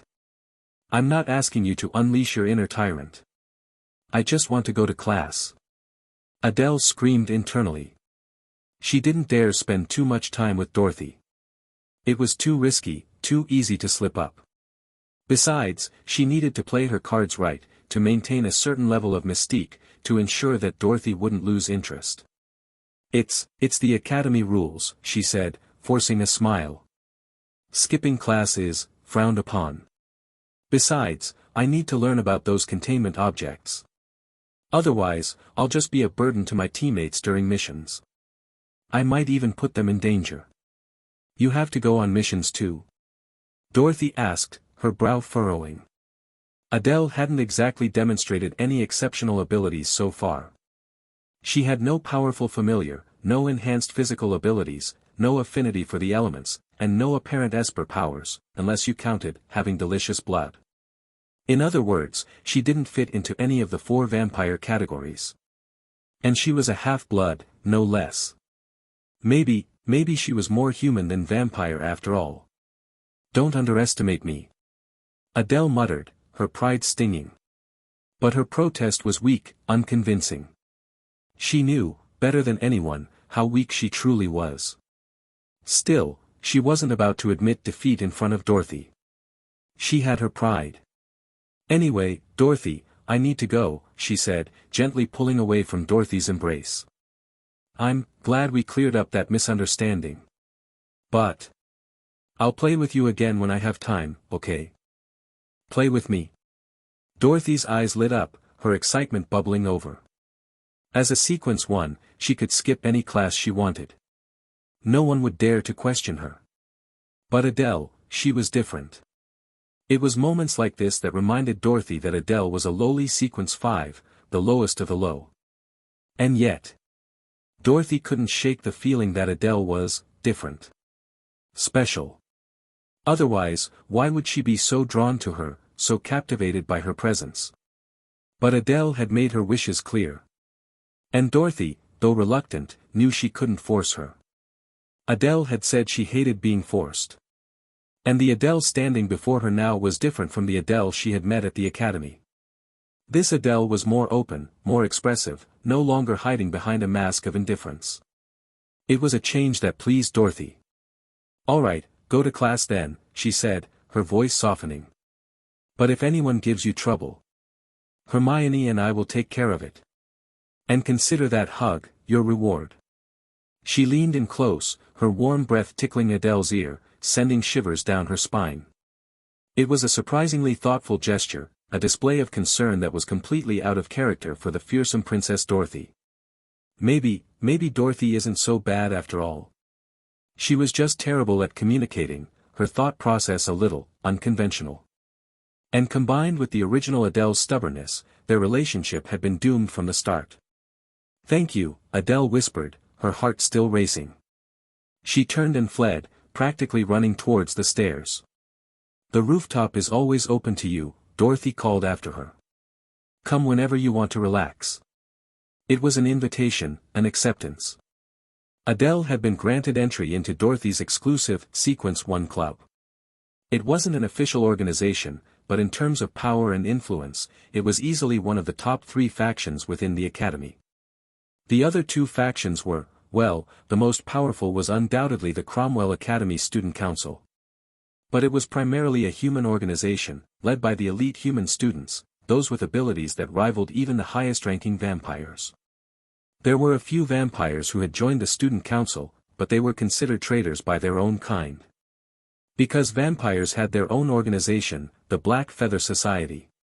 To choose the student council over the Black Feather Society, it was an act of open rebellion. But those who chose this path, those who defied their own kind, had their reasons. Perhaps they, like Adele, had been victims of abuse at the hands of the higher-ranking vampires, seeking refuge among the humans. Or perhaps they were simply rebels, those who rejected the rigid hierarchy of vampire society. The leader of the Black Feather Society, as mentioned before, was the descendant of the true ancestor who had been nearly killed all those years ago. She might not have been as powerful as Dorothy, but unlike Dorothy, her organization wasn't limited to Sequence 1s. She had welcomed vampires of all ranks into her fold, creating a formidable force that rivaled even the student council in terms of influence. According to the original plot, Adele would eventually join the Black Feather Society, seeking their protection, their power, as she plotted her revenge against Dorothy. But that decision would only serve to widen the gulf between her and Dorothy, making their conflict even more intractable. And the Black Feather Society wasn't the haven she had imagined it to be. In fact, her time with them would prove to be just as traumatic, just as dehumanizing, as her experiences with Dorothy and her friends. A pawn was a pawn, regardless of who controlled the board. It was a turning point in her story, the moment she realized that her hatred wasn't just directed at Dorothy, or even at the Sequence 1s, but at the entire vampire race. Without those experiences, without that pain, that betrayal, she wouldn't have become the Blood Empress, the one who would eventually bring about the downfall of her own kind. And at this moment, our future Blood Empress was sprinting through the hallways, her skirt billowing behind her, her face contorted in a mixture of panic and despair. Why? Why do I still have to go to class, even after transmigrating into this world? And I didn't even have time to use the restroom. If I have to sit through this class, in this state, my academic career is over. Crying face. I'm sorry I'm late, Professor. The girl, her long black hair cascading down her back like silk, her pink eyes wide and apologetic, stood panting in the doorway, her arrival disrupting the quiet hum of the classroom. A wave of murmurs and whispers rippled through the room as the other students turned to stare, their gazes a mixture of curiosity and disdain. It wasn't until the professor, a stern-looking man with a neatly trimmed beard, rapped his knuckles against the lectern, silencing the room, that order was restored. He looked at Adele, his gaze lingering for a moment, a flicker of pity in his eyes. He wasn't oblivious to the rumors, the whispers that followed her like a shadow. But even as a professor, he was powerless to intervene. This was a matter of vampire hierarchy, a world where humans had no jurisdiction. Adele's misfortune was that she possessed vampire blood. That alone made her a target. All he could do was accept her apology and treat her like any other student. No pity, no special treatment, just normalcy. He suspected that was all she wanted. "Come in, Miss Adele," he said, his voice neutral. "Take your seat and open your textbook to page 58. Today, we're discussing the first recorded instance of cooperation between humans and vampires. Most of the professors at Cromwell Academy were human espers, individuals with extraordinary abilities. A few were ordinary humans who had stumbled into the world of the arcane, lured by the promise of a stable job, a steady income, and even government-provided housing. It wasn't a bad deal, all things considered. Vampire professors, however, were rare. Vampires, especially the powerful ones, were notoriously independent, their disdain for authority evident in Dorothy's blatant disregard for attendance rules. The idea of them willingly subjecting themselves to a 9-to-5 schedule, it was almost laughable. Still, there were a few vampire professors at Cromwell Academy, as well as instructors who oversaw the students' field training, their expertise in combat and survival invaluable. Adele, struggling to catch her breath, bowed slightly to the professor, her cheeks still flushed from her rooftop encounter. Then, ignoring the curious and mocking gazes of her classmates, she hurried to her seat, her steps small and hurried. She retrieved her history textbook from her desk, flipping to the designated page and pretending to read.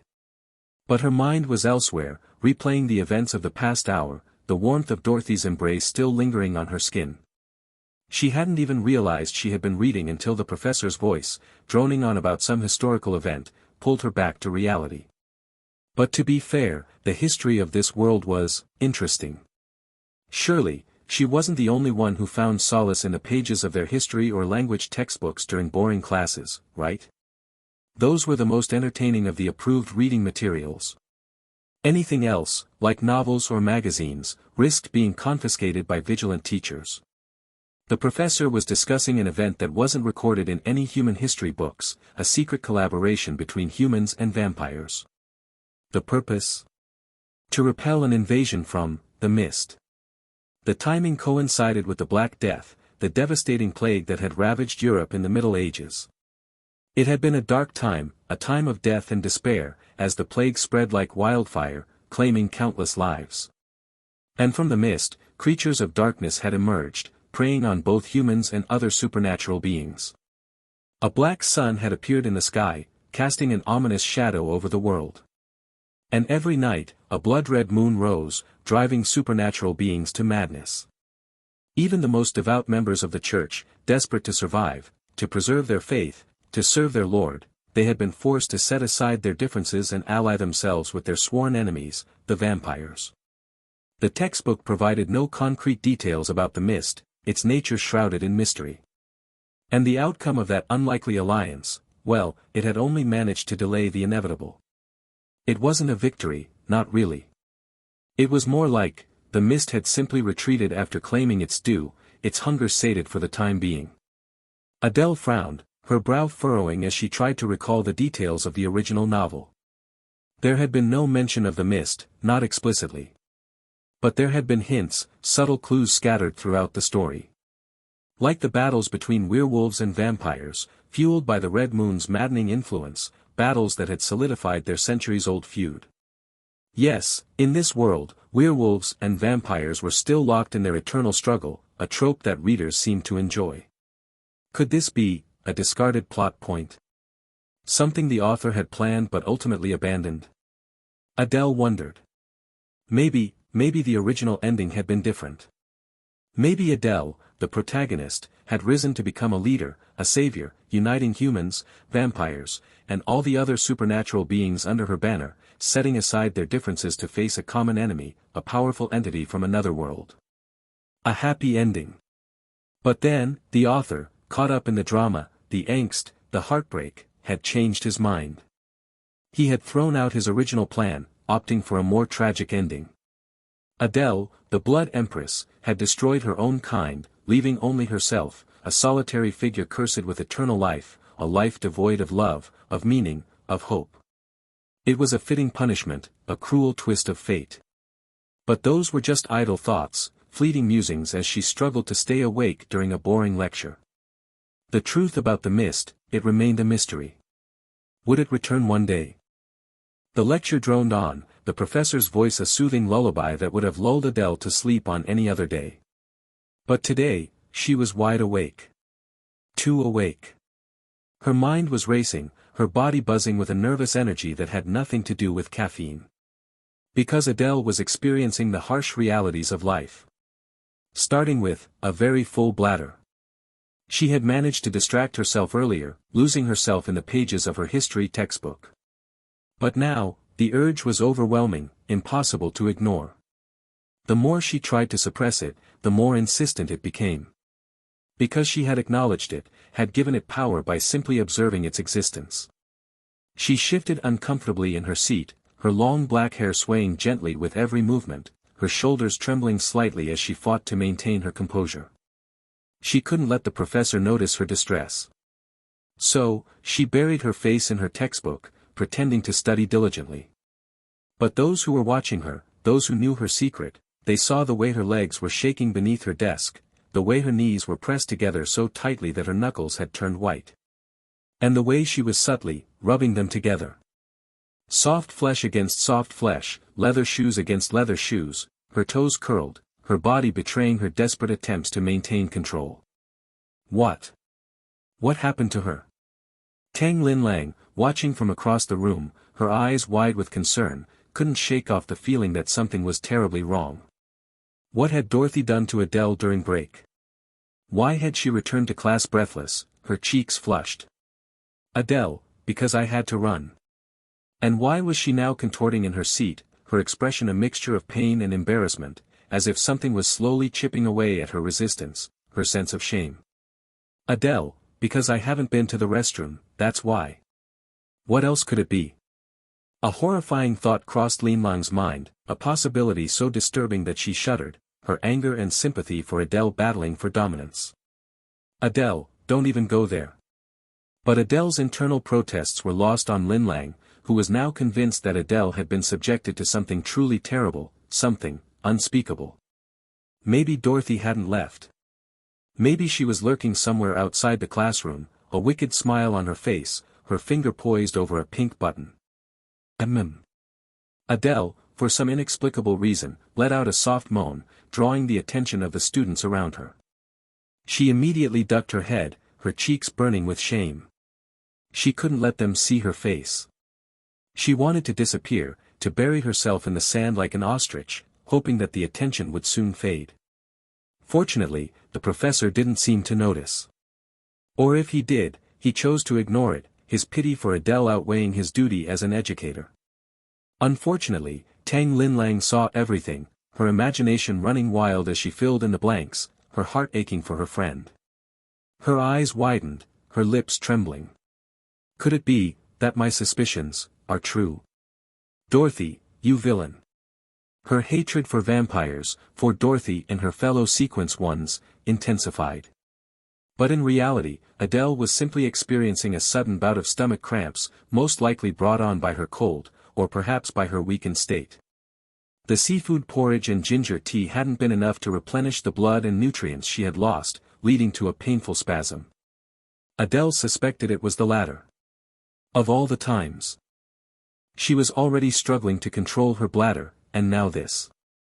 But class wouldn't end for another 20 minutes. 20 agonizing minutes. Can I hold on that long? But if I don't? If I just let go? My life as a student is over. She couldn't focus on the lecture anymore. All her energy was devoted to holding on, to enduring the pain, the discomfort, the overwhelming urge to surrender. Beads of sweat formed on her forehead, trickling down her temples, leaving a glistening trail that ended at the tip of her chin. Drip. One rebellious drop escaped, landing on her textbook, staining the page with a tiny, watery mark. Adele swayed slightly, her vision blurring, her body trembling with the effort of holding on. And then, a chair scraped against the floor, followed by a frantic voice, a voice filled with concern. Professor. Adele isn't feeling well. I need to take her to the infirmary. The classroom erupted in a cacophony of whispers and gasps as the other students turned to stare, their expressions a mixture of curiosity and thinly veiled malice. They were jealous of Adele, jealous of the attention she received from the sequence ones. But they wouldn't dare trade places with her, not for all the blood in the world. And Tang Linlang, well, she was a human, an outsider who could never truly belong in their world. They were both at the bottom of the social hierarchy, lucky to avoid being bullied, to escape the worst of the abuse that was often inflicted on those who dared to be different. But they should have been bullied. It was only because of Linlang's status as a human, and the potential consequences of harming her, that the other students had refrained from targeting her. Harming a human could lead to expulsion, a risk they weren't willing to take. As for Adele, well, she was the princess's chosen one, a forbidden fruit that no one dared to touch. The rumors of Dorothy's possessiveness had effectively shielded her from their cruelty. It was a strange twist of fate. Neither Adele nor Linlang had any friends in this class. They were both outcasts, targets of scorn and derision. But for different reasons, they were also untouchable. Perhaps that was why Linlang had been placed in this class, among the weakest of the sequence fives. It wasn't just about her abilities, but also about protection. The history professor, his brow furrowed, looked at Linlang, his annoyance at the interruption evident in his gaze.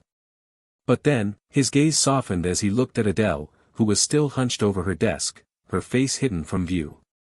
Adele was a pitiful creature.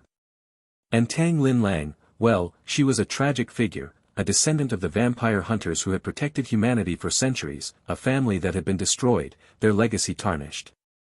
He sighed, his heart heavy with sympathy. He clapped his hands, silencing the class. Then, he looked at Adele, his voice gentle. If you're not feeling well, Miss Adele, then go to the infirmary. Miss Linlang, please escort her. Thank you, Professor. Linlang said, her voice trembling with gratitude. She hurried over to Adele's desk, reaching out to help her up. Adele, her expression dazed, her legs still clamped together, looked up at Linlang, her eyes unfocused. Where am I?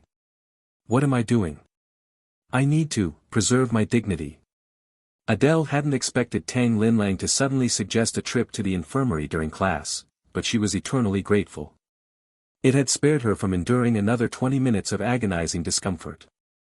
It also meant that Linlang had been paying attention, had noticed her struggle, and had cared enough to do something about it. Thank you, Linlang. Adele's fondness for the other girl grew. She really was a good person, kind, compassionate, hardworking, and determined. Whoever ended up with her would be a lucky girl indeed.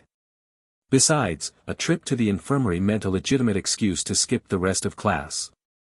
Adele's eyes brightened. It was a win-win situation. A small smile touched her lips, and her gaze, as she looked at Linlang, softened with gratitude. Linlang carefully helped Adele navigate the hallways towards the infirmary, her movements gentle and attentive, a clear indication of her concern. She felt Adele's gaze on her, and her heart skipped a beat, her cheeks warming. Was it the gentle breeze blowing through the open windows, or something else entirely? Linlang, Adele said, her voice soft and hesitant. Could we stop by the restroom first? Linlang's eyes widened slightly, then dropped, a flicker of sadness crossing her face. She didn't dare ask Adele what she needed to do in the restroom. She didn't dare ask if Dorothy had done something to her, something inappropriate. Even if she had, Lin Lang knew she would have to pretend she didn't know. Otherwise, Adele would be mortified. Adele was her friend. Her inspiration. The light that had guided her through the darkness. Even if that light had been tainted, stained with the shadows of the vampire world, in Lin Lang's heart, it still shone brightly. Her gaze hardened with resolve, and she nodded firmly. Was she agreeing to Adele's request? Or was she reaffirming her own determination? The restroom was just around the corner. Adele, practically dragging Lin Lang along, quickened her pace, her relief palpable. Wait. Is that the right analogy? It didn't matter. Nothing was more important at this moment than finding relief. They parted ways at the entrance to the restroom, Adele practically diving into the stall marked with the universal symbol for women. Lin Lang waited outside, her cheeks burning, her mind conjuring up all sorts of interesting scenarios. She imagined Adele, inside the stall, taking out Dorothy's. Time seemed to stretch on, each passing second an eternity. Or maybe it was just Lin Lang's overactive imagination playing tricks on her. She didn't even notice when Adele emerged from the restroom, her relief evident in her relaxed posture and the cheerful lilt in her voice. Adele, oblivious to Lin Lang's internal turmoil, patted her shoulder, leaving a damp spot on her shirt. She had washed her hands, after all. A little bit of water was to be expected. Besides, she was a tactile person, comfortable with physical contact. Lin Lang, startled by the sudden touch, jumped slightly, her eyes widening as she noticed the damp spot on her shirt. Her gaze darted to Adele's lower body, her breath catching in her throat. What's wrong? Is there something on me? Adele asked, completely oblivious to her own allure. She leaned in closer, her face almost touching Lin Lang's hair, her breath warm and sweet. Lin Lang, take me to the infirmary, she said, her voice soft and coaxing, a natural charmer. It was a request that was hard to resist. Adele had never been one to pay attention to maps in novels. She was a lore enthusiast, not a cartographer. She had no idea where the infirmary was located. Even finding her classroom that morning had required Hermione's assistance. So, she needed Lin Lang, a native of this world, to guide her. Oh okay, Lin Lang stammered, her cheeks burning even brighter as Adele leaned in close. Her heart was racing so fast that she wondered if she was the one who needed medical attention. They walked in silence, their earlier intimacy replaced by a strange awkwardness. Lin Lang couldn't shake off the feeling that something had changed, that the closeness they had shared earlier had vanished. It left a bitter taste in her mouth, a sense of loss. She tried to distract herself by focusing on Adele's well-being. Are you feeling better now, Adele? She asked, her voice laced with concern. Adele almost blurted out, much better. It was an automatic response, a desire to reassure the person who cared about her, even if it meant stretching the truth. And to be fair, she was feeling much better. But if she said she was completely fine, then she wouldn't be able to enjoy the free bed and air conditioning in the infirmary, would she?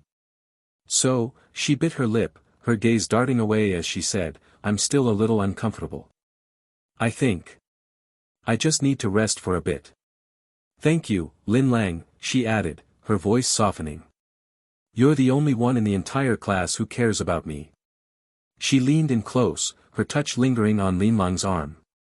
Lin Lang, of course, didn't pull away. She couldn't. But the closer Adele got, the harder it was to hide her blush, the frantic beating of her heart. They were both girls, but something within Lin Lang whispered that it had to be Adele.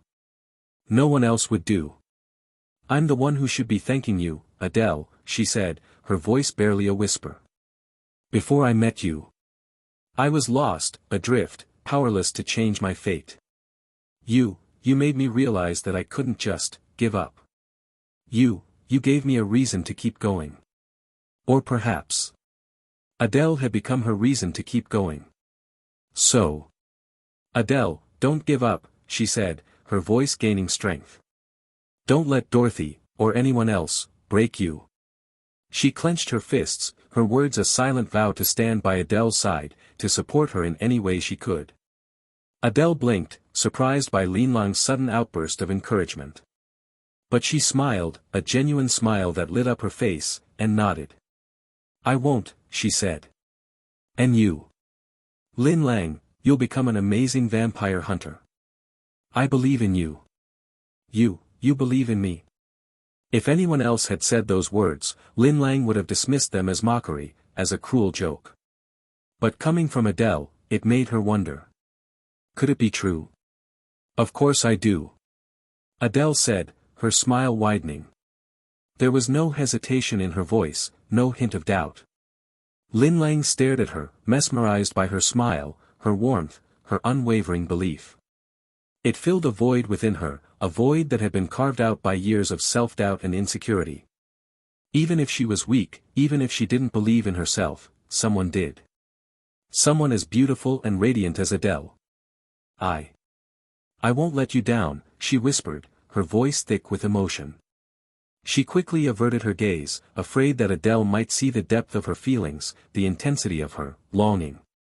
Adele, unaware of the turmoil within Lin Lang's heart, simply nodded, assuming it was just a casual statement of support.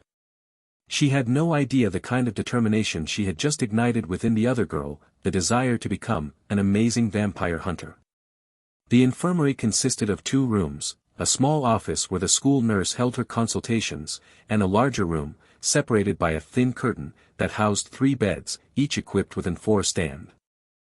It was a cramped space, designed for efficiency rather than comfort. The infirmary was primarily used for treating minor ailments, colds, flus, sprains, and the occasional paper cut.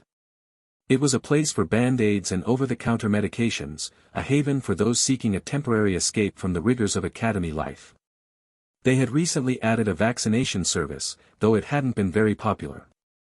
Vampires, after all, were naturally resistant to most diseases, and the human elites often had access to healing magic. For anything more serious, the infirmary was ill-equipped. Besides, Cromwell Academy was located right next to the city's central hospital. If a student needed specialized care, they knew where to go. So, the infirmary was, for the most part, a quiet place, a refuge for those seeking a legitimate excuse to skip class. And the school nurse, a kind, middle-aged woman who enjoyed her quiet days, didn't mind the occasional malingerer. A steady paycheck, a comfortable job, and the occasional amusing encounter, it was a rare find in today's competitive job market. If the infirmary were to be shut down due to lack of use, well, that would be a shame. Today, however, was a busy day. 2 patients in quick succession. It was a welcome change of pace, a chance for the nurse to feel useful, to dust off her medical skills. Even someone who enjoyed slacking off occasionally craved a sense of purpose. The first patient was a beautiful young woman with long, flowing golden hair, her body covered in wounds. But she wasn't seeking treatment for her injuries. She simply wanted to rest, to be alone. The nurse, her heart filled with sympathy, had initially been outraged. Who could be so cruel as to harm such a lovely girl? They should be. But then, she noticed the wound on the girl's cheek, the one that pulsed with an icy blue energy, a telltale sign of the Ice Queen's magic. Oh, never mind. Even the staff knew better than to question the actions of certain individuals within the academy. The Ice Queen's magic was unmistakable, its chilling aura a warning to all who crossed her path. But as far as the nurse knew, she wasn't the type to abuse her power. So, what had transpired between her and this golden-haired girl? It wasn't that the nurse was prejudiced, or that she was trying to curry favor with the powerful, but was it possible that the golden-haired girl had been the one at fault? But it didn't matter. Whatever had happened, the girl had clearly paid the price. Celeste, ignoring the nurse's curious gaze, walked towards the last bed, her shoulders slumped, her eyes dull and lifeless. She was on the verge of a breakdown, her usual confidence and pride replaced by a crushing despair. She couldn't bear to face the whispers, the mockery, the pitying looks from her classmates. She needed to escape, to hide, even if it was just for a little while. She pulled the curtain closed, shutting out the world, seeking solace in the darkness. Time seemed to stand still, each passing second an eternity, until the sound of the door opening, followed by the murmur of voices, startled her out of her reverie. She flinched, her body instinctively curling up into a defensive ball. And then, a voice, familiar yet unexpected, reached her ears, its melody as sweet and soothing as the sound of morning dew dripping from a peach blossom, its ripples echoing through her heart. Name: Adele. Class and contact information: Class E, Year 1. My contact information is. Adele dutifully provided the necessary information to the woman in the white coat, her gaze flitting around the small, cluttered office. Once the formalities were out of the way, the nurse, her face adorned with a cheerful smile, turned to Adele, her voice brimming with a disconcerting enthusiasm. So, Miss Adele, what brings you to the infirmary today? What seems to be the trouble? Adele couldn't help but wonder why the nurse seemed so happy to see a patient. Shouldn't she be hoping for fewer patients? She hesitated, unsure how to answer. I have a slight fever, she finally said. Oh, that's wonderful, the nurse exclaimed, her smile widening. Question mark. Adele's suspicions grew. There was something off about this nurse. As if realizing her gaffe, the nurse quickly added, I mean, that's something we can easily treat here at the infirmary. It was true. Besides colds, flus, and the occasional sprained ankle, the infirmary wasn't equipped to handle much else. And vampires, being naturally resilient, rarely got sick. To have a patient like Adele, a vampire who had actually caught a cold, it was a rare occurrence. And more importantly, it meant that the infirmary wasn't completely useless after all. She could finally put her medical training to good use. Thank you, Adele said, relieved that the nurse hadn't revealed herself to be some kind of medical sadist. Don't mention it, dear, the nurse said, her voice warm and soothing. I'll prepare a tonic for you. Once you've finished it, you can rest in the next room until you're feeling better. I'll write you a note for your professors. Just relax and take it easy for the rest of the morning, she added, her generosity stemming from the novelty of having a patient who actually required treatment. Adele's eyes brightened. This auntie, she was all right. Of course, if the nurse knew that Adele was mentally referring to her as auntie, she probably wouldn't be so generous. And you, dear? She asked, turning to Lin Lang, who was standing awkwardly beside Adele. Is there anything I can do for you? Lin Lang blinked, her cheeks flushing as she shook her head. And no, I'm just accompanying her, she stammered. I see. Lin Lang nodded quickly, eager to escape the nurse's scrutiny. The nurse bustled around the office, preparing a concoction for Adele. It was probably just a mixture of common cold medicine and some unique ingredients from the world of the arcane. Hopefully, it didn't involve toad eggs or beetle scales. But then again, those were often the key ingredients in arcane remedies, their properties and uses discovered through trial and error, often at great personal risk to the pioneers of arcane medicine and alchemy. Adele watched nervously as the nurse stirred the tonic, the steam rising from the cup carrying a faint, herbal scent. The nurse handed her the cup, her smile encouraging. Adele took a deep breath, steeled her nerves, and downed the tonic in one gulp, resisting the urge to pinch her nose. It was lukewarm, thankfully, so she didn't have to worry about burning her tongue. The taste, well, it was surprisingly pleasant. Sweeter than regular cold medicine, with a complex, almost fruity flavor. But it left a slightly bitter aftertaste, like persimmons. Overall, it wasn't bad. And it seemed to be working. She already felt a warmth spreading through her stomach, easing the cramps. She handed the empty cup back to the nurse, her gratitude evident in her voice. Thank you, nurse, she said. May I go rest now? Of course, dear, the nurse said. But there's another patient in the next room. Please try to be quiet. Oh, okay. Adele's heart skipped a beat. Someone else is here. She suddenly felt a little nervous. She rose from her chair, and together, she and Lin Lang walked towards the door that led to the resting room. They exchanged hushed whispers as they pushed the door open, their gazes drawn to the drawn curtain, separating the second and third beds. It was an unspoken rule, a matter of personal space, like leaving an empty seat between yourself and a stranger in a movie theater or a cafeteria. Adele chose the first bed, the one furthest from the mysterious occupant behind the curtain. Lin Lang, her task completed, lingered for a moment, her gaze lingering on Adele's face, a flicker of sadness in her eyes. Adele, sensing her reluctance to leave, pulled her into a quick hug. Lin Lang's body was soft and warm, and for a moment, they simply stood there, their embrace a silent expression of their friendship. And then, a sound, a muffled thump, came from behind the curtain, as if someone had punched the mattress. They exchanged confused glances, but Lin Lang, her heart heavy with unspoken emotions, finally turned and left, her steps slow and hesitant. Adele settled onto the bed, the soft mattress and crisp white sheets a welcome respite from the hard, uncomfortable chairs in the classroom. She closed her eyes, a sigh of contentment escaping her lips.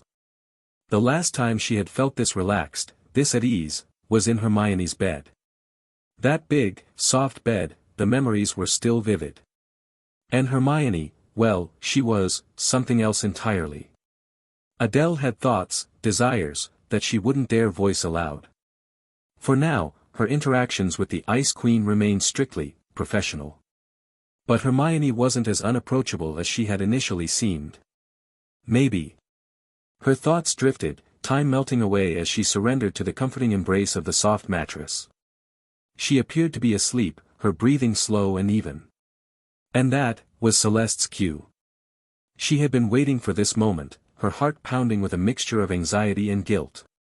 She had to leave, to escape before Adele woke up. After yesterday's incident, and in her current state, her pride shattered, her confidence in tatters, she couldn't bear to face Adele. Not now. She had lost the right to be near her, to breathe the same air. The mere thought of facing Adele, pure and innocent Adele, filled her with a shame so profound that she could barely breathe. But that was nothing compared to the shame she had felt when she had wrapped her hands around Adele's throat, her fingers tightening, her mind consumed by a jealous rage. I was a fool, a monster.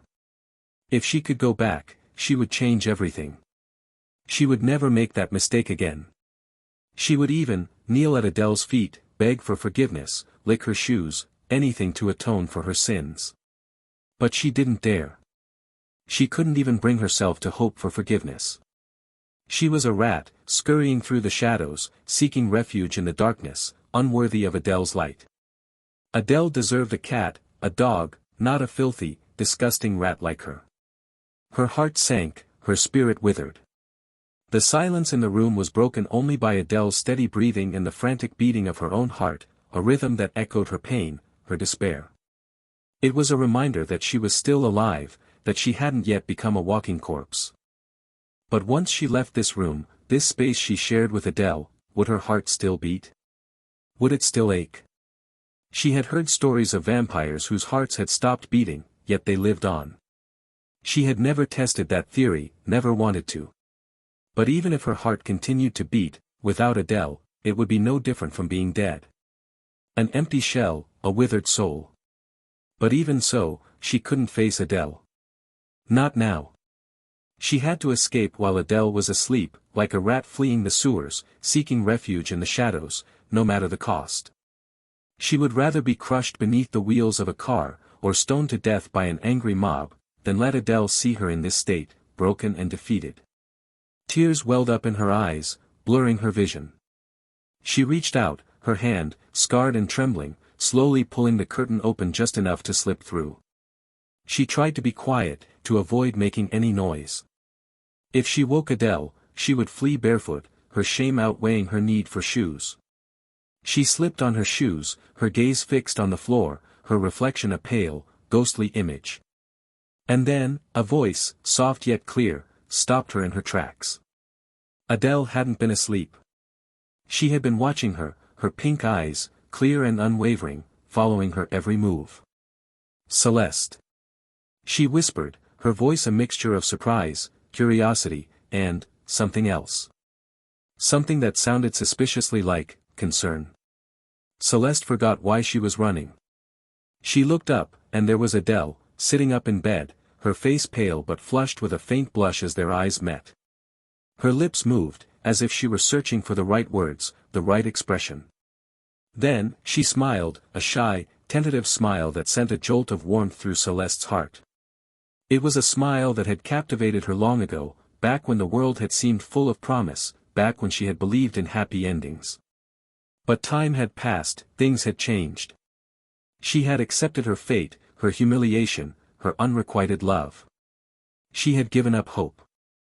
And yet, her heart, which should have been frozen solid, ached with a longing so intense that it felt like it might burst. Adele had envisioned countless scenarios for her reunion with Celeste, a chance encounter in the hallway, a fleeting glimpse on the street, maybe even a locker room confrontation after gym class. Wait, why the locker room again? Well, locker rooms were notorious for interesting encounters. But she hadn't considered the infirmary. The irony wasn't lost on her. And there are beds here. It was a coincidence that felt almost too perfect. But when she saw Celeste, the state she was in, she understood why she had sought refuge in the infirmary. Scars, both fresh and old, marred the girl's face, her neck, her arms, her legs, every exposed inch of her body bore the marks of punishment, a chilling reminder of the consequences of defying a sequence 1. It was a brutal, yet necessary, display of power, a way to deter further retaliation from Hermione. It didn't mean that Celeste's family didn't care about her, that they had abandoned her. On the contrary, if they had truly given up on her, they wouldn't have bothered with this charade. Humiliation and submission in exchange for their daughter's life and future, it was a price they were willing to pay. But even though Celeste understood this, the reality of her situation, the vast gulf that separated her from Hermione, it must have been a crushing blow. The guilt she carried, the mockery of her classmates, the sudden fall from grace, from being the pride of her class to a pariah, it was all too much to bear. And she was at that sensitive age, that tumultuous time when pride and self-worth were paramount. So, she had retreated, sought solace in the infirmary, like a wounded animal licking its wounds in the safety of its den. Adele, understanding Celeste's pain, felt a wave of sympathy wash over her. She should have been afraid of Celeste, wary of the girl who had tried to. But she wasn't. Because as a transmigrator, she had a unique perspective. She knew the story, knew Celeste's heart, her motivations, her desires. Celeste was consumed by guilt, by remorse for her actions. And the realization that her unrequited love was, well, unrequited, it had shattered her. She was desperate for redemption, but she had chosen to hide, to retreat into the shadows, too ashamed to even reach out. And Adele, well, Adele was her redemption. At least, this Adele was. The original Adele, faced with this situation, would have cowered in fear, her eyes wide with terror as she watched Celeste flee. And that would have only pushed Celeste further down the path of self-destruction. Heartbroken and desperate for revenge, she would have lashed out at Hermione, her actions fueled by a reckless disregard for consequences. It would have been a repeat of the original story, a tragic ending for both of them. Celeste, driven by her grief, would have consumed a sequence 1 potion, a powerful elixir that granted immense power at the cost of life. Her long lifespan, her vampire heritage, would have been reduced to a ticking time bomb, a rapidly dwindling hourglass. And when the sand ran out, she would cease to exist, her soul lost in an eternal slumber. And Hermione, well, she wouldn't have fared much better. Injured, perhaps even mortally wounded, she would have faded from the story, her fate uncertain. Adele didn't want that to happen. Not to either of them. They were both precious to her. Okay, maybe Hermione is a little more precious. But Celeste is, well, she's Celeste. I'd be an idiot to let them destroy each other. What was the point of transmigrating into this world if she couldn't change the story, couldn't prevent the tragic ending? So, she didn't run. She didn't hide. She faced her fears, and her future wife. Celeste. She said, her voice a little hoarse from disuse. Celeste, frozen in the act of pulling the curtain open, her gaze fixed on the floor, didn't respond. She seemed to be avoiding Adele's gaze, as if ashamed to meet her eyes. She raised her hand, covering the side of her face that bore the marks of Hermione's punishment, as if trying to hide her shame, her humiliation. Her hand, despite the warmth of the room, was icy cold, Hermione's magic lingering, the wounds deep and pulsing with a chilling blue energy. It must have been agonizing. Adele tried again, her voice softer this time, trying to bridge the gap between them, to erase the memory of yesterday's events. "Celeste, I didn't expect to see you here," she said. Silence. Adele's voice softened even further, a gentle warmth replacing the initial awkwardness. What happened to you? Does it hurt?" she asked, her concern genuine. "Celeste. I can barely see you. Come closer, please. Celeste. Why aren't you answering me?" The more Adele spoke, the more Celeste's guilt intensified, crushing her beneath its weight. She didn't deserve Adele's concern, her kindness. Plop. A tear escaped, sliding down her cheek, blurring her vision.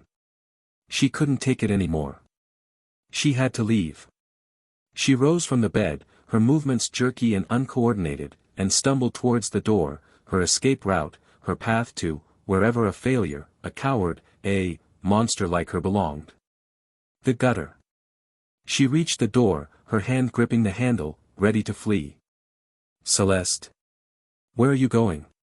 Adele's voice, laced with panic, stopped her in her tracks. "Why are you leaving me?" Cough. Cough. She clutched at her chest, her body racked with a sudden coughing fit, her face contorted in pain. She gasped for breath, tears welling up in her eyes. But even through her pain, her gaze remained fixed on Celeste, her eyes pleading, their vulnerability disarming, irresistible. Celeste froze, her escape forgotten, her heart lurching with concern. She couldn't think, couldn't breathe. All that mattered was Adele. She rushed to Adele's bedside, dropping to her knees, the coldness of the floor seeping into her bones, unheeded, irrelevant.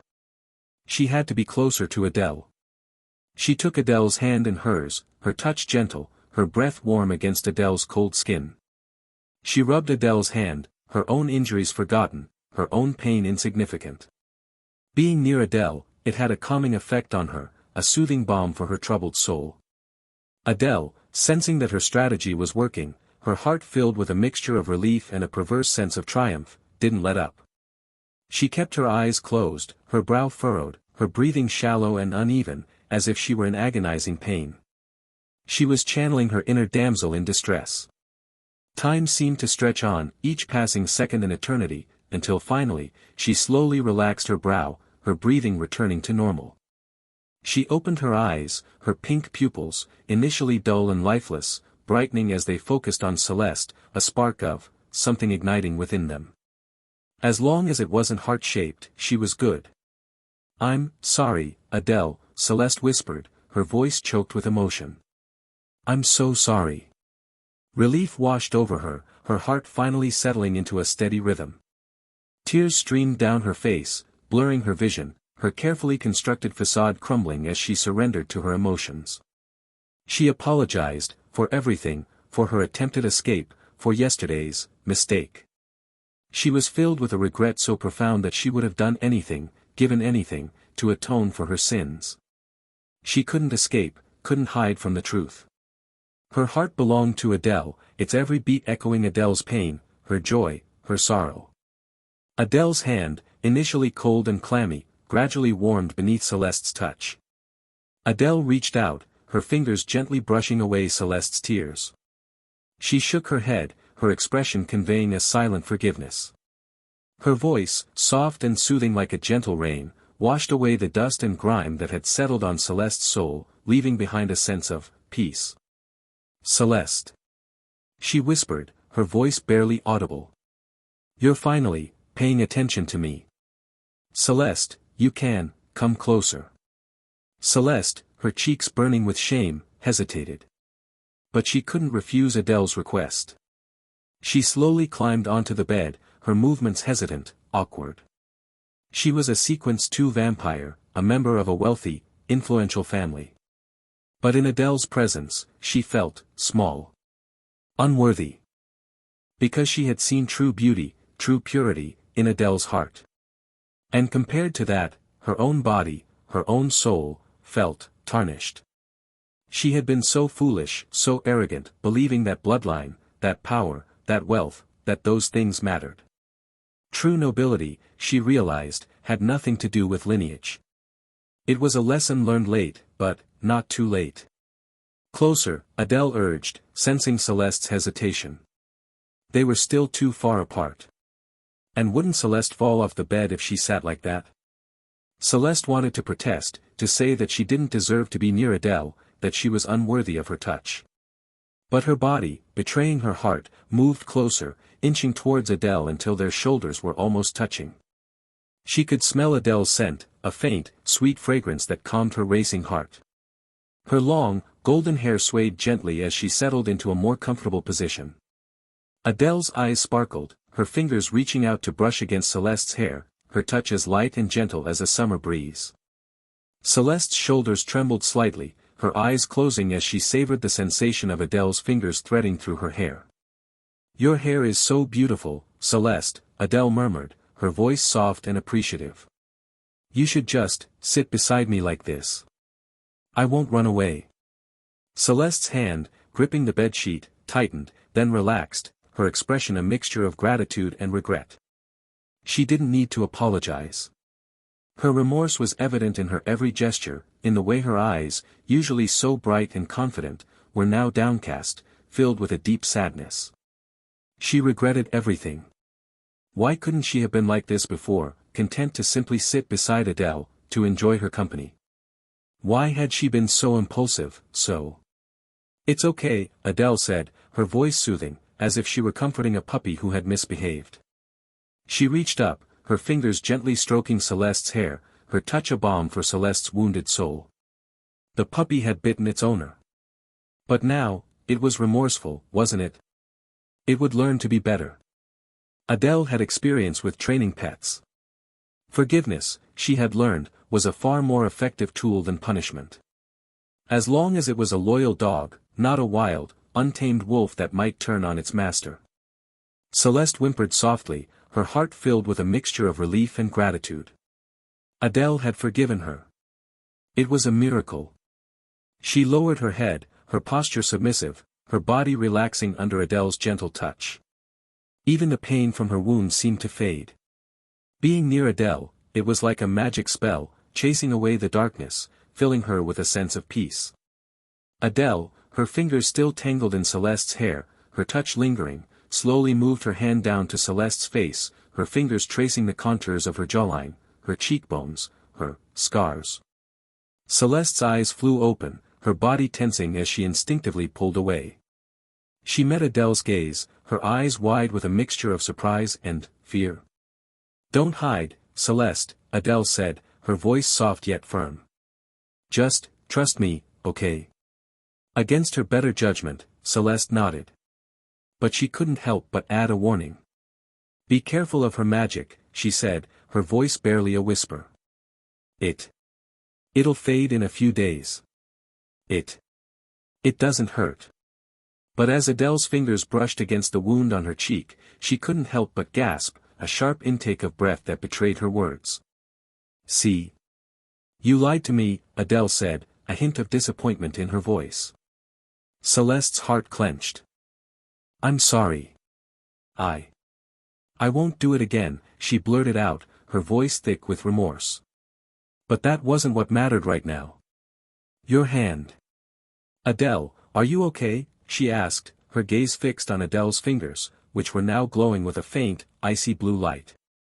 Adele had been prepared to endure the pain, to use it as a way to gain Celeste's sympathy. But as her fingers touched the wound, something unexpected happened. The magic, instead of lashing out, seemed to respond to her touch. It swirled around her fingers, dancing playfully, like fairies. "Is this ice magic?" Adele flexed her fingers, savoring the sensation. It was cold, yes, but not unpleasant. And it was fading, slowly dissipating into the air. She wasn't an elemental, after all. She couldn't hold on to this magic for long. But what intrigued her, was why it hadn't harmed her. Why it had seemed to welcome her touch. "Is it because it's Hermione's magic?" Her expression softened. Celeste, noticing the change in Adele's demeanor, her fingers glowing with Hermione's magic, froze, her eyes widening in disbelief. Adele, realizing that Celeste had misinterpreted the situation, her cheeks flushing, quickly explained, "Hermione, she's not a bad person. She didn't hurt me. Not a bad person." Celeste's voice was barely a whisper, her heart aching with a pain that was both physical and emotional. Not entirely," Adele said, her voice softening. I give her my blood, and she protects me. She gives me a place to stay, food to eat." Celeste's body trembled. She knew she had no right to judge Adele's relationship with Hermione. But it was hard to accept, to see the person who had hurt her, who had humiliated her, being so close to the person she loved most. And Hermione's magic, it had responded to Adele's touch with a gentleness, a familiarity, that spoke of a bond far deeper than Celeste could ever hope to achieve. As an elemental herself, she understood what that meant. It meant that Hermione had accepted Adele, had lowered her defenses, had allowed her magic, her very essence, to embrace her. It was a level of intimacy that transcended the physical, a connection that spoke of trust, of love. If Hermione wished, she could even temporarily lend Adele her magic circuits. Magic circuits, well, they were the pathways through which magic flowed. If magic was a bullet, then magic circuits were the gun, providing the initial force, the pressure, that propelled the bullet forward. Magic, channeled through magic circuits, was amplified, transformed into powerful spells and abilities. The strength of a vampire's magic was directly proportional to the strength of their magic circuits. It was a simple equation, magic x magic circuits equals magical power. A weakness in either element would result in a decrease in power. But even the weakest of magic, channeled through powerful circuits, could achieve incredible feats. Adele's magic might be weak, but if she could borrow Hermione's circuits, the possibilities were endless. And there was a high probability that, their minds would become linked, their thoughts and emotions intertwined. That was the secret to the Black and White Twins' power. Individually, they weren't that much stronger than Celeste, considered to be among the weaker sequence ones.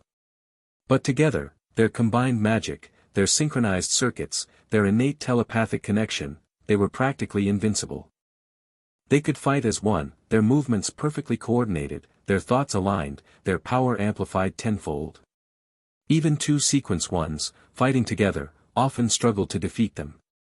Adele seemed oblivious to the implications of her connection to Hermione, to the depth of Hermione's feelings for her. She was clearly more than just a blood bag. Celeste's eyes, which had dimmed with despair, suddenly brightened, a spark of determination igniting within them. What was she planning? A girl's heart is a mystery, an enigma more difficult to unravel than, well, let's just say it's complicated. Adele, her attention shifting from the fading ice blue magic to Celeste's face, noticed the determined expression on the golden-haired girl's face, a resolve that seemed to radiate from her very being. And then, a ball of pure fire magic, crackling and swirling, erupted in Celeste's palm, its chaotic energy a reflection of her inner turmoil. The light danced across her face, illuminating her features with an ethereal glow. And around it, unseen by Adele, a torrent of mental energy swirled, draining Celeste's mental reserves, pushing her to her limits. It wasn't the kind of oppressive mental pressure that Adele had experienced with Dorothy and Hermione. This was something different. Refined, focused, almost gentle. Adele, instead of feeling threatened, felt a surge of curiosity. What is she doing? She had no idea. She was, after all, a complete novice when it came to magic and elemental manipulation. It was a major disadvantage of transmigrating into this world without inheriting the original Adele's memories, her accumulated knowledge. Besides, Celeste's role in the original novel had been relatively minor, her story arc quickly resolved. There wasn't much to draw from her memories. And Adele was sure it wasn't just her faulty memory. This was something new, something that hadn't happened in the original story. She wanted to ask, to understand what was happening, what Celeste was trying to achieve. But seeing Celeste struggle, her face pale, sweat dripping from her chin, her body trembling with exertion, Adele couldn't bring herself to interrupt. She watched in silence, her curiosity battling with a growing sense of unease. After what felt like an eternity, the torrent of mental energy subsided, flowing into the ball of fire magic, transforming it, shaping it, until it pulsed with a steady, golden light. Celeste, drained but exhilarated, her voice a breathless whisper, called out to Adele. "Adele, quickly, infuse it with your mental energy." There was no hint of resistance in her voice, no fear of Adele's touch. Even though Adele's mental energy was weak, insignificant compared to her own, Celeste welcomed it, craved it. The golden sphere pulsed with a gentle warmth, its chaotic energy subdued, its flames extinguished. But I don't know how," Adele exclaimed, her voice a mixture of panic and embarrassment. "Celeste, you know I'm a sequence 5. My mental energy is practically non-existent. How am I supposed to?" Besides, as a transmigrator, she lacked the knowledge, the training, that the original Adele had possessed. She would need weeks, maybe even months, of intensive study to even begin to understand the intricacies of magic, of mental manipulation. Celeste bit her tongue, hard, the pain a welcome distraction from the wave of dizziness that threatened to overwhelm her. She should have known better. Adele wasn't capable of such advanced techniques. She was a weak sequence 5. Her beloved sequence 5. Ha! Ha! "Then, take my hand," she said, her voice strained. "Interlace your fingers with mine, and place your hand on the sphere." She wasn't trying to take advantage of Adele. She was performing a ritual, a sacred act. The intertwining of their fingers, it was a symbolic gesture, a promise of something more. Adele, trusting Celeste, hesitantly reached out, her fingers trembling. She was afraid to touch the sphere, afraid of being burned by its residual heat. But as her fingers, intertwined with Celeste's, made contact with the golden sphere, she felt nothing. No heat, no pain. And then, the sphere began to pulse, expanding and contracting, its golden light intensifying, becoming almost blinding. Tendrils of fire, like playful spirits, danced around her arm, swirling upwards, enveloping her in a warm embrace. If Hermione's magic had been cold, distant, almost aloof, then Celeste's magic was warm, welcoming, almost desperate. The flames, infused with Celeste's mental energy, her very essence, flowed into Adele's body, disappearing without a trace. Adele's mind reeled, her senses overwhelmed. She could see it now, the intricate network of magic circuits, the pathways through which magic flowed, connecting her to Celeste, their hands intertwined, their fates linked. Celeste's circuits were a vibrant gold, pulsing with power and energy. Hers were a soft pink, their glow faint, almost fragile. She watched as fire magic coursed through her pink circuits, then flowed back into Celeste's body, carrying with it something. Something intangible, something she couldn't quite grasp. Adele felt a pang of shame. Her magic was so weak, so insignificant. She didn't understand what was happening, but she trusted Celeste. She relaxed her body, letting go of her fear, allowing Celeste to draw from her, to take what she needed. Or maybe, it wasn't taking, but giving. The magic, returning to Celeste's body, flowed downwards, settling in her lower abdomen. Celeste's mind soared, her soul trembling with a joy so intense that it bordered on pain. She had never felt this connected to anyone before. Adele's presence, her essence, filled her, consumed her, until there was no room for anything else. It was as if they had become one, their souls intertwined, their fates bound together. The magic settled, the flow subsiding, and Celeste shuddered, a wave of exhaustion washing over her. And on her lower abdomen, beneath her uniform, a mark appeared, a heart-shaped symbol etched in pink fire. This was all she could offer Adele. Hermione could never do this. Could she? She had accepted Adele, her magic, her essence, her very being. She had allowed Adele to become her master, her ruler. In ancient times, this ritual had been known as the first embrace, a brutal act of dominance, a forced submission achieved through blood and magic. The vampire, taking advantage of their victim's weakened state, would drain their blood, then use their mental powers to break their defenses, to invade their mind, to tame them. They would leave their mark, their magic, within their victim's body, a permanent reminder of their subservience.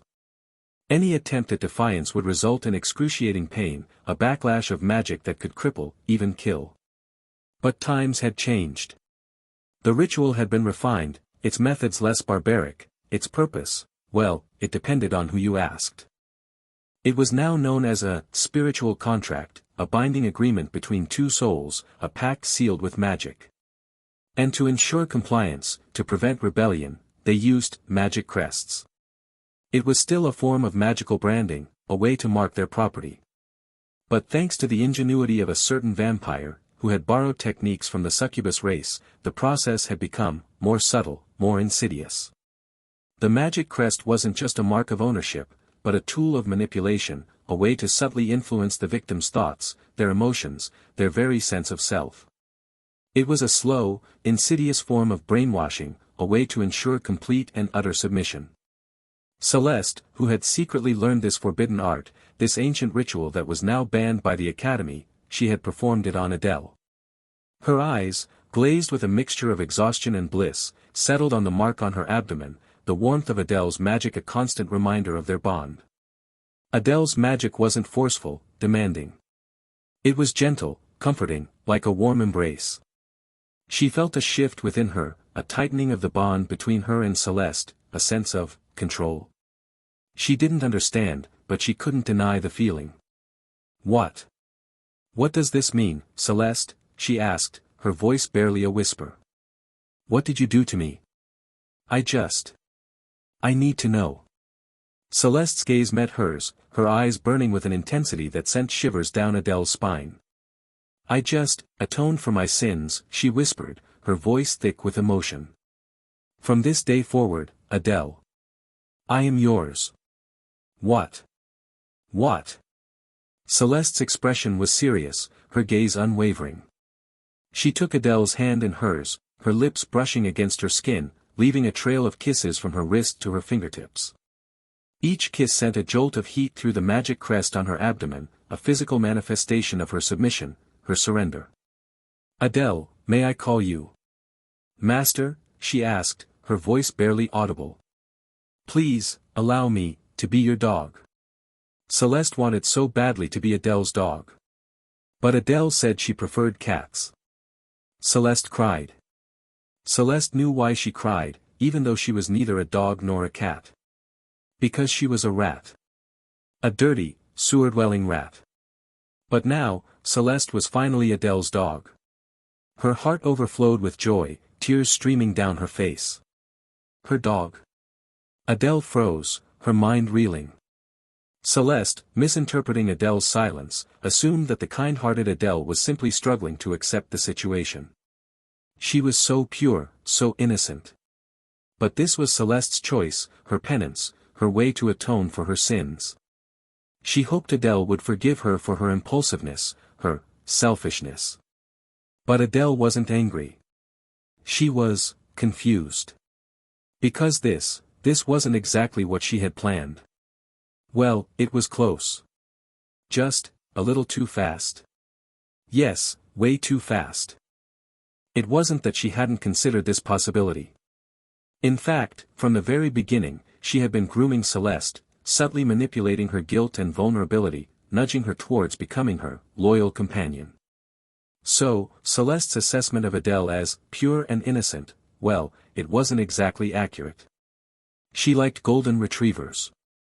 Samoyeds were cute too, those fluffy white bundles of joy. But Celeste, with her golden hair and athletic build, she was definitely a golden retriever. There was a saying, a golden retriever is a demon before 1 year old, an angel after. It meant that golden retrievers matured slowly, their puppyhood a long and often destructive period. But once they reached adulthood, they became loyal, loving companions. It was an apt description of Celeste. She had almost become a demon. But now, she had matured, hadn't she? She was docile, obedient, like a big, goofy puppy. Adele had assumed it would take time, patience, and a lot of subtle manipulation to achieve this transformation. To convince Celeste to willingly wear the leash, to accept the collar, to become her, well, let's just say, devoted follower. But now, it had happened so easily, so unexpectedly, that she was unprepared. Celeste, mistaking Adele's shock for reluctance, for a refusal to treat her like an animal, felt a surge of determination. She had to prove herself worthy, to earn Adele's acceptance. You can give me any order, she said, her voice trembling with a mixture of excitement and fear. You can punish me. Adele, no. Master, please, try it. Celeste, don't call me that, Adele said, her cheeks flushing. Besides, I don't know what to do. Wow, she's not even trying to hide it anymore. Then, may I continue calling you Adele? Celeste asked, her voice barely a whisper. She had witnessed other vampires with familiars, their bonds sealed with spiritual contracts. The familiars were often collared, forced to crawl, to grovel. To address their masters by their first names, it was unheard of. Unless, they were especially favored. Celeste knew how a familiar should behave, how they should serve their masters. But she also knew that Adele was different. She was a rare gem, a treasure that deserved to be cherished. Even if Celeste's presence might tarnish her, might stain her purity, she was willing to accept her. Of course, Celeste, Adele said, her voice soft yet firm. You can always call me Adele. It was a simple statement, a small concession, but it filled Celeste with a warmth, a gratitude, that she had never experienced before. She was starting to understand what it meant to be a familiar, to be bound to another soul, to have your very being intertwined with theirs. The magic crest, amplifying even the smallest gestures of kindness, the slightest touch, transformed them into acts of immense significance, showering her with a sense of belonging. It was like Stockholm Syndrome. No matter how cruelly a master treated their familiar, the slightest act of kindness, the smallest crumb of affection, could trigger a wave of love, devotion, obsession. It was the power of the magic crest. But Celeste preferred to believe that her feelings were genuine, that they weren't simply a result of magical manipulation. Her heart belonged to Adele. It always had. She opened her mouth, and as she spoke Adele's name, she felt a thrill course through her, a surge of joy. Adele. Master. She couldn't help but add the honorific, the ingrained subservience of a familiar overriding her desire to please Adele. She saw the confusion, the curiosity, in Adele's beautiful pink eyes, and she felt a need to explain, to educate. It's a spiritual contract, Adele, she said, her voice regaining its strength. An evolution of the first embrace, a way for vampires to control their familiars. Familiars. Adele knew the word. It was a polite term for slaves. But ever since the truce between humans and vampires, the practice of using the first embrace or magic crests to create familiars had become taboo. At least, in public. Who knew what those vampire nobles, those powerful figures who had infiltrated human society, were doing behind closed doors? They had wealth, influence, and a network of loyal followers. But it was an unspoken rule that such practices were to remain hidden. If exposed, both master and familiar would face severe consequences. And within the academy, well, it was strictly forbidden. Besides, this type of familiar was different from the familiars summoned by those vampires with the ability to form pacts with otherworldly entities. Those creatures, those powerful beings from other dimensions, were more accurately referred to as servants. But vampires, being arrogant creatures, preferred the term familiar, extending it to encompass those with the ability to summon them. So, I can really give you any order? Adele asked, her voice hesitant. Yes, Adele. Celeste said, her body trembling with a mixture of excitement and anticipation. Then, lie down on the bed, Adele said, her voice gaining confidence. And no matter what I do, don't make a sound. Celeste's mind went blank, her body reacting instinctively, her breath catching in her throat, her chest heaving. Adele, her gaze fixed on Celeste, a mischievous glint in her eyes, stepped off the bed, slipping on her shoes. Stay here, she said. I'll be right back. Celeste, confused but trusting, obeyed, her heart pounding with a mixture of anticipation and fear. Adele returned a few minutes later, carrying a small bag filled with things. Celeste couldn't see what they were, but the anticipation, the excitement, the fear, it was almost unbearable. She closed her eyes, surrendering to Adele's will, her body relaxing, preparing for whatever was to come. Pain or pleasure, it didn't matter. But Adele, she was kind, gentle. Surely, she wouldn't. Hiss. A sharp, stinging sensation, like 1,000 tiny ants biting into her flesh, shot through her body, making her arch her back, her toes curling. "Hold still, Celeste," Adele said, her voice firm yet soothing. She hadn't realized that her words, her every command, were now imbued with a magical compulsion, an irresistible force that Celeste, thanks to the magic crest, couldn't disobey. Celeste, biting back a moan, opened her eyes, her gaze searching Adele's face, her heart aching with a mixture of confusion and hurt. But then, she saw Adele, her slender figure hovering over her, her expression focused, her touch gentle as she applied a soothing balm to the wounds on Celeste's legs. The hurt vanished, replaced by a warmth that spread through her body, a wave of gratitude so intense that it brought tears to her eyes. Adele was healing her. Not just her physical wounds, but her heart as well. Adele loved porcelain, jade, anything smooth and pristine. In a way, everyone harbored a touch of the dragon, a desire to hoard beautiful treasures. But broken things held no appeal. Celeste, once dazzlingly beautiful, now resembled a shattered vase, a cracked gem, her radiance dimmed by the scars that marred her skin. Adele disliked this. Not necessarily out of some overflowing well of compassion. She simply preferred her possessions to be intact. A broken dog, after all, wasn't much use. This wasn't to say she was heartless. Celeste simply hadn't fully proven her worth, her devotion. It was still too soon for Adele to feel genuine sympathy, let alone affection, for someone who had tried to hurt her, even if that person had since paid the price. However, Celeste's actions had undeniably softened Adele's heart. She's so foolish. To surrender her power, her freedom, to a powerless Sequence 5 like Adele, it was a gesture that touched a chord within her, sparking a genuine concern for the other girl, a warmth that wasn't just an act. "Does it hurt? Just bear with it a little longer," she said, her voice soft and soothing. "The nurse said this potion works quickly, and it won't leave any scars."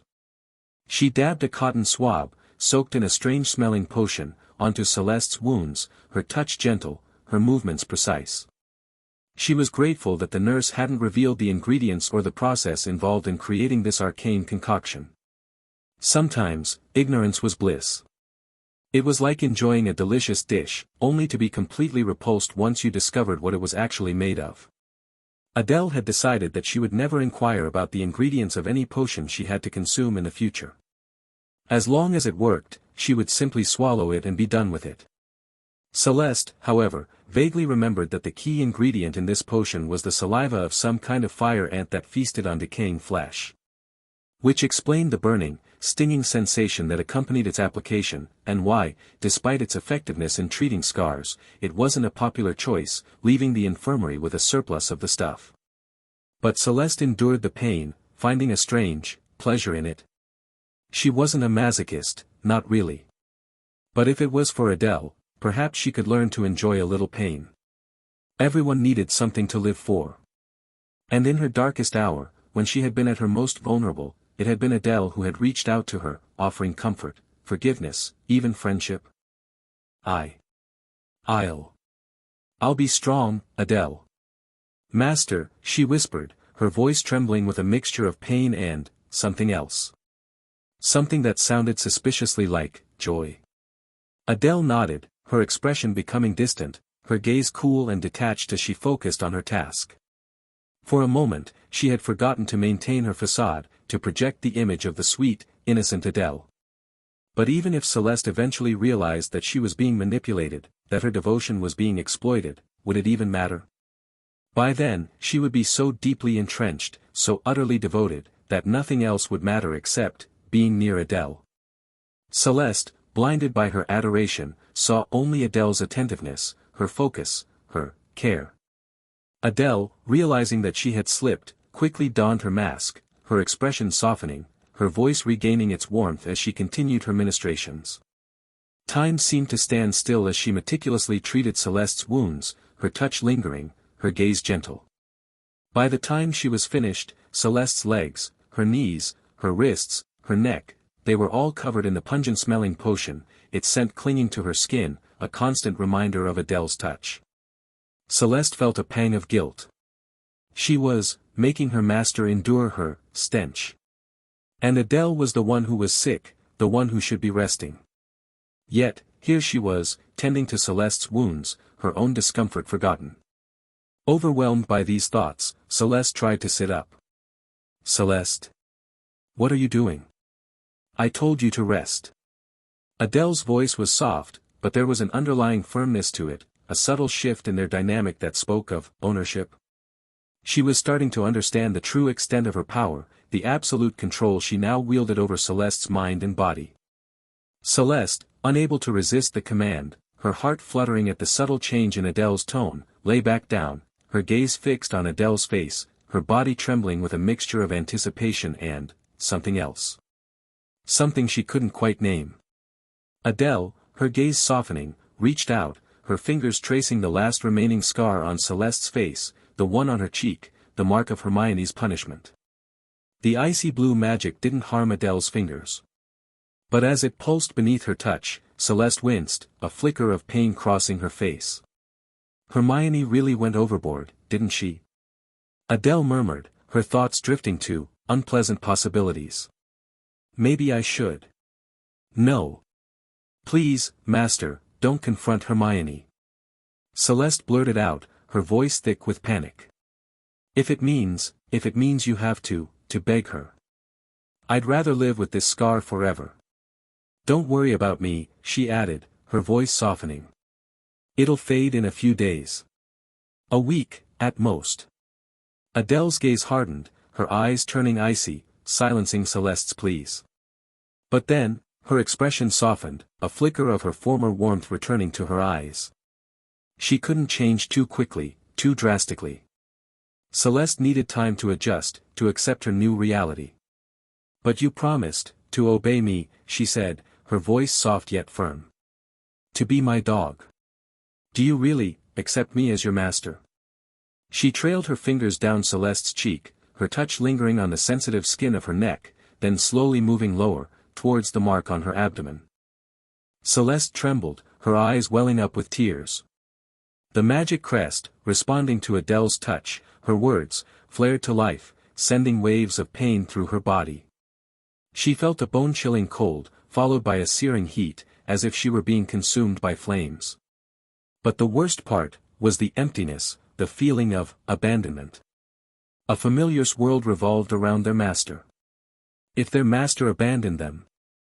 I'm sorry. I'm sorry, she cried, her voice breaking.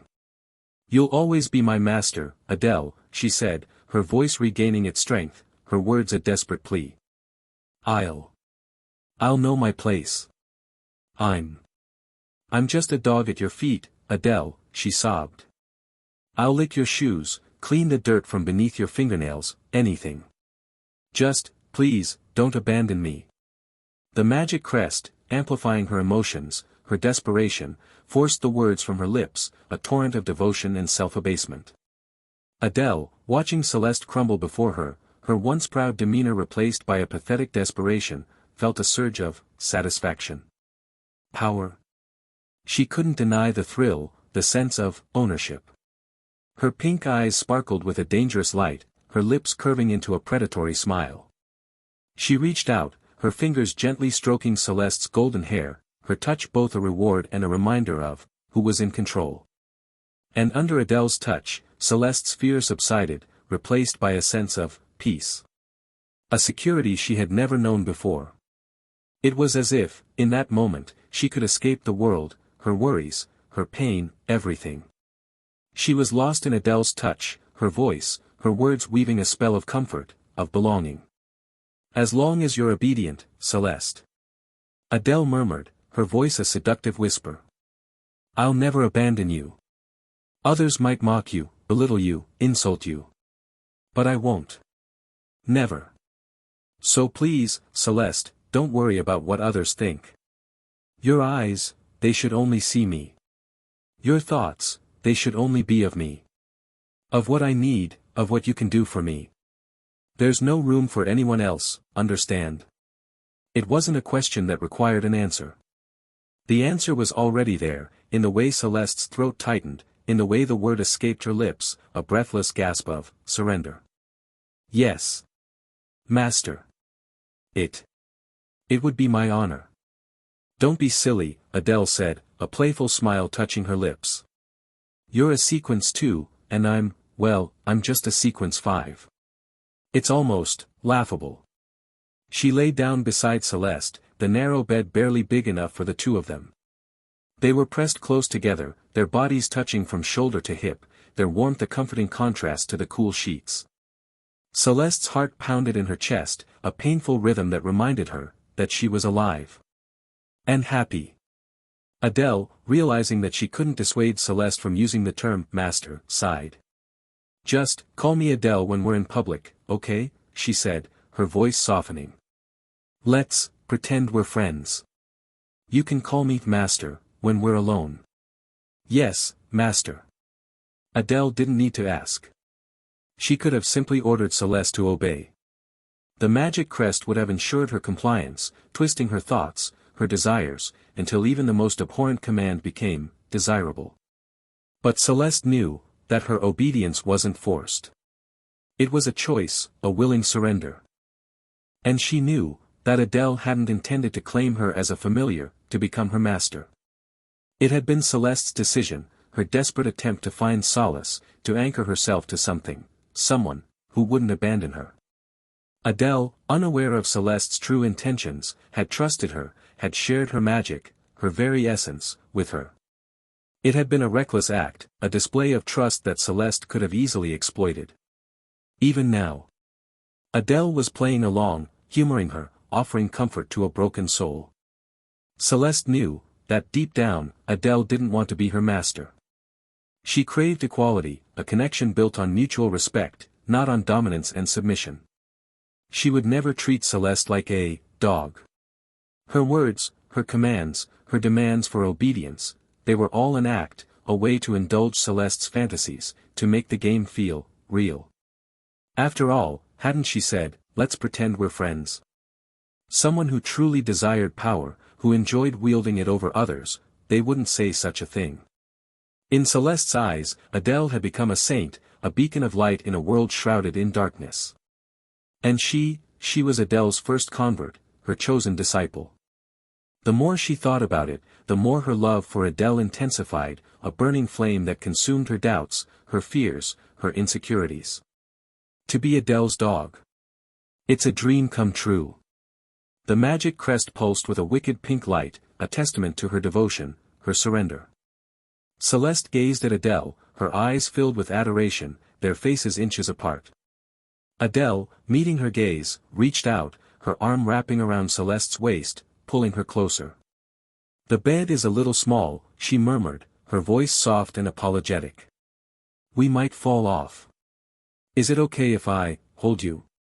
Even though she was now Celeste's master, bound to her by a magic crest that ensured her absolute obedience, Adele continued to play the role of the damsel in distress, the delicate flower in need of protection. It was a wise strategy. After all, villains who revealed their true colors too soon often met untimely ends. And Celeste, well, she was more than capable of turning the tables, of reclaiming her power. Adele's magic was weak, insignificant compared to Celeste's. Her control over Celeste stemmed from Celeste's own willingness to submit, her desire to be controlled. Normally, it was the master's magic, their powerful essence, that slowly corrupted the familiar's mind, twisting their thoughts, their desires, until they became nothing more than an extension of their master's will.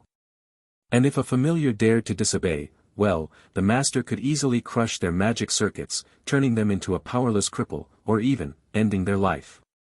But in this case, it was Celeste's own will, her own desires, that were driving this transformation. Self-inflicted brainwashing, it was the most potent kind. As for Adele's ability to damage Celeste's magic circuits, well, it was like trying to demolish a bridge with a firecracker. She could use up every firecracker in the world, and it wouldn't make a dent. Other masters wielded magic like bombs, like landmines, like nuclear weapons. Adele, she had a firecracker. The difference was significant.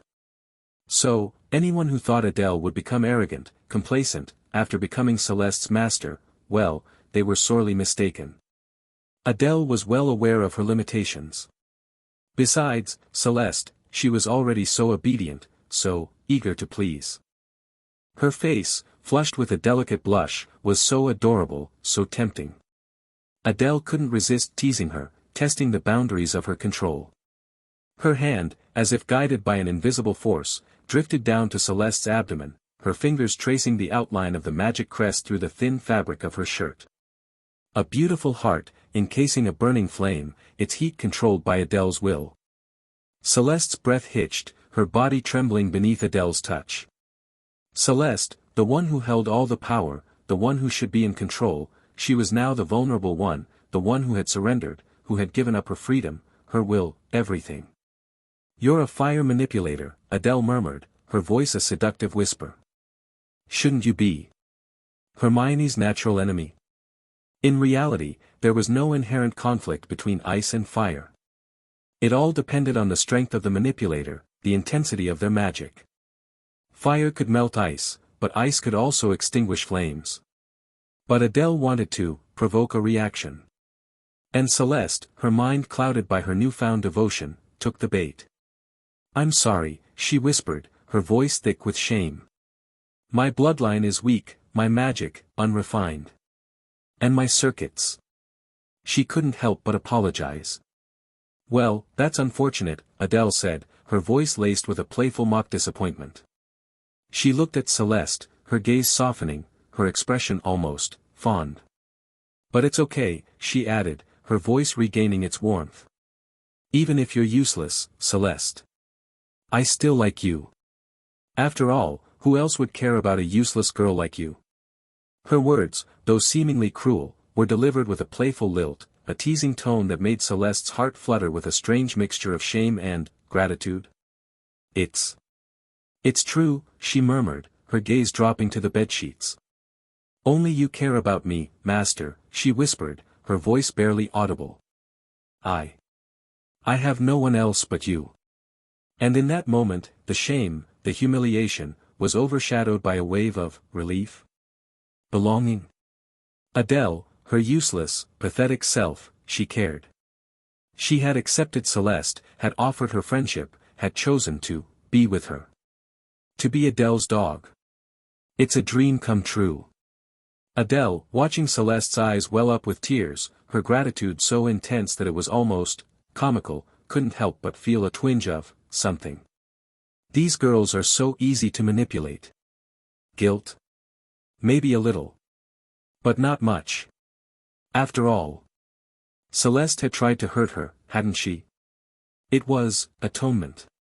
Adele closed her eyes, a wave of contentment washing over her. Even with Hermione, she had always felt a certain level of anxiety. But now, she felt completely at ease. Perhaps it was because she liked dogs. Dogs were loyal. They wouldn't betray you, no matter how weak you were, no matter how easily they could overpower you. Cats, well, they were a different story. She would need to be stronger, more confident, before she could even consider taming a cat. As for wolves, foxes. I'm so greedy. Her thoughts drifted, her eyelids growing heavy.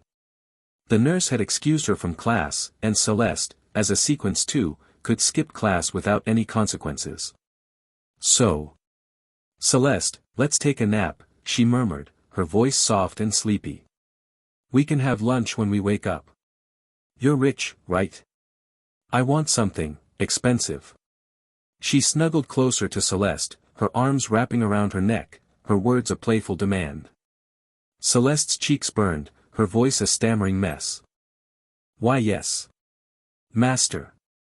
I have money. Please, spend it as you wish. Everything I have belongs to you." So, she had gained not only a loyal dog, but a bottomless wallet as well. A puppy-shaped piggy bank? Adele smiled, her eyelids finally fluttering closed as she drifted off to sleep. She was, in many ways, a terrible person. But Celeste, gazing at her sleeping face, her heart beating in time with Adele's gentle breaths, she didn't care. Every beat was a symphony of love. Celeste might or might not have fallen asleep. Adele, however, slept soundly, her dreams filled with images of fluffy puppies and mountains of gold. It wasn't until the nurse, her cheerful voice carrying through the thin curtain, gently knocked on the door, reminding them that it was time to leave, that Adele finally stirred. "It's time for me to go home, girls," she said, her voice laced with amusement. "You're welcome to stay and rest, but it's almost lunchtime. Don't you have other places to be?" Adele, rubbing the sleep from her eyes, sat up, her gaze settling on Celeste, who was already scrambling to her feet, her cheeks flushed, her eyes bright with a mixture of panic and something else. "Thank you for your care, ma'am," Celeste said, her voice a little too eager. "We'll be leaving, shortly." "All right, dears," the nurse said, her tone indulgent. "Just remember to lock the door on your way out." She seemed remarkably trusting, leaving them alone with access to all sorts of potions and medications, some of them quite valuable. She wasn't worried about them, borrowing a few. Well, Celeste was wealthy. She didn't need to steal. The only potential culprit was Adele. But then again. "Nurse, Adele is so adorable. I'd forgive her even if she stole everything." Hee hee. In a way, Adele was a lesbian's dream come true. Her beauty, her scent, her blood, they were irresistible.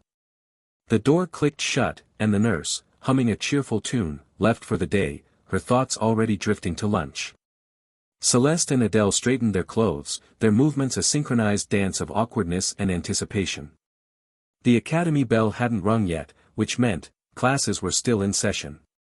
Was it really okay for the nurse to leave early? Adele wondered briefly, but then, she shrugged. It wasn't her problem. "Come on, Celeste," she said, her gaze settling on Celeste, who was standing beside her, her posture stiff, her hands clasped tightly in front of her, as if she were trying to contain something. Even though Celeste was taller, her gaze now downcast, her once proud demeanor replaced by a submissive humility, the power dynamic had shifted. Adele, the lowly sequence 5, was now the one in control. She looked at Celeste, her eyes narrowed, a hint of amusement touching her lips as she surveyed her possession. She hadn't expected things to go so smoothly. But she was adaptable, a quick learner. It was a necessary skill for survival in this world. She didn't need to consciously imitate or pretend. She simply became the master, her demeanor shifting effortlessly, her gaze commanding, her voice imbued with an authority that belied her lowly status. It was as if she had always been a princess, a born ruler. "Yes, Master," Celeste whispered, her body trembling with a mixture of excitement and something else. Something that made Adele's heart skip a beat. Celeste hadn't slept. She had spent the entire time gazing at Adele's sleeping face, her heart aching with a longing so intense that it bordered on pain. Adele, in sleep, was an angel, her features serene, her expression peaceful, her beauty, breathtaking. It was a transgression, a violation of the unspoken rules that governed the relationship between a master and their familiar. But Celeste couldn't help herself. She was consumed by guilt, by shame, by a desperate need for punishment. Adele nodded, acknowledging Celeste's obedience, her use of the term master. She turned and walked towards the door, Celeste trailing behind her like a dog. But as they reached the door, Adele paused, turning to face Celeste, her gaze intense, searching. Celeste froze, her body stiffening, her mind racing. What expression should she wear? What should she do? Adele, her brow furrowing, her voice taking on a slightly sharper edge, asked, "Celeste, are you asking to be punished?" The magic crest on Celeste's abdomen flared to life, sending a jolt of heat through her body. She panicked, her heart pounding, her mind racing. What? What did I do wrong? And no. Master. I didn't. She stammered, her voice barely a whisper. But before she could finish, a wave of something washed over her, an irresistible force that compelled her to drop to her knees, her shoulders trembling, her head bowed. Her beautiful golden hair, no longer a symbol of pride, cascaded down her back, pooling on the floor around her, her posture a testament to her humility. Submission. "Please, punish me, master," she whispered, her voice choked with emotion. Right or wrong, intentional or unintentional, if she had displeased her master, if she had caused Adele even the slightest bit of discomfort, then she deserved to be punished. Any punishment, no matter how severe, was preferable to disappointing Adele. She had to be obedient. Completely, unconditionally obedient. But Adele, looking at Celeste, at her pathetic, groveling form, her once proud demeanor replaced by a submissive humility, felt a surge of annoyance. "You haven't even realized your mistake, have you?" she said, her voice laced with a delicate disapproval. "You're just digging yourself deeper. Celeste, do you even see me as your master?" Celeste's body trembled, her mind reeling. She couldn't understand. All she could think about was atonement. How could she earn Adele's forgiveness? What had she done wrong? Adele sighed, her patience wearing thin. Celeste was clearly a lost cause, her mind so fixated on seeking forgiveness that she couldn't even comprehend the nature of her transgression. So, Adele, with a weary sigh, decided to spell it out for her. "You know that performing a spiritual contract without permission is a serious offense, right?" she said, her voice taking on a sharper edge. "It's grounds for expulsion. And look at you," she continued, her gaze sweeping over Celeste's kneeling form, her voice dripping with disdain. "Groveling, pathetic, completely devoid of self-respect. If you walk out of here like this, everyone will know what we did," she said, her voice laced with a chilling calm. "Have you even considered the consequences? What will happen to me, because of you?" What? What should I do, master?" Celeste whispered, her voice trembling with fear. "It's simple," Adele said, her gaze softening slightly. She reached up, tucking a stray strand of hair behind her ear, her movements graceful, almost regal. "You're a sequence 2, and I'm a sequence 5, she said, her voice regaining its warmth. "We're friends. But you're the dominant one, the one in control. And I'm just your little follower. Let's stick to that script, okay?" she added, her voice taking on a playful lilt. "Whenever we're together, you have to play your role. After all, it's who you used to be." And then, her expression softening, her voice losing its playful edge, she asked, "Celeste, do you regret what happened in the infirmary today? Do you wish you could go back, be the confident, powerful girl you used to be? There are ways to break a spiritual contract, you know. If you..." "No." Celeste interrupted, her voice firm despite the tremor in her chest. She couldn't let Adele finish that sentence. The thought of breaking the bond, of returning to her former life, it filled her with a terror that overshadowed even the fear of punishment. She had felt so powerless, so utterly lost, when she had faced Hermione's wrath, when she had endured her family's punishment, her body bearing the marks of their disappointment.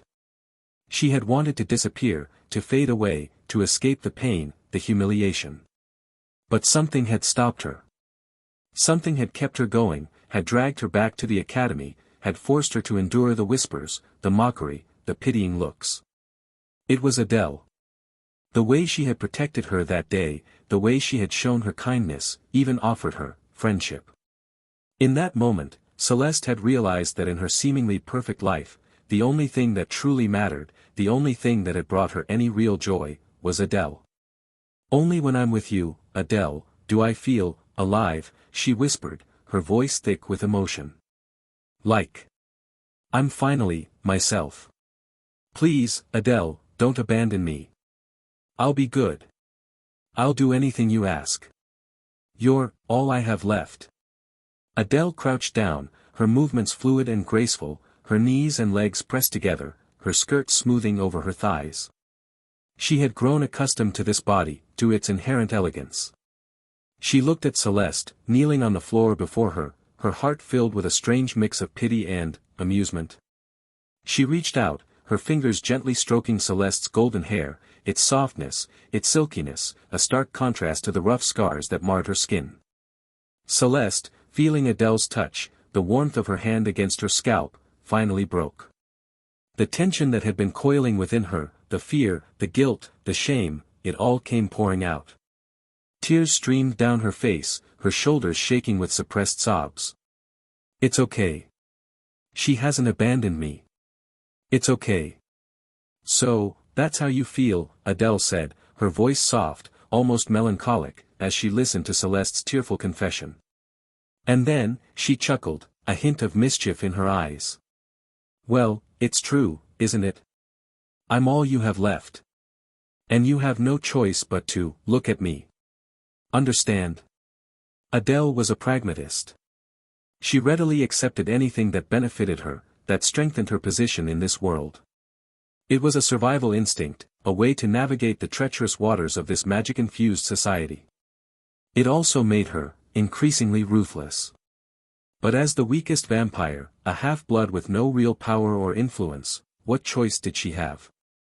To be naive, to be trusting, in this world, it was a recipe for disaster. The world wasn't black and white. It was a delicate shade of gray. "Yes, master," Celeste whispered, her voice hoarse, her surrender complete. She shuffled forward, her hands and knees pressing against the cold floor, her movements awkward, uncertain. She wanted to please her master, but she didn't know how. So, she did what she had seen other familiars do. She leaned forward, her pink tongue darting out, aiming for Adele's shoe. Adele giggled, her hand shooting out to cup Celeste's face, her fingers gently wiping away the tears that streamed down her cheeks. "Hey, what are you doing?" she said, her voice laced with amusement. "I didn't tell you to lick my shoes. You're such a naughty puppy. Your tongue, it's not meant for that, silly." Celeste, mesmerized by Adele's laughter, her touch, her words, she simply stared, her mind blank, her heart overflowing with a warmth that chased away the shadows. Adele, her laughter fading, her gaze softening, stood up, turning towards the door. "Get up, Celeste," she said, her voice regaining its authority. "You will walk beside me, head held high, your pride restored. Be the confident, powerful girl you used to be. And if the situation calls for it, you can be dominant," she added, a mischievous glint in her eyes. "You can insult me, belittle me, treat me like a lowly sequence 5. Just, remember to come to me for your punishment, when we're alone." Her last words, delivered with a chilling calm, sent a shiver down Celeste's spine, a thrill that mingled with the fear and adoration that now consumed her. Adele pushed the door open, stepping out into the hallway, the bright sunlight and gentle breeze a welcome contrast to the sterile, antiseptic air of the infirmary. She closed her eyes, savoring the feeling, the warmth of the sun against her skin. A new chapter was beginning. The era of the Blood Empress. And it all started, with the taming of Celeste. Heh. It's fun to indulge in a little chinibut every now and then. Celeste, rising to her feet, her cheeks flushed, her eyes fixed on Adele's retreating figure, couldn't shake the feeling that something had changed. Something within her, something fundamental.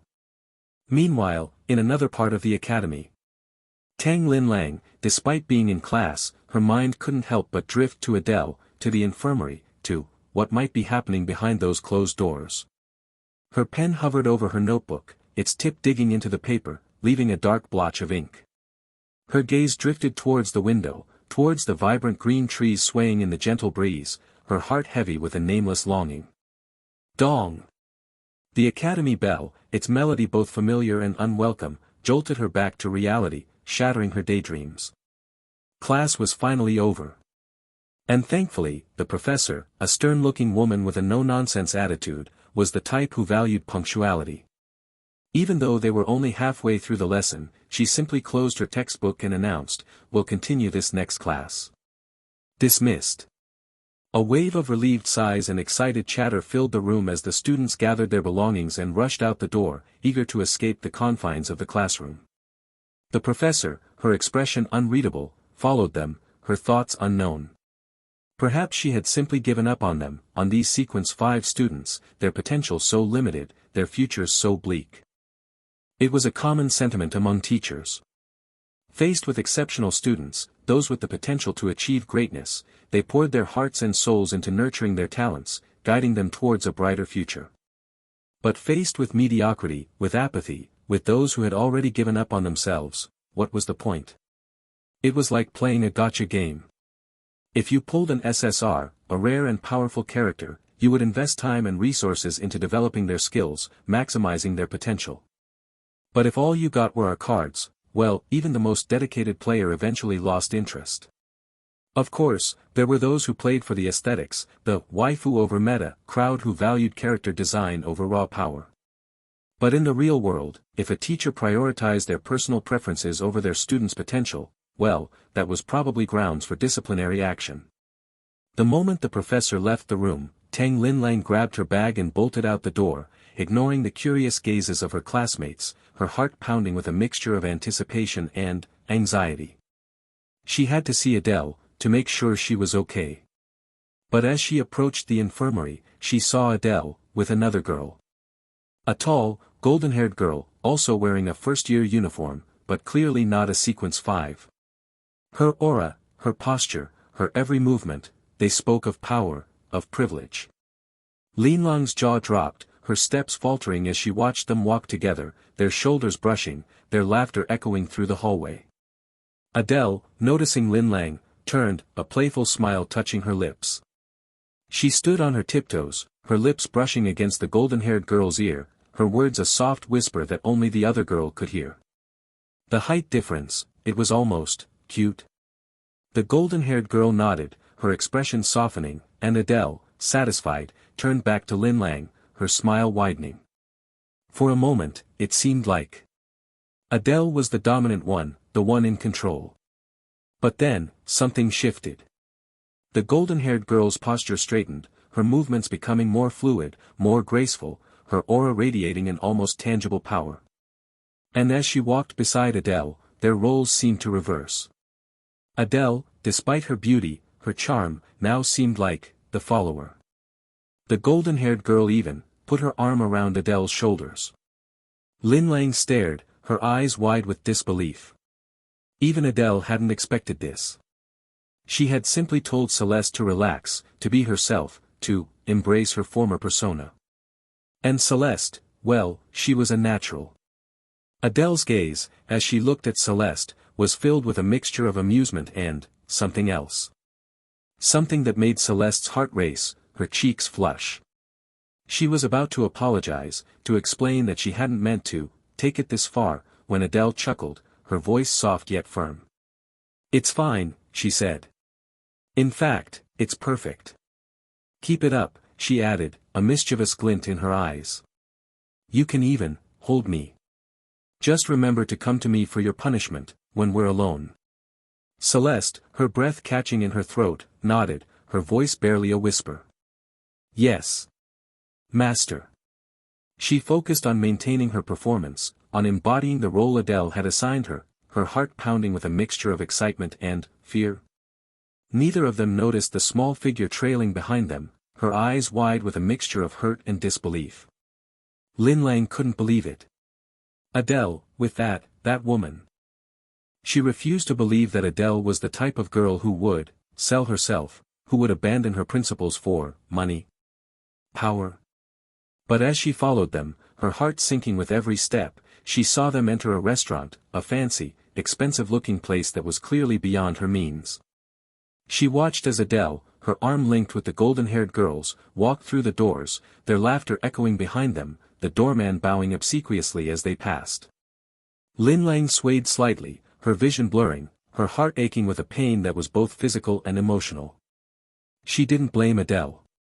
Perhaps she was just trying to make a better life for herself, to escape the poverty, the hardship.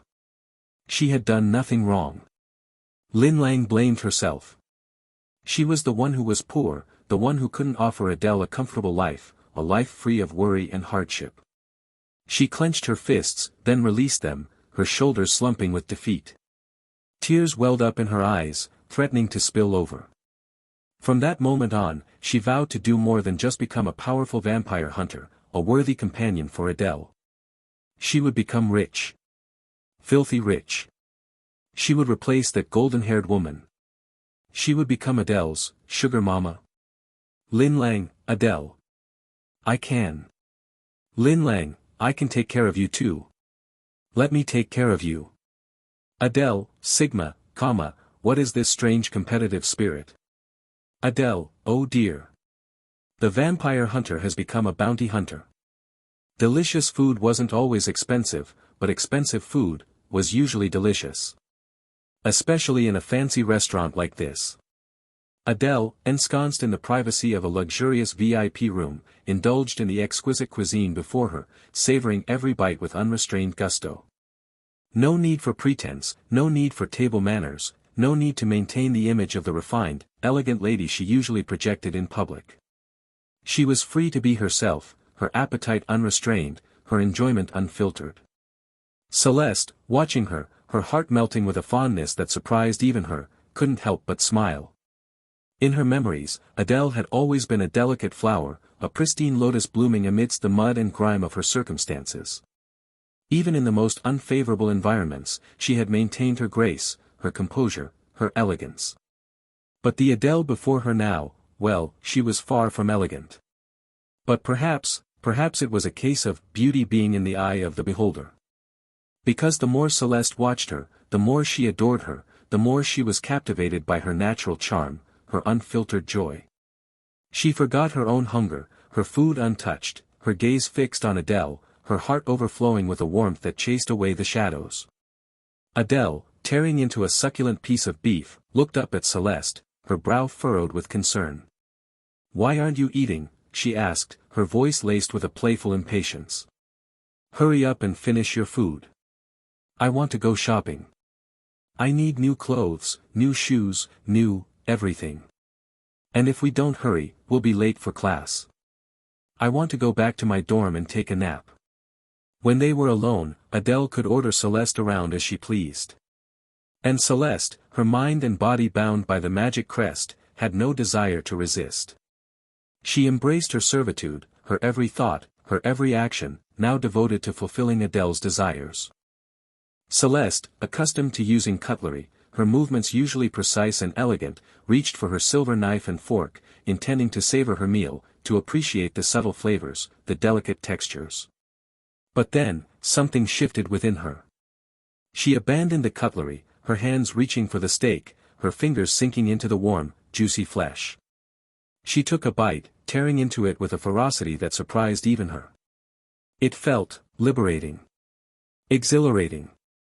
It was something she would never have done before, not in public, not in front of anyone. But with Adele, with her master, it was allowed. Adele, watching her, her eyes widening in surprise, couldn't help but chuckle. "Interesting," she murmured, a mischievous glint in her eyes. "Maybe I should get you a dog bowl next time." "Thank you, master," Celeste said, her cheeks flushing, her heart pounding with a mixture of shame and pleasure. Adele's smile widened, her gaze lingering on Celeste's face, her fingers tapping a playful rhythm against the tablecloth. They finished their meal, Celeste's appetite returning as she mirrored Adele's unrestrained enthusiasm, her enjoyment amplified by the knowledge that she was pleasing her master. Celeste excused herself to use the restroom, and when she returned, she found Adele standing in front of the self-serve ice cream machine, her eyes sparkling with anticipation. She had 2 waffle cones in hand, and as she pressed the button, a swirl of soft-serve ice cream flowed into the cones. Adele, mimicking the techniques she had seen countless times at bubble tea shops, expertly twirled the cones, creating perfect swirls of strawberry and dark chocolate ice cream. "Here," she said, handing Celeste the dark chocolate cone. Celeste's heart melted, a wave of gratitude washing over her. She wanted to thank Adele, but she remembered her role, the facade she had to maintain in public. She said, her voice cool and nonchalant.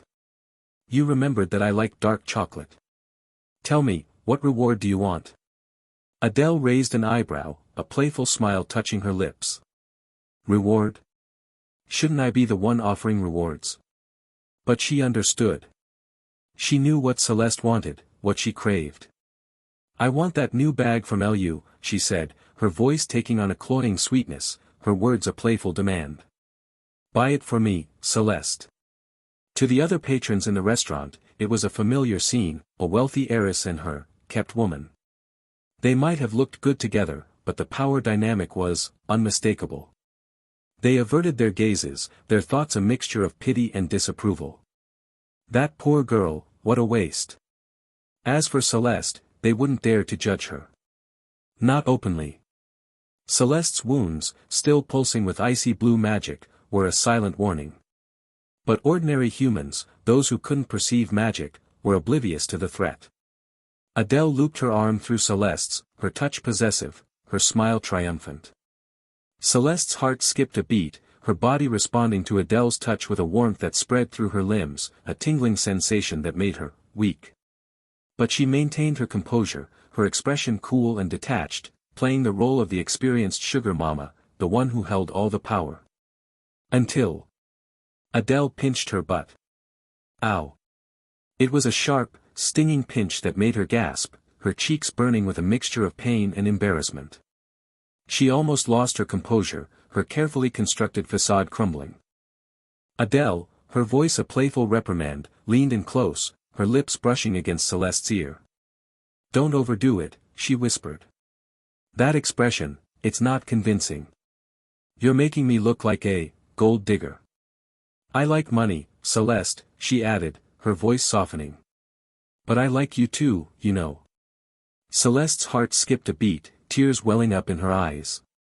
It was a casual statement, a throwaway line that Adele probably hadn't even meant, seriously. And well, it could mean anything. Liking an object. Liking a pet. But regardless of its meaning, Adele's words struck a chord within Celeste, filling her with a warmth that spread through her limbs, a joy so intense that it bordered on pain. The pink magic crest on her abdomen deepened in color, its glow intensifying, Adele's casual affection solidifying Celeste's unconditional devotion. Being rich, it's amazing. Adele, strolling through the luxury department store with Celeste by her side, her every whim indulged, her every desire fulfilled, was living the dream. Bags, dresses, shoes, cosmetics, anything that caught her eye was immediately added to her growing collection, her purchases whisked away by attentive staff to be delivered to her dorm room. She was single-handedly boosting the store's sales for the month. Her only concern now was, would her dorm room, which was spacious but not exactly palatial, be able to accommodate all her new acquisitions? As if reading her mind, Celeste, her voice calm and reassuring, offered a solution. "I'll get you a house," she said. "Nothing too big, just, around 150 square meters. Enough to store your things."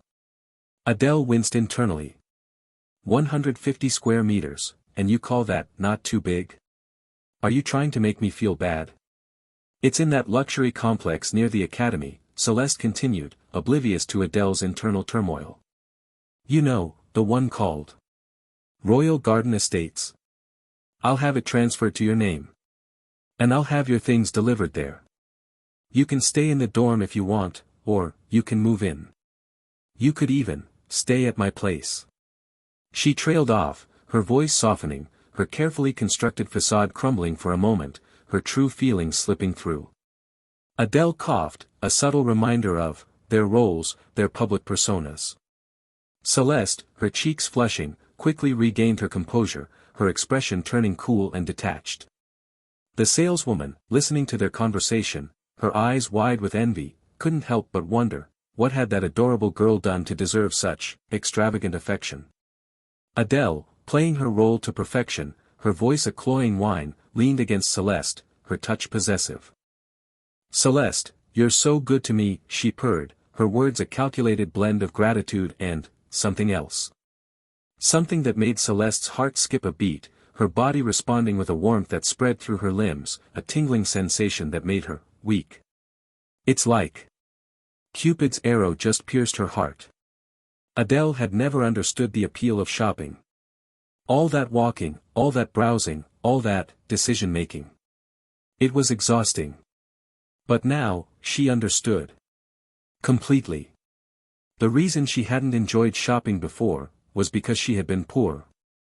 And now, well, she still wasn't exactly rich, but she had a personal ATM in the form of Celeste. As the heir to a vast fortune, Celeste's wealth was beyond Adele's comprehension. The amount she had spent today, it was probably just a drop in the bucket for Celeste. And as long as Adele was happy, Celeste was happy. Celeste, who had also never found shopping particularly enjoyable, her every need and desire easily fulfilled, now found herself swept up in Adele's enthusiasm, her own enjoyment stemming from Adele's joy. It turned out that the best kind of shopping wasn't for yourself. It was for someone you loved, someone you wanted to spoil, someone whose smile made your own heart soar. It was a win-win situation. Since they had arranged for everything to be delivered to Adele's new house, they left the store empty-handed, their hearts filled with a shared sense of satisfaction. Bliss, pure bliss. Adele was even willing to overlook Celeste's occasional lapses in propriety. Like the way she had taken Adele's hand, her fingers intertwining with Adele's, their touch lingering, their warmth a silent expression of something more. She would consider it a reward. Adele's hand, small and delicate, curled into Celeste's palm, her fingers like a tiny rabbit seeking warmth and comfort. But as they approached the academy, their time together drawing to a close, they had to part ways. They exchanged contact information, their promises to stay in touch a silent acknowledgement of the complications of their relationship. Celeste, noticing Adele's outdated phone, her brow furrowed with concern, muttered, "I forgot to buy you a phone." Adele, glancing around to make sure they were alone, stood on her tiptoes, her hand reaching up to gently touch the spot where she had pinched Celeste earlier, her touch apologetic. "It's okay," she said, her voice soft and reassuring. "I didn't think of it either. You can buy me one next time, the latest iPhone, okay?" Adele was a greedy little thing. But Celeste found her greed endearing. To be needed, to be able to fulfill Adele's desires, it filled her with a warmth that spread through her limbs, a joy that chased away the shadows. "I will," she said, her voice firm, her gaze unwavering. "Anything you want. I'll get it for you." Adele's eyes narrowed, a mischievous glint in their depths. "You think I'm greedy now? Just wait. You have no idea what I'm truly capable of. And what I truly desire, well, you can't give me that." But she indulged Celeste, her voice taking on a cloying sweetness, her words a playful tease. "You're the best, Celeste," she purred, her touch lingering on Celeste's arm. "Be a good girl, okay?" Celeste's eyes, glazed with adoration, met Adele's, her surrender complete. Adele, satisfied, withdrew her hand. "All right, I'm going back to my dorm," she said, turning towards the academy gates. You can go wherever you need to go," she added, her voice turning cool and detached, her demeanor shifting effortlessly from playful to commanding. She was a natural at this dominance thing. "Just remember, whenever I call, you answer. No matter what." "Yes, master." Adele, with a final wave, turned and walked away, her steps light and carefree, her heart filled with a sense of triumph. Celeste stood there, watching her go, her golden hair swaying gently in the breeze, her blue eyes shining with a light that was both possessive and worshipful. She lingered for a long time, reluctant to break the spell, to return to a world without Adele. With a few hours to spare before her afternoon classes, Adele decided to visit her dorm room. Cromwell Academy, thanks to its vast wealth and sprawling campus, provided every student with their own private room, a luxury that was unheard of in most universities. The higher-ranking students even had their own private apartments, complete with gyms, swimming pools. The possibilities were endless. As for Hermione and Dorothy, well, they lived like royalty, their every whim indulged, their every desire fulfilled. It was enough to make Adele a little envious. This world might exist within a novel, but it's still so unfair. She shook her head, banishing those thoughts, those unwelcome reminders of the harsh realities of this world. She reached the dormitory area, a picturesque cluster of small, identical villas nestled amidst a sprawling green lawn. The villas were arranged in neat rows, their uniformity a testament to the Academy's obsession with order and control. Adele, following the directions on her key, C block, Building A, Room 201, easily located her villa. She unlocked the door and stepped inside. The first floor consisted of a living room, a dining area, a kitchen, and a bathroom. It was a surprisingly spacious layout, especially for a student dormitory. The second floor housed 2 bedrooms, their doors facing each other, each room assigned to a different student. It was a luxurious setup, far more comfortable than the cramped dorms she had endured in her previous life. Cromwell Academy, despite its focus on the arcane, marketed itself as an international university, attracting students from all over the world. But even with its luxurious accommodations, there were still complaints, whispers of discontent among the student body. They wanted better dorms, better blood. Their greed, their sense of entitlement, was remarkable. Adele, though technically a vampire herself, couldn't help but agree. She was, after all, more human than vampire. If the original Adele had been torn between 2 worlds, then this Adele, well, she was a human soul inhabiting a vampire's body. Her instincts, her values, her perspective, they were all human. She tiptoed through the villa, her movements silent, her gaze wary. She didn't want to disturb her roommate, a mysterious figure she had rarely encountered. She was small and slender, her movements as graceful and silent as a cat's. Her roommate, well, Adele's only impression of her was that she was reclusive. The novel hadn't provided any details about her, her role in the story seemingly insignificant. Adele, while reading the novel, had assumed it was a Chekhov's gun asterisk, a subtle detail that would eventually become relevant, perhaps even play a crucial role in the plot. Translators note, the term Chekhov's gun is a metaphor derived from the Russian playwright Anton Chekhov's advice on storytelling. It refers to the idea that every element introduced in a narrative should have a purpose and contribute to the plot's development. If an object or detail is mentioned, it should be used later in the story to avoid misleading or confusing the audience.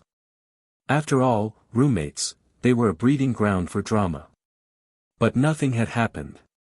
Her roommate had remained a background character, her presence barely acknowledged.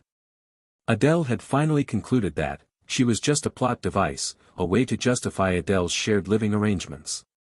The author had probably decided that a lowly sequence 5 like Adele didn't deserve a private villa.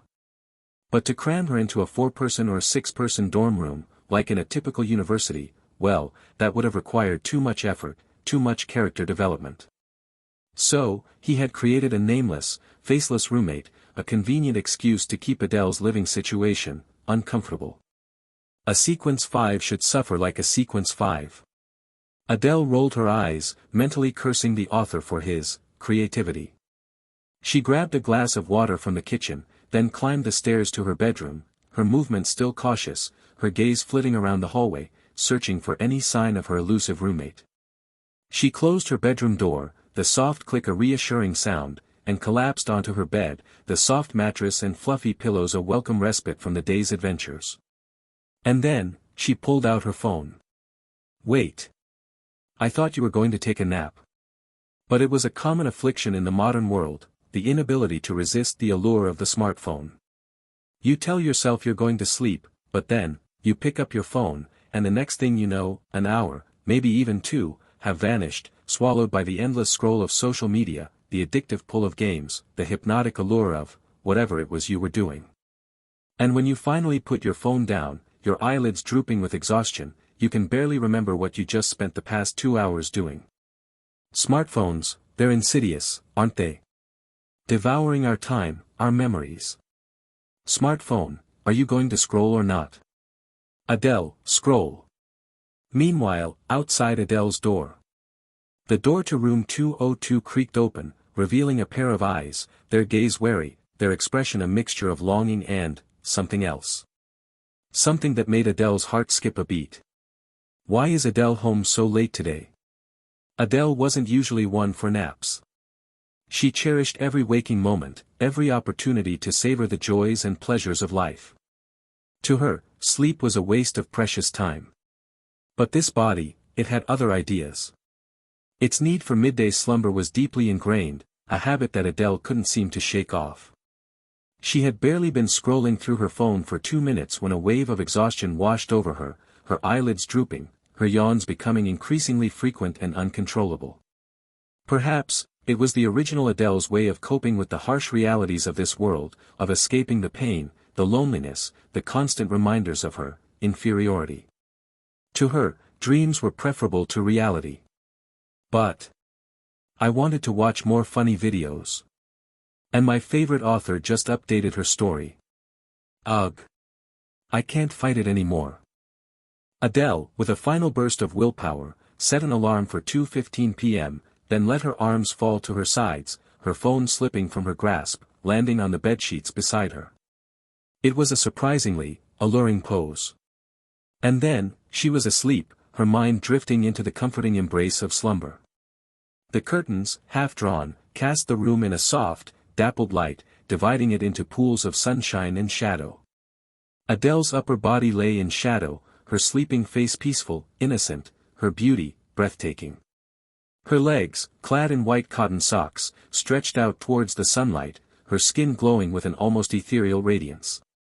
She slept soundly, oblivious to the world around her, the gentle rustle of the curtains, the soft footsteps outside her door, the click of the doorknob turning. A small figure slipped through the partially open door, her breath quick and shallow, her movements hesitant despite the confidence she usually exuded. The air shimmered with a subtle, almost imperceptible magic, its presence more felt than seen, a dreamlike haze that enveloped the room. Adele, inhaling the magic-infused air, her body naturally susceptible to its influence, felt a wave of drowsiness wash over her, her eyelids fluttering, her mind drifting further into the comforting embrace of sleep. It wasn't, as she had assumed, simply a matter of habit, the original Adele's way of escaping reality. It was something else. Something more sinister. It was the work of her roommate, the one who had slipped into her room while she slept, the one who held the power to manipulate dreams, to shape reality, within the realm of slumber. The Dream Eater, Sharon. She, too, was a Sequence One, a vampire of immense power and privilege. But she was also an enigma. A shadow. Her presence in the academy was unremarkable. She was known primarily as Dorothy's lackey. Her power was subtle, her demeanor unassuming. She was quiet, deferential, almost invisible. Especially in Dorothy's presence.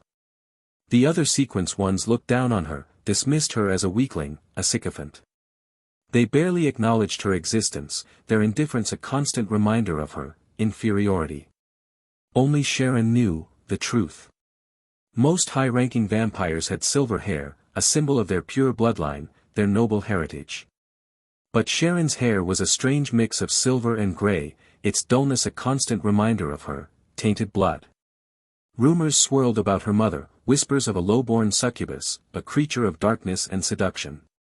But regardless of the truth, one fact remained: Sharon, like Adele, was a half-blood. And an illegitimate child. She had never known her father's love, had always been an outsider in her own family, ostracized, ridiculed, her existence a source of shame. She had grown up surrounded by whispers, by judging eyes, her spirit slowly eroding, her confidence shattered.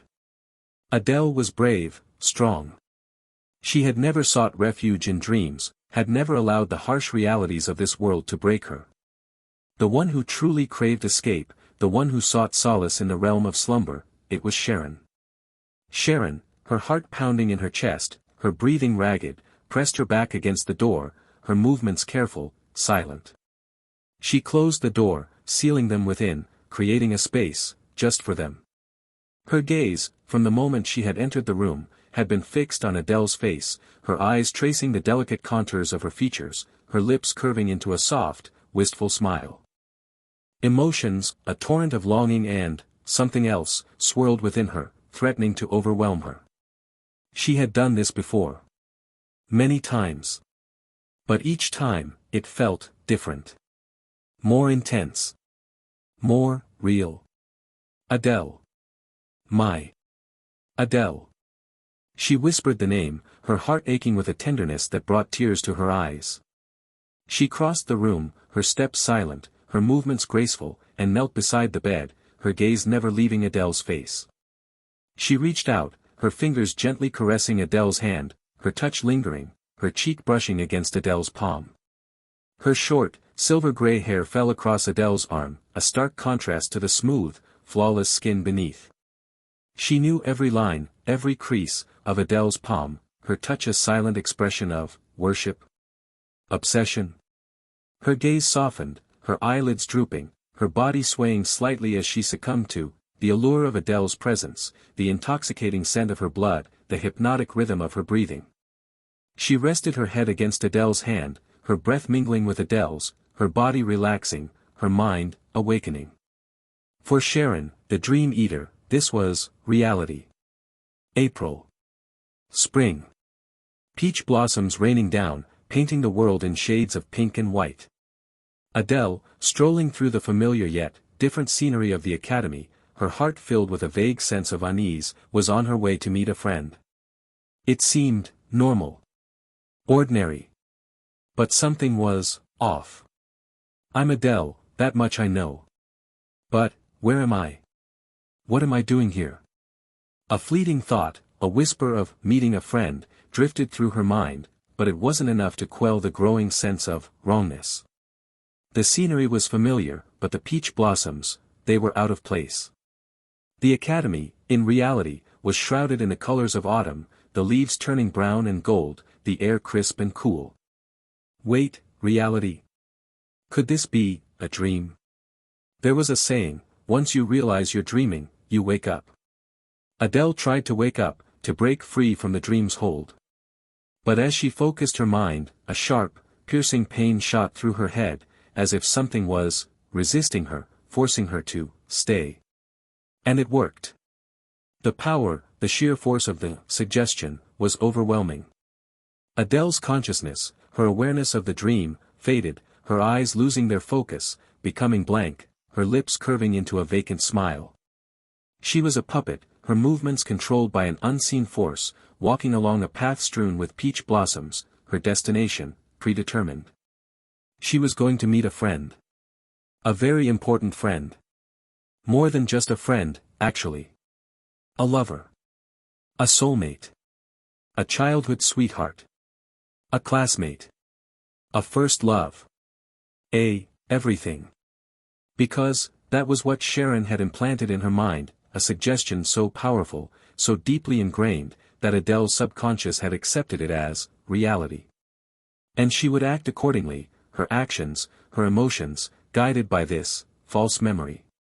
But it would feel real. Because within a dream, actions were driven by the subconscious, by instinct, by suggestion. Adele had become a puppet, her strings controlled by an unseen hand.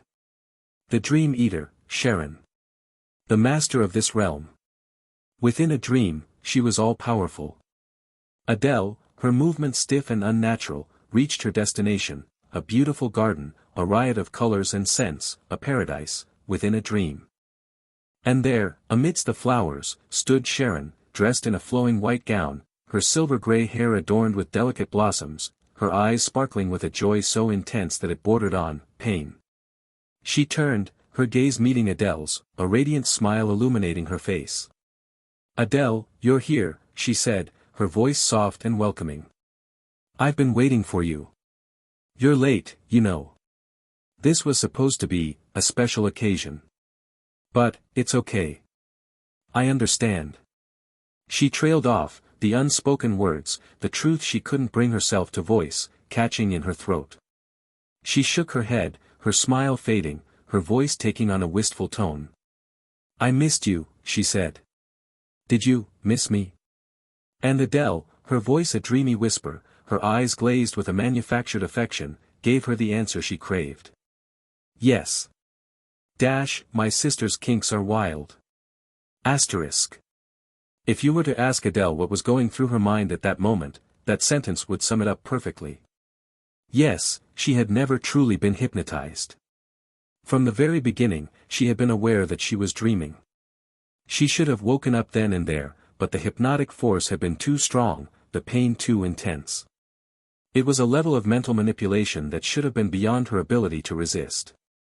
But then, the pain vanished, replaced by a clarity, a heightened awareness, that she had never experienced before. She understood. She saw the trap, the manipulation, the carefully constructed illusion, and she decided to play along. It was one of her few strengths, acting. It was her only weapon in this dream realm, Sharon's domain. Life was a stage, and she was going to give it her all. She had to maintain the facade, to pretend to be under Sharon's control. If she revealed her awareness, who knew what horrors awaited her?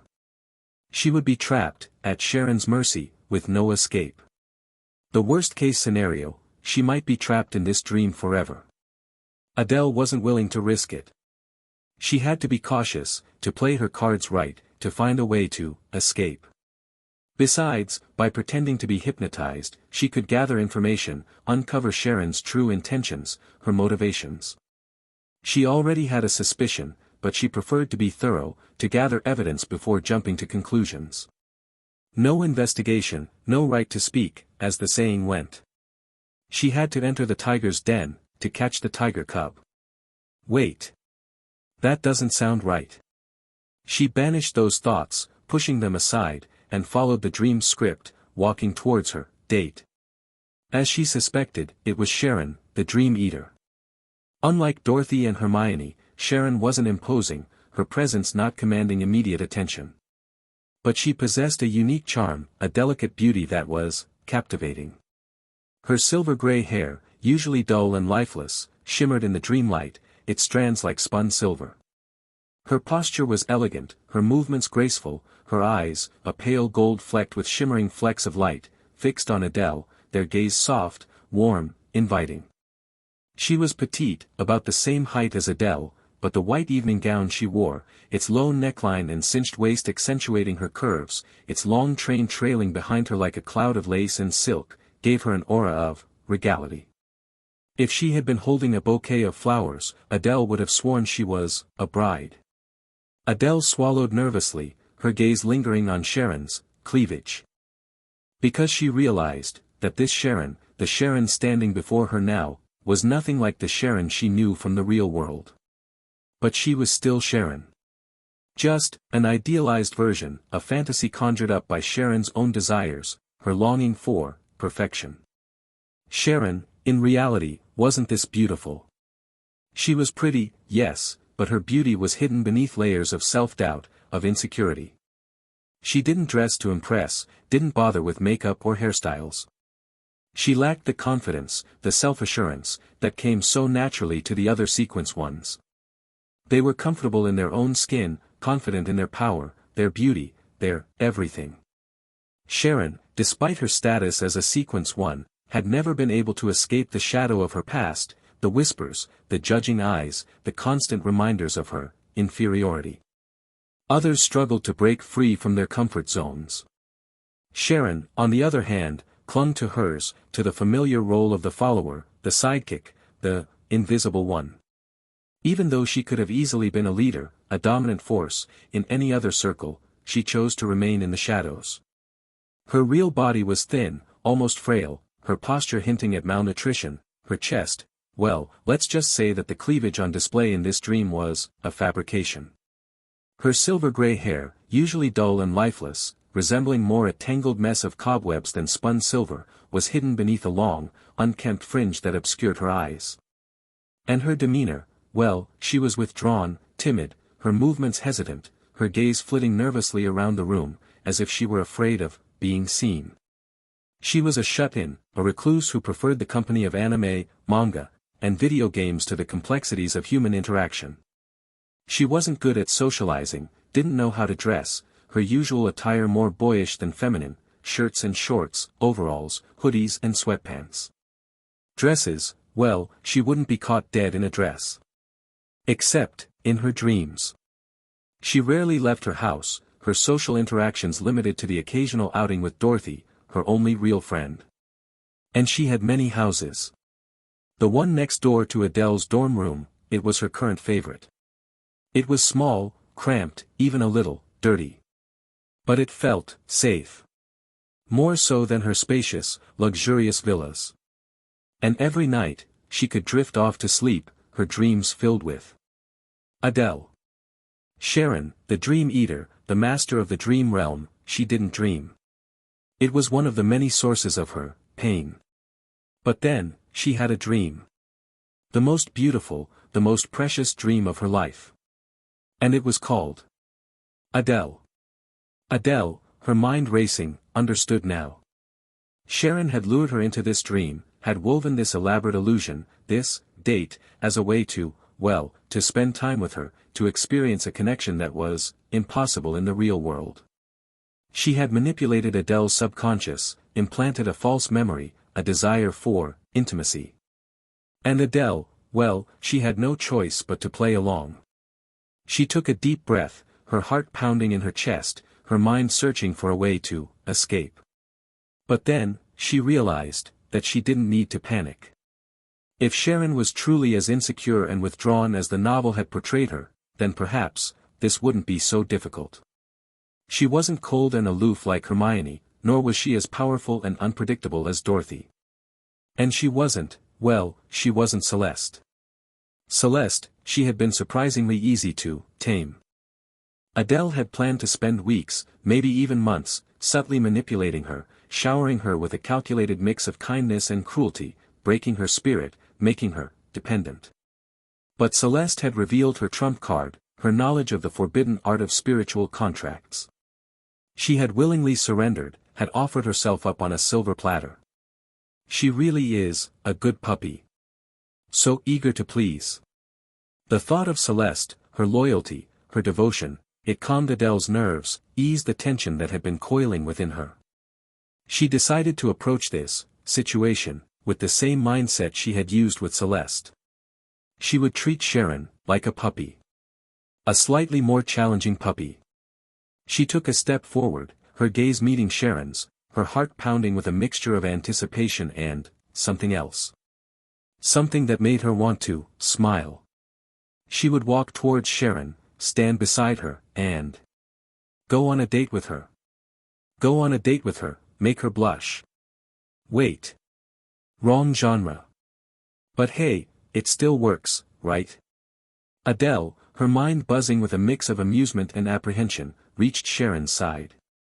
She had finally figured out why Sharon had betrayed Dorothy in the later chapters of the novel, why she had nearly killed her.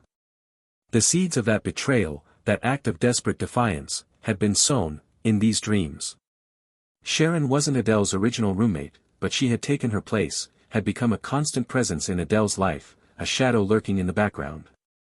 And every night, every nap time, she had immersed herself in these dreams, in these carefully constructed illusions, these dates, where she could be with Adele, where she could experience a connection that was impossible in the real world. While Adele had been navigating the main storyline during the day, interacting with the other antagonists, Sharon had been quietly rewriting the script in her dreams, creating a parallel narrative, a secret love story that only she remembered. It was a hidden plotline, a clandestine romance that existed only within the realm of slumber. Adele, of course, had no recollection of these dreams. And even if she did, it was the dream version of Adele, the one whose subconscious had been manipulated by Sharon, who had fallen for her. The real Adele barely even acknowledged Sharon's existence, her impression of her limited to Dorothy's lackey. And someone who was surprisingly kind to her. She didn't dislike Sharon, but she certainly didn't like her either. But Adele hadn't entered the dream. Sharon, the dream eater, the master of this realm, she had entered Adele's dream, and she had refused to leave. She had fallen in love with the dream version of Adele, had poured her heart and soul into this illusion, this carefully constructed fantasy, where she could be with Adele, where she could be loved. She had made Adele her everything. But her love, it was a double-edged sword. It had consumed her, blinded her to the truth, to the fragile nature of dreams.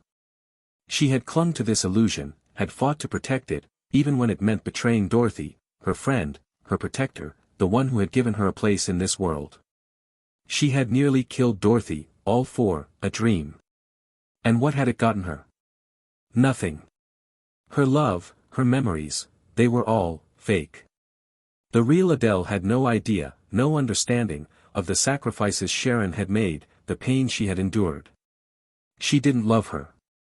Sharon had smiled, a sad, wistful smile, and retreated into her dreams, sealing herself away from the harsh realities of the world, seeking solace in a realm where she could be with Adele.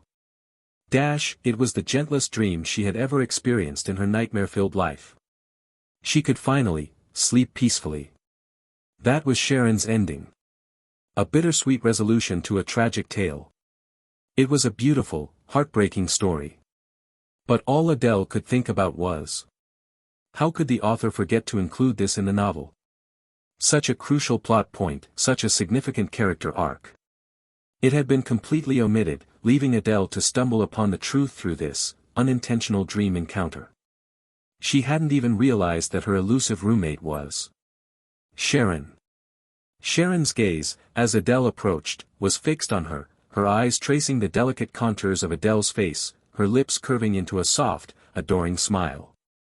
And as Adele reached her side, Sharon, without hesitation, reached out, her fingers intertwining with Adele's, their touch lingering, their warmth a silent expression of love. Adele's heart skipped a beat, but her body, responding to the dream's script, the implanted memories, the carefully constructed illusion, offered no resistance. She understood. In this dream, she was Sharon's girlfriend. Or, whatever Sharon wanted her to be.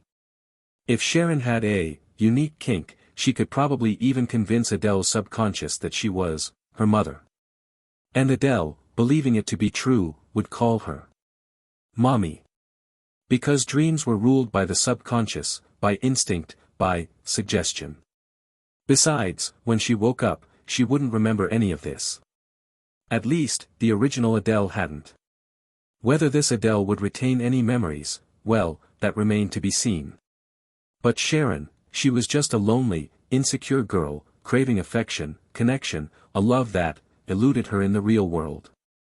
She wanted to play house, to pretend to be in love, to dress up, to be beautiful. She had applied makeup, had donned the most beautiful dress she had ever seen, a dress that actually belonged to Dorothy, a dress she had worn to a vampire gala, and had waited patiently in the garden, her heart filled with a shy anticipation, like a young girl waiting for her Prince Charming. Adele, her gaze softening, her lips curving into a gentle smile, leaned in, her lips brushing against Sharon's forehead, a chaste kiss that made Sharon's eyes flutter closed, her breath catching in her throat. It was a gesture of affection, a reward for good behavior. And it was allowed. Because they were lovers. Sharon, her voice a dreamy whisper, her heart overflowing with a joy that was both exhilarating and terrifying, murmured, Adele. It was the first time Adele had kissed her, even if it was just a kiss on the forehead. It was a moment to be cherished, to be hoarded. Adele, her lips lingering for a moment, then pulling away, looked at Sharon, her eyes shining with a manufactured affection, a carefully constructed illusion of love. I want to go to your house, Sharon, she said, her voice soft and persuasive. We've known each other for so long, but you've never invited me over. Sharon's eyes widened, a flicker of panic crossing her face. To my house. Adele nodded, her expression innocent, her intentions hidden. She wanted to learn more about Sharon, about her past, her present, her secrets. Shadows flickered at the edges of her vision, wispy figures that resembled ghosts. Lost souls. They drifted past, their voices a jumbled murmur, their words indistinct, their forms intangible. They were memories, fragments of Sharon's past, of Adele's past, woven into the fabric of the dream. The scenery wasn't random, but a reflection of their experiences, their shared history.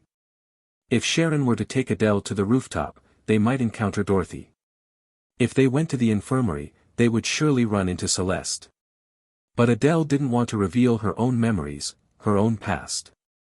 She wanted to see Sharon's world. Her memories. Her secrets.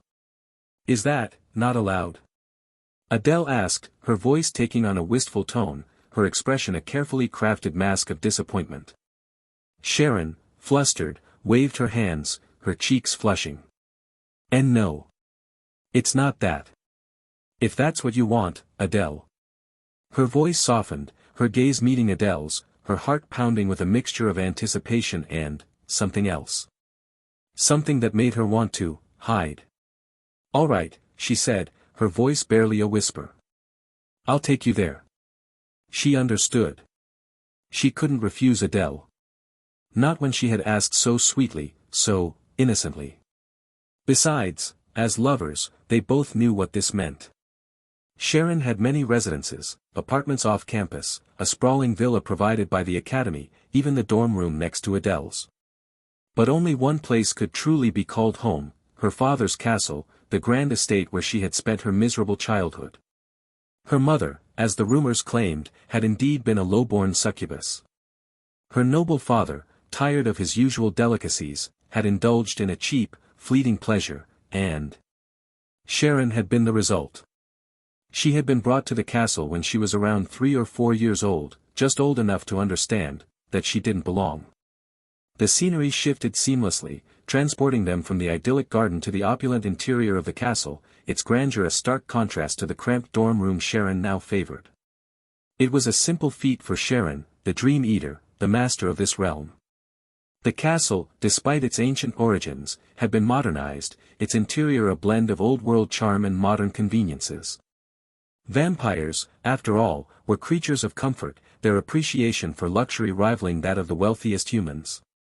Adele, her gaze sweeping over the opulent surroundings, followed Sharon across the plush red carpet that covered the floor, her movements subdued, her expression carefully neutral.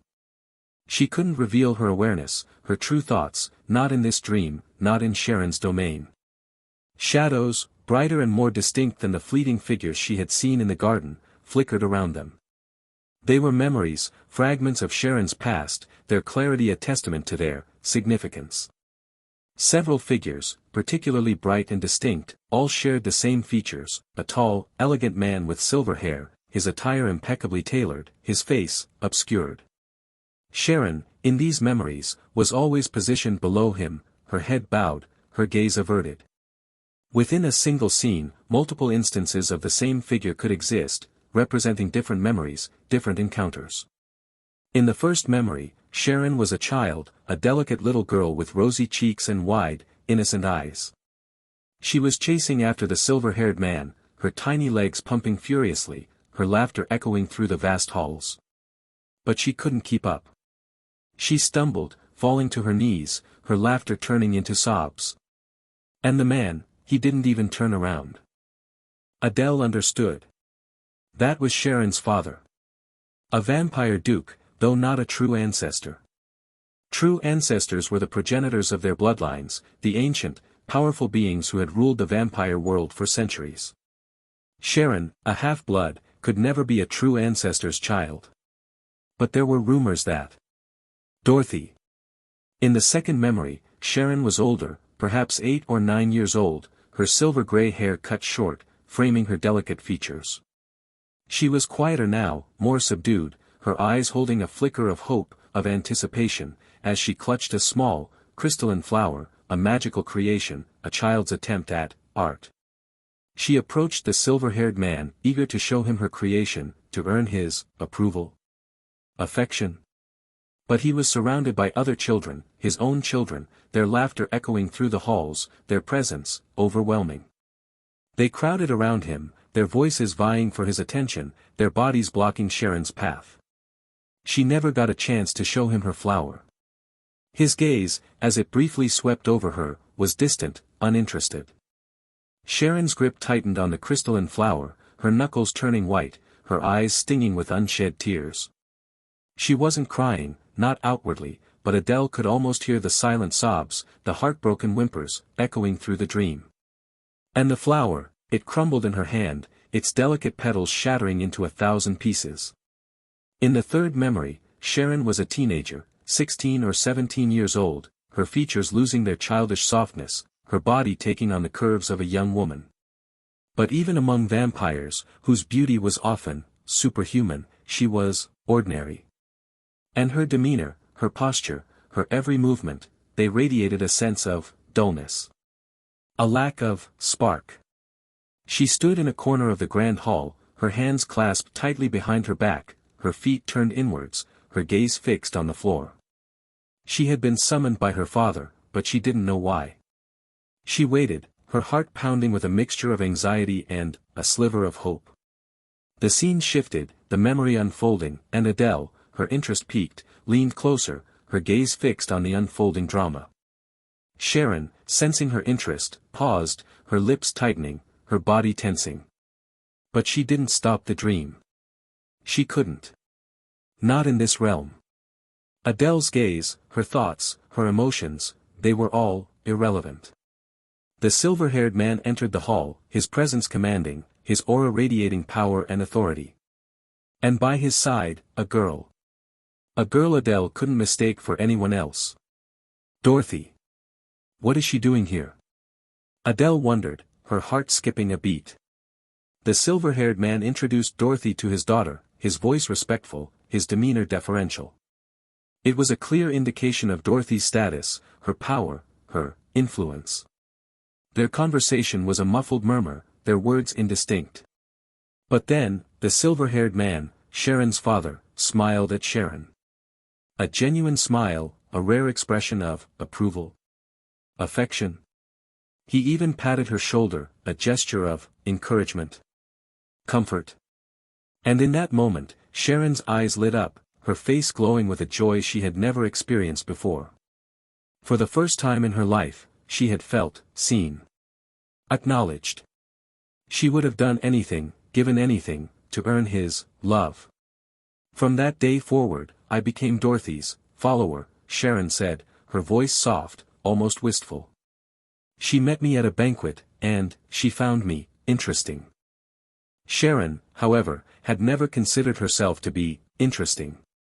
Especially not when she was hiding in a corner, her social anxiety a barrier that kept her isolated, alone. But who could understand the whims of a vampire princess? So, you became Dorothy's playmate? Adele asked, her voice carefully neutral, her question a reflection of the dream script, the implanted memories, the carefully constructed illusion. Sharon, unaware of Adele's true thoughts, shook her head. No, she said, her voice barely a whisper. I wasn't worthy of such a privilege. Perhaps, in her eyes, I was just a toy. Adele's heart ached for Sharon, for the pain, the loneliness, that resonated in her voice. To Sharon, being Dorothy's playmate, her friend, was a privilege, a status she could never hope to achieve. Dorothy had called Adele her playmate, even her friend. But Sharon, she was just a toy. And yet. Sharon, her voice filled with a genuine affection, said, Dorothy is a good person, Adele. I wasn't interesting. She would have simply walked away, but I didn't want to disappoint my father. So I followed her. I stayed by her side, even though I was afraid. And she tolerated me. She didn't abandon me. She even allowed me into her circle. After that, my family stopped bullying me. Even my father, he started talking to me. A faint blush colored her cheeks as she spoke, her voice softening, her gaze drifting towards the floor. I'm grateful to her, she whispered. I'll never forget her kindness. Adele's throat tightened, her words catching in her throat. She couldn't tell Sharon that the Dorothy she admired, the Dorothy she was so grateful to, would one day be betrayed by her, nearly killed by her. And that the catalyst for that betrayal would be Adele. It's my fault. It's getting late, Adele. We should go. Okay. Adele nodded, suppressing her swirling thoughts. She glanced at the antique clock on the wall, its pendulum swinging at a noticeably slower pace than in the real world. About half the speed? She estimated. Which means I'll have an hour in here for every 30 minutes in the real world. And if I have a dream within this dream, will I be trapped forever, like in Inception? That wasn't a comforting thought. If Sharon wanted to, she could make this dream a living nightmare, a labyrinth of horrors that Adele would never escape.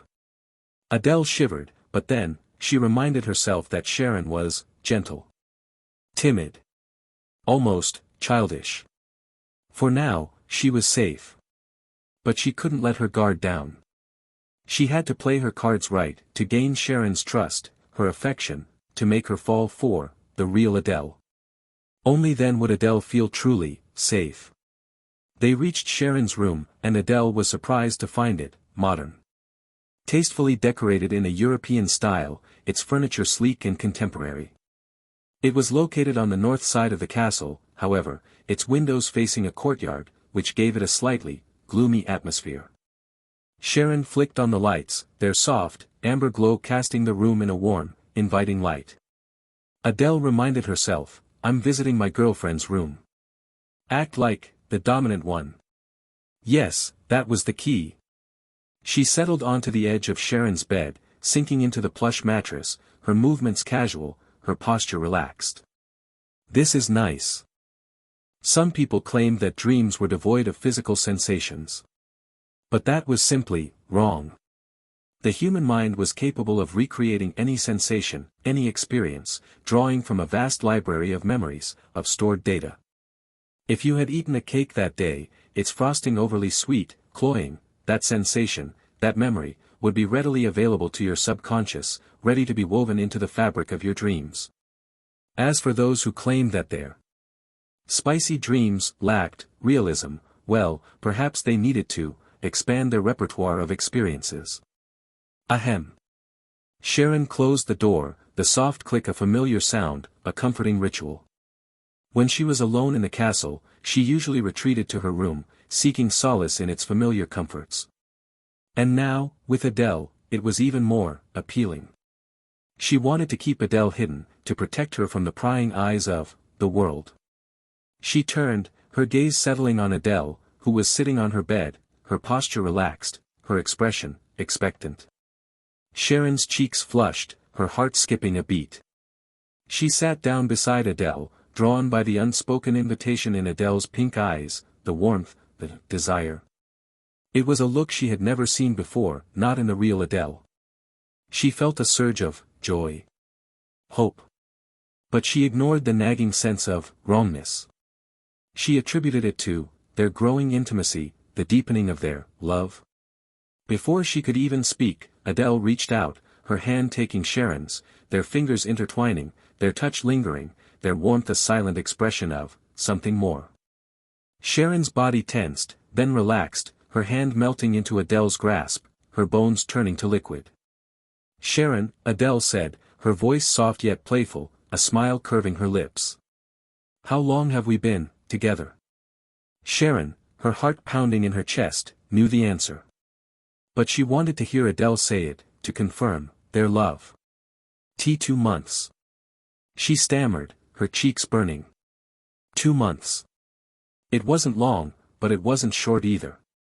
Adele had been at the academy for just over 2 months, from early autumn to late autumn, winter fast approaching. She's been hypnotizing me since I arrived. Adele shuddered, a wave of revulsion washing over her. Even Sharon's beauty, her charm, couldn't erase the feeling of violation.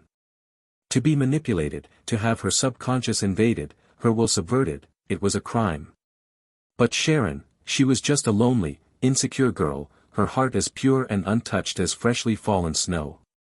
And their dreams, so far, they had been innocent. Sweet.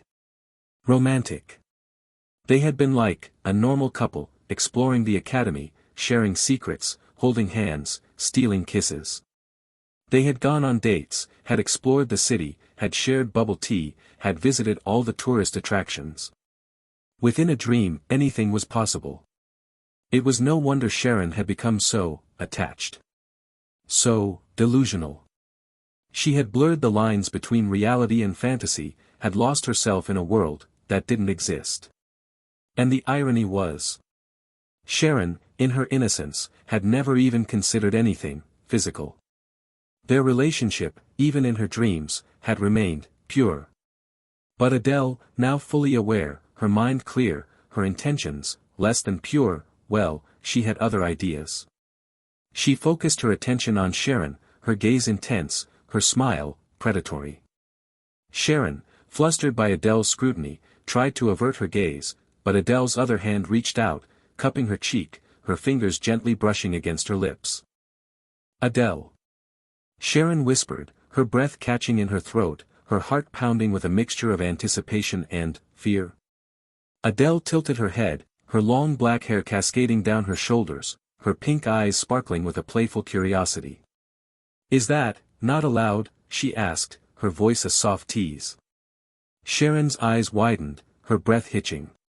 "And no. It's not that."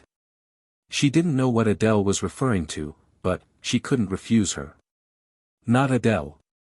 "So, it's allowed?" Adele pressed, her smile widening, her gaze never leaving Sharon's face. She was playing a game, testing the boundaries, gauging Sharon's tolerance.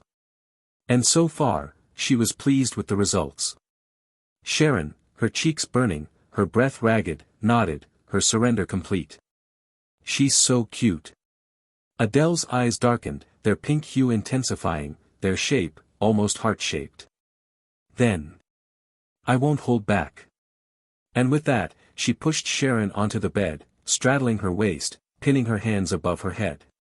Sharon's silver-gray hair fanned out across the pillows, her lips parting in a soft gasp, her eyes widening with a mixture of surprise and something else.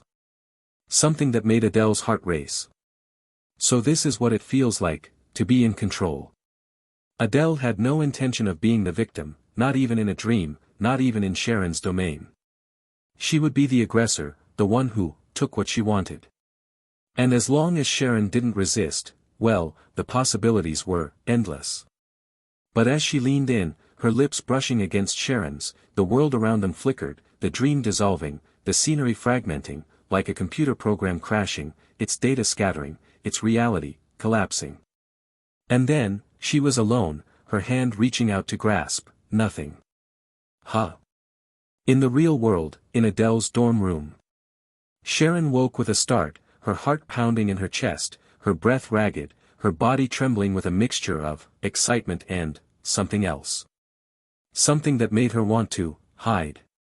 She had fled, had retreated from the dream, from Adele's touch, her mind overwhelmed by a wave of something she couldn't quite name. Slam. The door to Adele's room slammed shut, her footsteps a hurried patter as she retreated to the safety of her own room, her heart still racing, her cheeks still burning. "Ow. My head." Adele, rubbing her temples, slowly sat up, her mind foggy, her body aching with a dull, throbbing pain. "But I remember. I remember the dream," she murmured, her gaze drifting towards her door, her expression a mixture of amusement and something else. It wasn't the door she was looking at. It was the girl behind the door, the girl who was hiding, who was running. A slow, predatory smile curved her lips. "You can't escape, my dream girl." After that encounter, Adele wasn't sure if she had actually taken a nap. She rubbed her chest, her fingers tracing the delicate curves beneath her shirt, but she felt normal. Which meant Sharon hadn't done anything to her while she was asleep. But then, she remembered Sharon, her shyness, her innocence, the way she had fled from Adele's kiss, her cheeks burning, her eyes wide with panic. And Adele realized that she had been worried for nothing. Sharon, she was surprisingly pure. It was getting late. Adele quickly gathered her things, her textbooks, her notebooks, her pens, everything she needed for her afternoon classes. She paused at the door, her gaze lingering on the room next door, Sharon's room, then she continued down the stairs, her expression carefully neutral, her thoughts hidden. Her afternoon classes were uneventful. 2 general education courses, one of which was math. Why do I still have to study math, even after becoming a vampire? Adele groaned internally. If it was anatomy, I could at least justify it. Knowing which blood vessels have the tastiest blood, that's a useful skill. But math? She sighed, her shoulders slumping with defeat. She had no choice but to endure. Especially with Tang Linlang sitting behind her, her gaze fixed on Adele, her admiration unwavering. Adele wanted to slack off, to give up, but the thought of Linlang's disappointed expression, her heartbroken whimpers, it was too much to bear. Thankfully, the material wasn't too difficult. Based on Adele's memories of her previous life, her high school math skills, the level of math taught at Cromwell Academy was equivalent to a human high school curriculum. Which made sense. Vampires, despite their enhanced abilities, weren't exactly known for their academic prowess. The academy had adjusted the curriculum accordingly. And high school math, well, Adele could handle that. She might have claimed to have forgotten everything she had learned in high school, but the truth was, it was all still there, buried somewhere in her subconscious, waiting to be reactivated. The first half of the class was a struggle, but then, it clicked. The formulas, the equations, the logic, it all came flooding back. The teacher, a middle-aged man with a receding hairline and a kind smile, noticed Adele's sudden burst of enthusiasm and decided to test her. It was the price she paid for her beauty, her undeniable charm. She was a magnet for attention, whether she wanted it or not. Lin Lang, hearing her name called, her heart skipped a beat, her fingers clenching around her pen. But Adele, her expression calm, her voice steady, answered the question perfectly. The teacher nodded, his smile widening, and Adele sat down, her heart still racing. The other students, their jealousy evident in their whispered comments, their mocking laughter, couldn't help but express their disapproval. What's so impressive about that? Humans are supposed to be good at academics. It's the only thing they're good at, since their magic is so weak, ahaha. She's becoming more human every day, that half-blood. To vampires, humans were synonymous with weakness, with inferiority. Lin Lang, her fists clenching, her eyes flashing with anger, couldn't hold back. You wouldn't dare say that in the student council's presence, she retorted, her voice sharp, her gaze challenging. The other vampires fell silent, their faces hardening. They couldn't deny the power of the student council, the elite human students who ruled the academy with an iron fist. Some of them were rumored to be as powerful as the sequence ones, their abilities rivaling even those of the vampire nobility. There were even whispers that the leader of the Black Feather Society, the most powerful vampire faction within the academy, had been defeated by the student council president. Of course, anyone who dared to voice such rumors openly, well, they wouldn't live to see another sunrise. But the fact that the Black Feather Society had never bothered to deny those rumors, it spoke volumes. And it solidified the student council's reputation as a force to be reckoned with. Lin Lang had successfully diverted the attention, the hostility, away from Adele. But at a cost. She was now the target of their scorn, their ridicule. So what if the student council is strong? What does that have to do with you? One of the vampires sneered. Not all humans are united, you know. They probably look down on weaklings like you just as much as we do. Lin Lang, her fists clenching, was about to retort when a piece of chalk, thrown with pinpoint accuracy, bounced off her forehead. It didn't hurt, but it was enough to silence her. The other vampires who had been mocking her, however, weren't so lucky. The classroom echoed with their cries of pain as pieces of chalk, propelled by an unseen force, slammed into their foreheads, leaving behind red welts, even drawing blood. Enough. Silence. The math teacher, his voice calm yet commanding, had finally intervened, his power, his control over objects evident in the way he had effortlessly subdued the unruly students. Adele, watching in awe, realized that this unassuming math teacher, he was a force to be reckoned with. Imagine, if those pieces of chalk had been bullets. The precision, the power, the control, it was terrifying. The chalk that had hit Lin Lang had been a gentle tap, leaving behind nothing more than a white mark. But the chalk that had struck the other vampires, well, it had sounded like watermelon splitting open.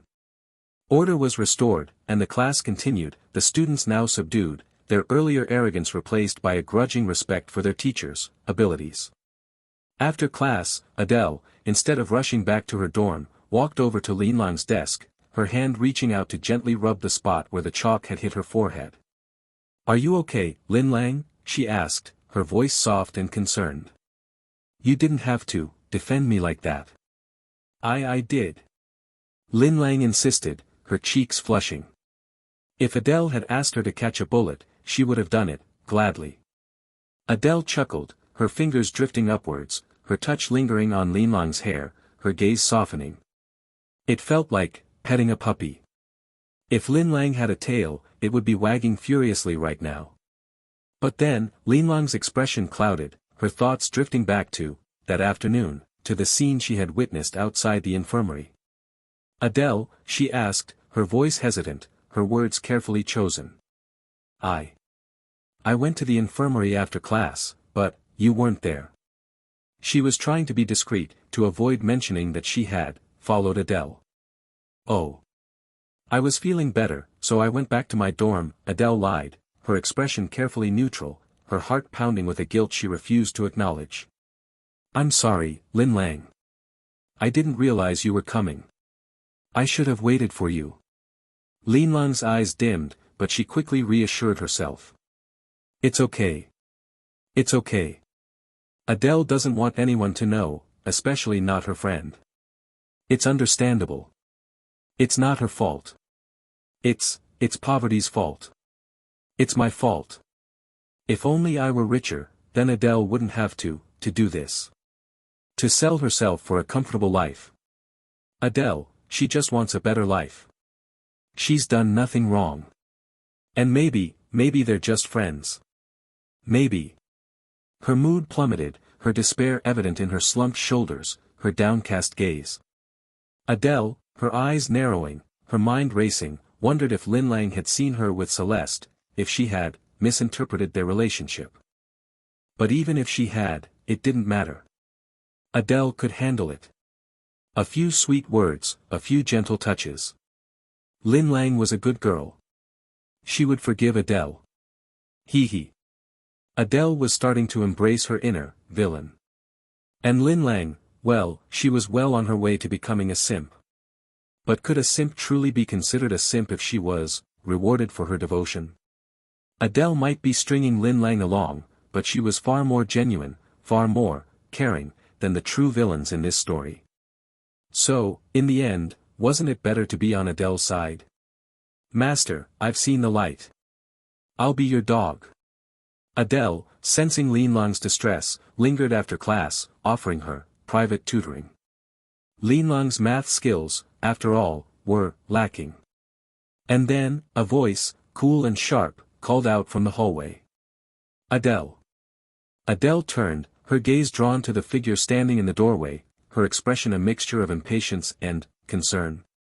It was Hermione, her usual aloofness replaced by a subtle tension, her icy blue eyes searching Adele's face, her gaze lingering for a moment, then, softening as Adele, her expression transforming, a radiant smile illuminating her features, rushed towards her.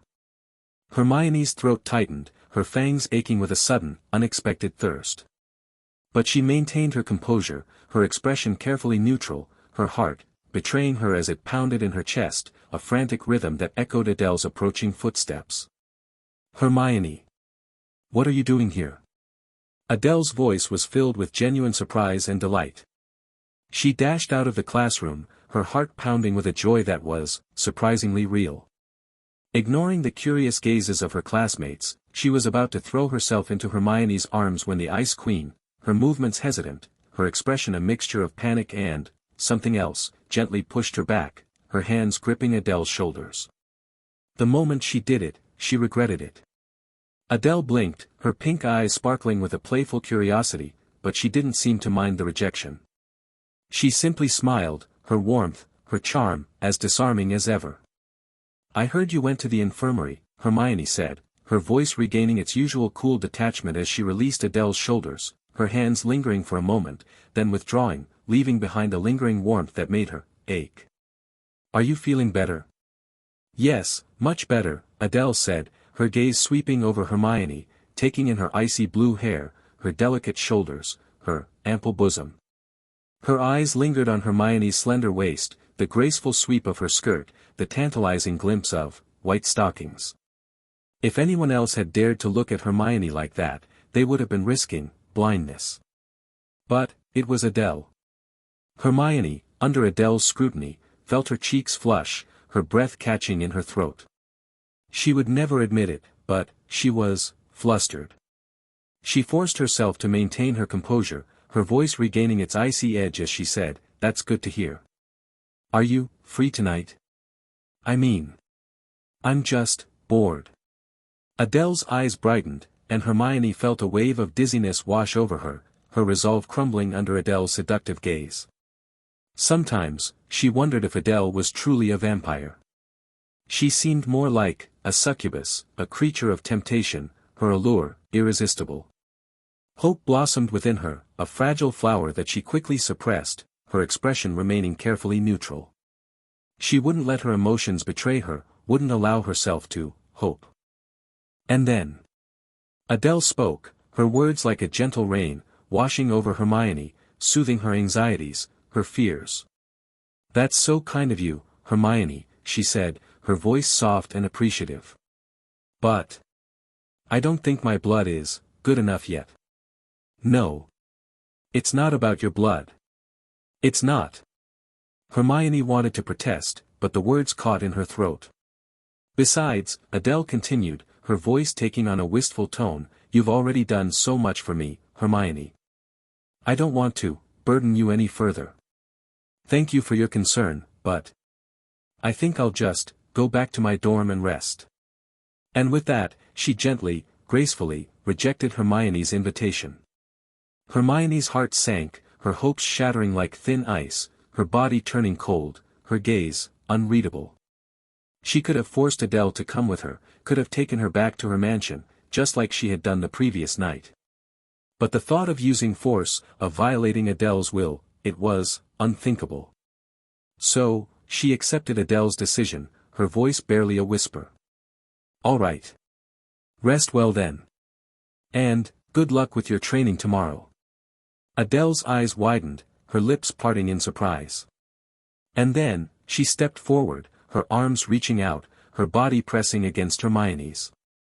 This time, Hermione didn't push her away. Adele hugged her, her embrace tight, her heart filled with a gratitude that was surprisingly real. Their height difference, their bodies fitting together perfectly, it was almost poetic. Adele's breath tickled Hermione's neck, sending shivers down her spine, her cheeks flushing with a warmth that spread through her limbs, a tingling sensation that made her weak. "Thank you, Hermione," Adele whispered, her voice husky with emotion. "When my blood is better, I'll come find you. I promise. Just be patient, okay?" The world, in Tang Linlang's eyes, turned gray, the colors draining away, leaving behind a stark, monochrome landscape. The scene outside the classroom window, Adele and Hermione, their bodies so close, their laughter echoing through the hallway, it was like a silent film, a tragicomedy playing out before her eyes. And she wasn't the star. When Adele hugged Hermione, Linlang's heart ached, a sharp, piercing pain that left behind a hollow emptiness. It wasn't until Adele, her farewells exchanged, returned to the classroom, her smile bright, her eyes sparkling with a joy that stabbed at Linlang's heart, that the world slowly regained its color. But the first color that returned, it was a chilling icy blue, a reflection of the gaze that met Linlang's, a gaze that held a warning, a silent threat. Hermione, her eyes fixed on Linlang, her expression cold, her message clear, "Don't covet what you can't have." Adele, her heart lighter now that Hermione had left, settled back into her seat, her thoughts drifting to strategies. She hadn't accepted Hermione's invitation, hadn't agreed to another night at her mansion, because she had a plan. A delicious meal was enjoyable, but if you ate it every day, it would eventually lose its appeal. Hermione was the one with the insatiable appetite. But Adele, she was the dessert. If she gave in to Hermione's desires too easily, too often, Hermione would eventually tire of her, her novelty wearing off, her value diminishing. She had to play the long game. The bait was meant to entice, to lure, not to be given away for free. She couldn't afford to lose the fish and the bait. It was a battle of wills, a game of patience, between Adele, the siren, and Hermione, the Leviathan. Would Adele be dragged down into the icy depths, consumed by Hermione's possessive love? Or would Hermione succumb to Adele's allure, becoming prey? Adele returned to Linlang's side, intending to continue their math lesson. But as her gaze fell on Lin Lang, her fists clenched, her eyes shimmering with unshed tears, her heart ached with a sympathy that was, surprisingly genuine. "Lin Lang," she said, her voice soft and concerned, her arm wrapping around Lin Lang's shoulders, pulling her close, offering comfort, support, a shoulder to cry on. Lin Lang's body trembled, her carefully constructed facade crumbling, her tears finally spilling over, staining her cheeks, blurring the equations in her notebook, the numbers swimming before her eyes. "Adele. I'm so useless," she sobbed, her voice barely a whisper. I can't do anything right. I'm sorry. I lied. I followed you. I saw you, with that girl, at the restaurant. But I couldn't do anything. I just ran away." Adele's eyes darkened, her suspicions confirmed. But she didn't despair. She didn't give up.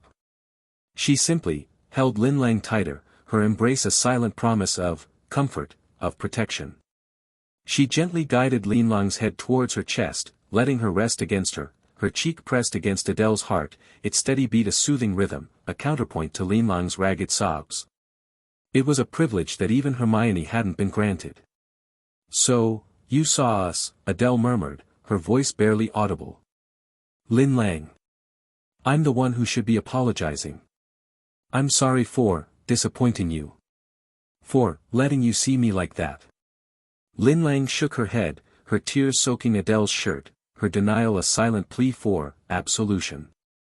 She didn't blame Adele. She couldn't. Adele's voice softened, her words a balm for Lin Lang's wounded heart. "You're different, Lin Lang," she said, her voice filled with a conviction that surprised even her. "You have a gift, a talent, it just hasn't been awakened yet. You'll become an amazing vampire hunter, Lin Lang. Don't doubt yourself. If you doubt yourself, then what's the point of my belief?" She took a deep breath, as if she were baring her soul, revealing her vulnerabilities, her secrets. She held Lin Lang tighter, her embrace a silent promise of something more. "Don't cry, silly," she whispered, her voice breaking. "This is just how I survive. How a weakling like me navigates this world." She gently wiped away Lin Lang's tears, her own eyes stinging, her vision blurring. But she forced a smile, a sad, wistful smile that shattered Lin Lang's heart. "My hunter, don't you cry. I'm still waiting for you to save me."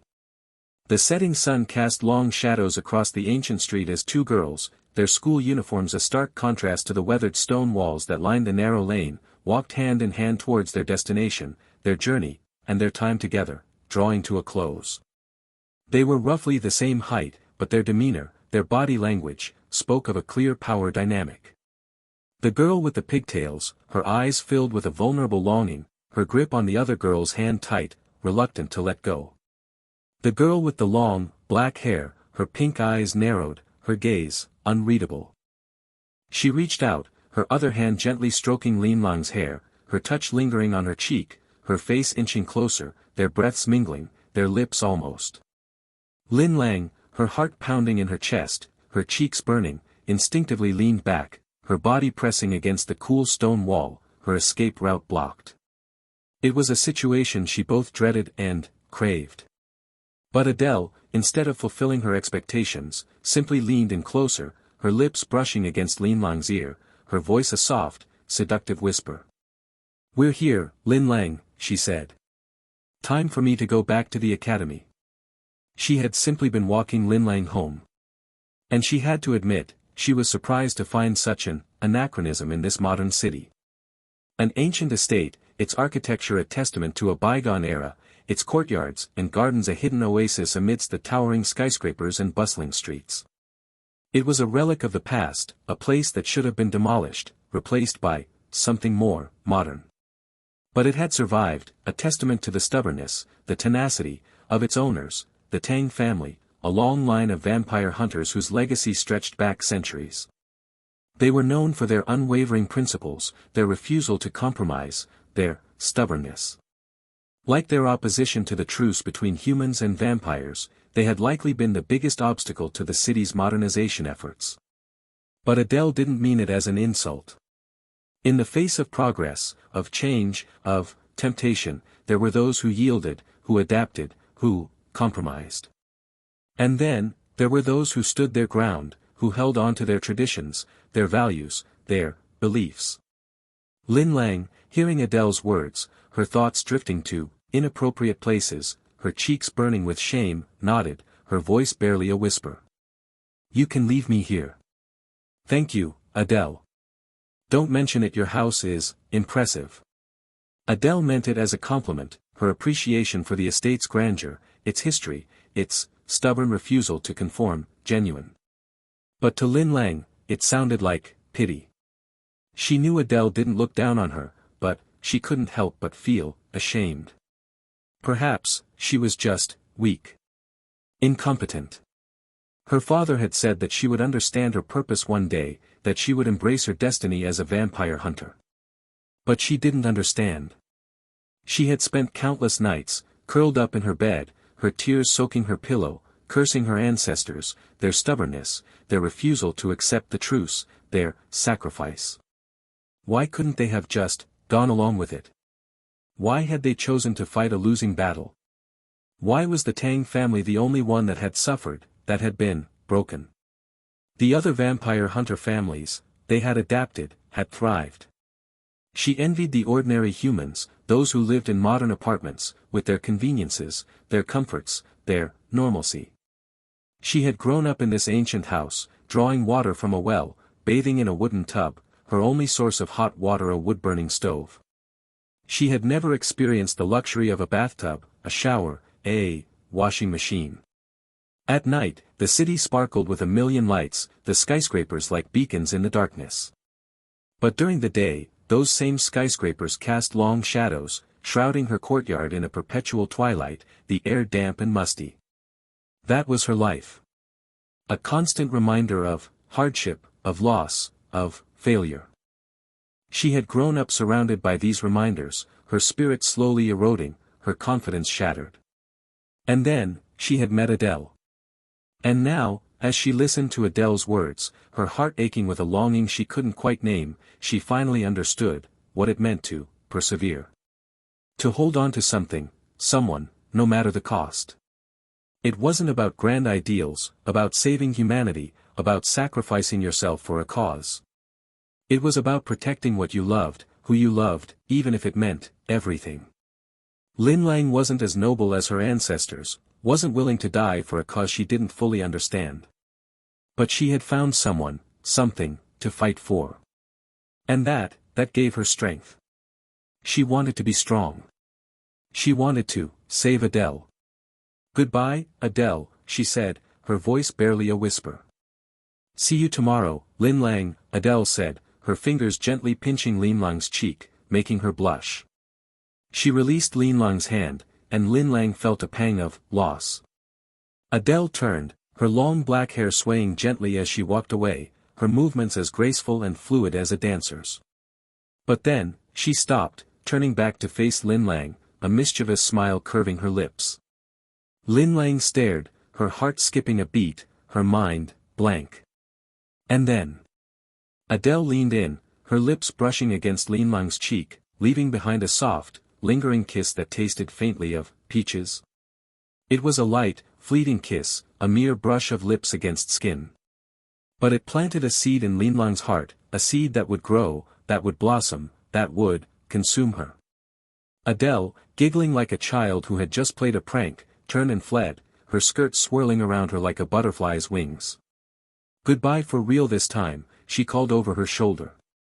"See you tomorrow, my hunter." Lin Lang, her legs turning to jelly, her back pressed against the cool stone wall, barely managed to stay upright. She felt dizzy, lightheaded, her heart pounding in her chest, her mind blank. Adele's retreating figure, her laughter echoing through the narrow lane, seemed to float away, like a bird taking flight. Is she the prey? Lin Lang wondered, her thoughts a jumbled mess. Why does it feel like she's the one who has captured my heart? Lin Lang waited until the dizziness subsided, until her heart settled into a more manageable rhythm, then she reached up, her fingers gently touching the spot where Adele had kissed her, her gaze hardening with resolve. She turned and walked through the heavy wooden door, entering the courtyard, her gaze falling on a man, his face hidden beneath a thick beard, his clothes patched and worn, his gait unsteady as he limped towards the well, a bucket dangling from his hand. He was Lin Lang's father, the former head of the Tang family, a once powerful vampire hunter who was now broken. His decision, his stubborn refusal to compromise, had cost him everything. It was why Lin Lang struggled to forgive him. She ignored him, her footsteps echoing on the stone path as she walked towards her room, her sanctuary, her escape from reality. The man yawned, his eyes, bloodshot and weary, glistening with unshed tears. He lifted the heavy wooden cover from the well, then lowered the bucket, its rope creaking as it descended into the darkness. A splash, a hollow echo, and then, the bucket, filled with water, was slowly drawn upwards. And then, a voice, soft yet clear, called out from behind him. "Dad!" The man's hand trembled, the bucket slipping from his grasp, plummeting back into the well, its rope nearly slipping through his fingers. He caught it just in time, his heart pounding in his chest, a frantic rhythm that he hadn't felt in years. He hadn't heard Lin Lang call him Dad in so long. But men, they were creatures of habit, their emotions often hidden behind a mask of stoicism. "What is it?" he asked, his voice gruff, his gaze fixed on the well, his heart betraying him. Lin Lang, her lips trembling, her gaze unwavering, said, "Dad. I want to be strong." "Strong? Were you bullied by those vampires at school?" His expression darkened, a mixture of anger and helplessness, flickering across his face. He clenched his fists, his knuckles cracking, then released them, his shoulders slumping with defeat. "You should talk to your teachers," he said, his voice barely a whisper. "No. It's not that," Lin Lang insisted, her voice gaining strength. "I want to protect someone," she said, her gaze fixed on her father's face, her words a solemn vow. "I want to protect her. I'm willing to do anything." The man's heart ached, his own past, his own sacrifices, his own failures, echoing in Lin Lang's words. He wanted to dissuade her, to protect her from the harsh realities of this world, from the pain, the disappointment. "The world, it's not fair, Lin Lang," he said, his voice heavy with regret. "You can't always get what you want, even if you're willing to sacrifice everything. Then I'd rather die trying than do nothing." In that moment, Lin Lang understood her ancestors, their stubbornness, their refusal to compromise, their sacrifice. Tears streamed down her face, but her resolve remained unbroken. And the man, looking at his daughter, her eyes shining with a determination that mirrored his own, felt a surge of pride, hope. He saw his own family, his friends, their spirits, their legacy, reflected in her gaze. His heart ached, his blood stirring, a warmth spreading through his limbs, a fire rekindled. He remembered something. Something he had forgotten, something he had buried deep within himself. It was a dangerous path, a path fraught with pain, with sacrifice, with loss. Even he, in his prime, had hesitated to embrace it. But as he looked at his daughter, her gaze unwavering, her determination mirroring his own, he couldn't help but feel a surge of approval. "Yes. That's my daughter. If that is your resolve, Lin Lang," he said, his voice regaining its strength, his gaze meeting hers, his words a solemn vow. "If you're willing to pay the price, to endure the pain, the suffering, to protect what you love, then, follow me." Turning down Hermione's invitation and then getting into Celeste's car, even Adele had to admit, she was turning into quite the heartbreaker. This happened after Adele had walked Tang Lin Lang home. She dialed the number Celeste had given her, and Celeste, her voice a mixture of eagerness and a hint of desperation, answered on the first ring. Adele commanded her to pick her up, immediately. And Celeste, her heart pounding with anticipation, obeyed without question, dropping everything to rush to Adele's side. She found Adele standing on a street corner, her gaze fixed on her phone, her expression a mixture of boredom and impatience. Celeste pulled up beside her, her sleek car stopping with a dramatic flourish, its engine purring like a contented cat. The wind, stirred by the car's sudden stop, ruffled Adele's long black hair, momentarily obscuring her face. And when she looked up, her eyes narrowed, a flicker of annoyance. Displeasure? Celeste felt a burning sensation in her lower abdomen, a phantom pain that echoed her master's displeasure. The magic crest, a conduit for Adele's emotions, was a constant reminder of her subservience. When Adele was happy, the crest radiated warmth, a comforting sensation that filled Celeste with a joy that was both genuine and unnatural. But when Adele was angry, well, the consequences were unpleasant. Adele, her movements graceful despite her annoyance, opened the passenger door and slid into the seat, her gaze lingering on Celeste, her lips curving into a small, predatory smile. Celeste, her heart pounding in her chest, took Adele's hand, her lips brushing against her skin, a reverent kiss that carried a silent apology. "Master," she whispered, her voice husky with emotion. Adele's annoyance vanished, replaced by a sense of satisfaction. Celeste's eagerness to please, her unquestioning obedience, it was intoxicating. Besides, Celeste hadn't actually done anything wrong. Adele was simply asserting her dominance, establishing her authority. She liked this Celeste, this submissive, devoted Celeste, who had surrendered her will, her very being, to Adele. It was a stark contrast to the suffocating pressure, the constant sense of danger, that she felt around the other sequence ones. With Celeste, she felt safe. In control. "You'll do everything I ask, right, Celeste?" she asked, her voice soft yet firm, her gaze never leaving Celeste's face. The car windows were tinted, shielding them from prying eyes, from the curious gazes of passers-by. They were alone, their world reduced to the confines of the car, the air thick with a tension that was both exciting and dangerous. Celeste, her heart pounding in her chest, her gaze fixed on Adele, her expression a mixture of adoration and fear, nodded, her voice barely a whisper. "Of course, master." "Good," Adele said, her smile widening. "Drive then. I want to stay at that house you mentioned. Tonight." Celeste's heart skipped a beat. Her mind raced, conjuring up possibilities. Perhaps Adele would allow her to stay. They could sleep together. In the same bed. Maybe even. Oh,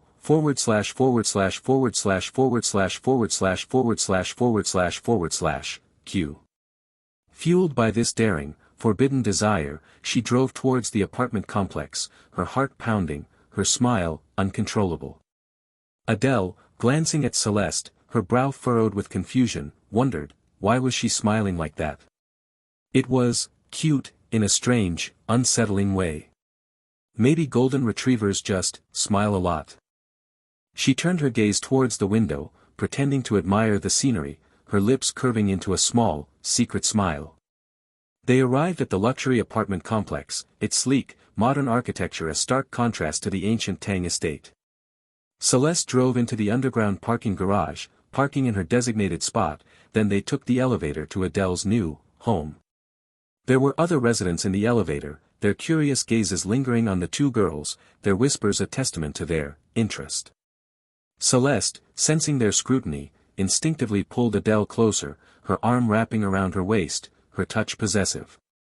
Adele, her cheeks flushing, leaned against Celeste, her voice a soft, playful whine. Stop it, people are watching.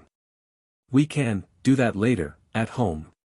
The other residents, their expressions a mixture of amusement and something else, quickly averted their gazes, giving the two girls their space.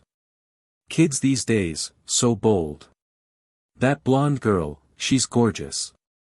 They reached Adele's floor, and Adele, pinching Celeste's butt, hard, a mischievous glint in her eyes, stepped out of the elevator, clinging to Celeste for support, her posture a perfect imitation of a clingy girlfriend. Celeste, suppressing a gasp, her body responding to Adele's touch with a warmth that spread through her limbs, a tingling sensation that made her weak, followed Adele, her heart pounding with a mixture of pain and pleasure. "You naughty puppy!" Adele hissed, her voice a playful reprimand. "Taking advantage of me like this, in public. I wasn't. Celeste stammered, her cheeks burning. Don't lie. You were practically drooling. Celeste, flustered, clapped a hand over her mouth, her mind racing. Was I really that obvious? And then, another pinch, this one even harder, making her gasp, her voice echoing through the empty hallway. Ah! Adele, her hand lingering on Celeste's backside, a satisfied smile curving her lips, wasn't sure if that had been a punishment, or a reward. What if she enjoys it? Maybe this is the price I pay for having a naughty puppy. She sighed, a mixture of amusement and exasperation, then she turned towards the door, its sleek black surface a symbol of luxury, of new beginnings. Open the door, Celeste, she said, her voice regaining its authority. Did they deliver everything? Yes, master, Celeste said, fumbling for her keys. Everything is ready. Good. The door swung open, revealing a spacious, modern apartment that made Adele's heart skip a beat, her eyes widening with a delight that was unfiltered. It was the kind of apartment she had always dreamed of, back in her previous life, a spacious, well-appointed unit in a prime location, close to the academy, close to the hospital, with a balcony, a small garden. It was perfect. She slipped on the soft, plush slippers that Celeste had provided, then she was off, exploring her new domain, her movements a whirlwind of excitement, her laughter echoing through the empty rooms. She bounced on the sofa, testing its luxurious softness, then she explored the master bedroom, claiming it as her own, her gaze lingering on the walk-in closet, the spacious bathroom. She stepped out onto the balcony, the warm sunlight and gentle breeze caressing her skin, her fingers brushing against the delicate petals of the roses that lined the railing. Celeste, watching her, her heart overflowing with a joy that was both genuine and unnatural, leaned against the wall, her gaze fixed on Adele, her smile uncontrollable. The magic crest on her abdomen pulsed with a warmth that spread through her limbs, a comforting sensation that chased away the shadows. Adele, her exploration complete, her excitement fading, turned to face Celeste, her arms reaching out, pulling her into a tight embrace. She buried her face in Celeste's chest, her cheek rubbing against the soft fabric of her blouse, her touch, unabashedly affectionate. Celeste, her cheeks burning, her body responding to Adele's touch with a warmth that made her weak, simply stood there, her arms wrapped around Adele, her heart pounding in her chest, the magic crest on her abdomen radiating a heat that spread through her limbs, a tingling sensation that made her tremble. Celeste, good puppy. Adele murmured, her voice a soft purr.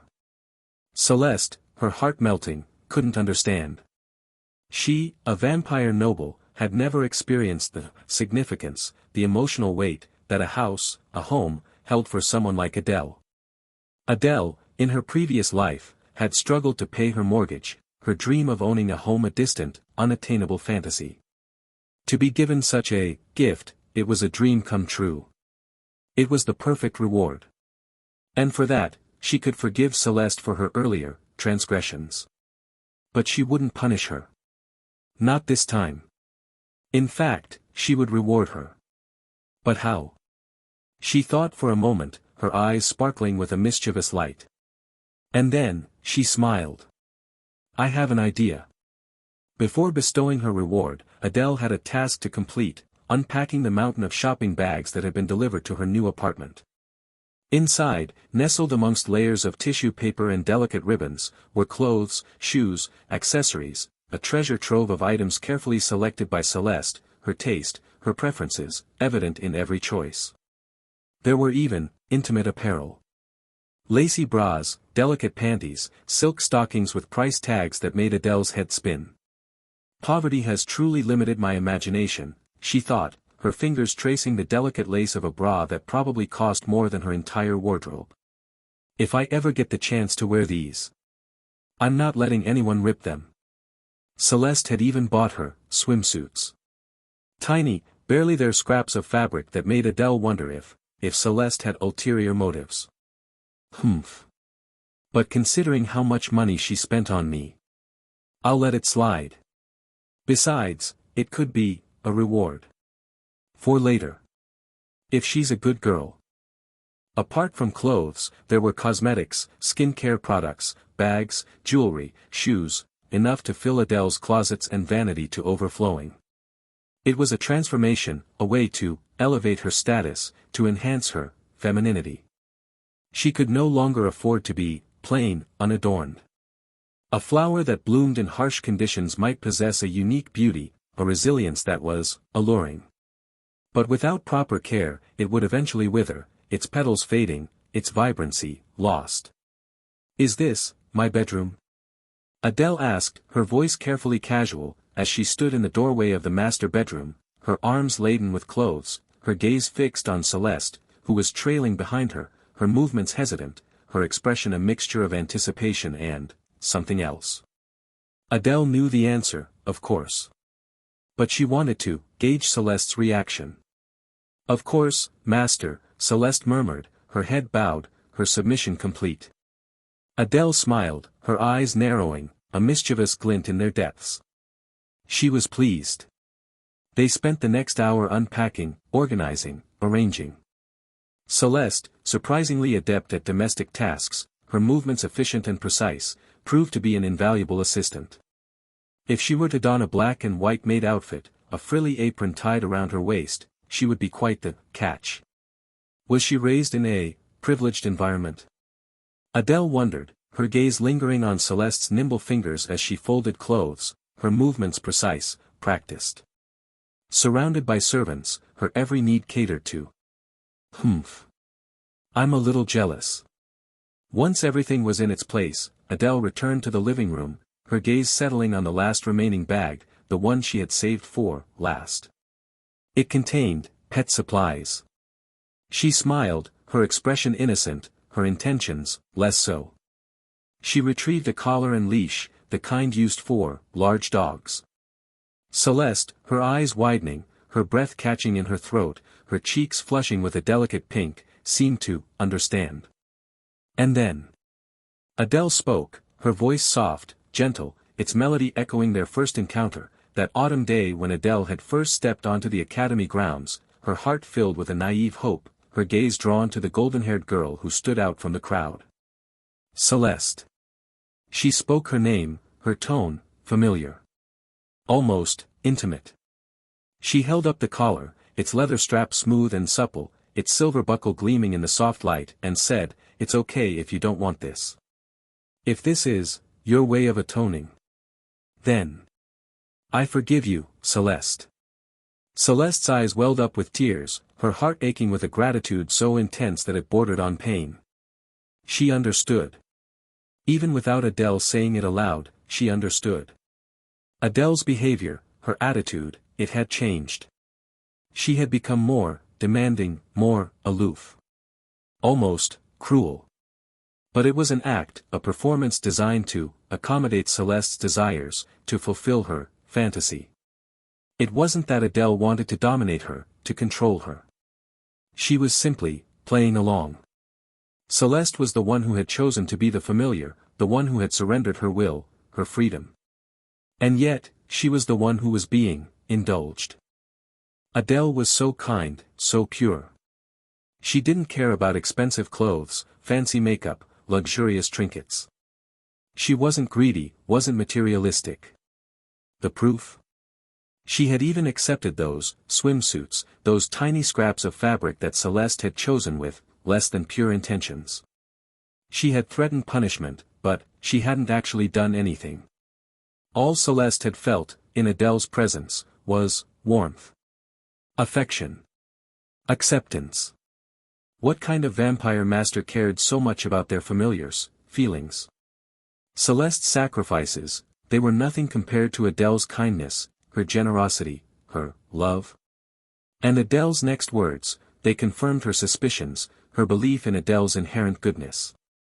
"I've been thinking," Adele said, her voice hesitant, her gaze searching Celeste's face. "I think you should choose how we interact. Friends? Familiar? Or pet? It's your choice, Celeste." It was true. Back in the infirmary, Celeste had been the one who had initiated the contract, who had bound their souls together.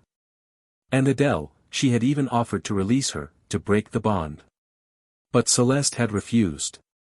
She had pledged her loyalty, her devotion. And now, Adele was offering her a second chance. She wouldn't interfere, wouldn't use her power, her magic, to influence Celeste's decision. If Celeste wanted to be friends, Adele would accept it. If she wanted to remain a familiar, she could refuse the collar. But if she wanted to be something more. Celeste, wiping away her tears, her heart aching with a gratitude so intense that it brought a smile to her lips, a smile that shone through the tears, a smile that transformed her, knew the answer. Her body, her heart, her very soul, they belonged to Adele. She slowly knelt before Adele, her movements graceful despite the awkwardness of her position, her golden hair cascading down her back like a waterfall of sunlight, her gaze fixed on Adele's face, her heart pounding with a mixture of anticipation and joy. She reached Adele, her gaze never wavering, her surrender complete. Adele's eyes widened, her fingers, still clutching the collar, trembling slightly. But Celeste, her expression resolute, her gaze unwavering, gently offered her neck, her throat, her everything. Adele, with a soft click, fastened the collar, its cool leather a stark contrast to the warmth of Celeste's skin. It was the most beautiful sound Celeste had ever heard.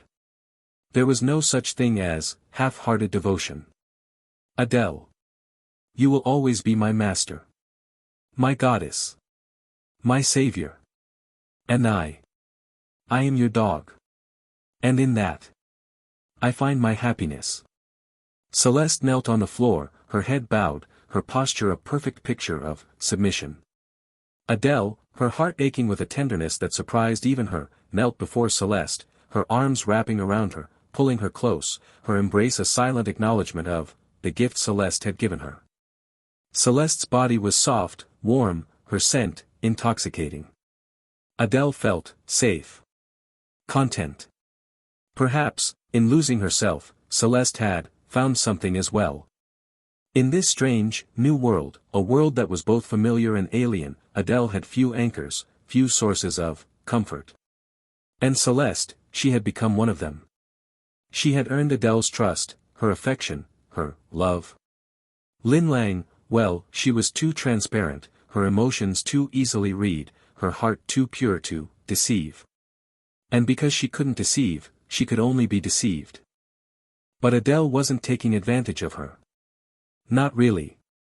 She genuinely cared for Lin Lang, her affection, real. And then, there was Hermione. If only she wasn't so powerful, so unpredictable. Adele, in her presence, felt small. Insignificant. Hermione, she should be ranked higher on Adele's list of priorities. Who wouldn't want an ice queen who was secretly soft for you? As for Dorothy and Sharon, Adele pushed those thoughts aside, her fingers tracing the outline of the collar around Celeste's neck, her touch lingering, her gaze softening. Is it cold? She asked, her voice laced with concern. No. Master, Celeste whispered, her voice barely audible. It's not cold at all. It was warm. Burning.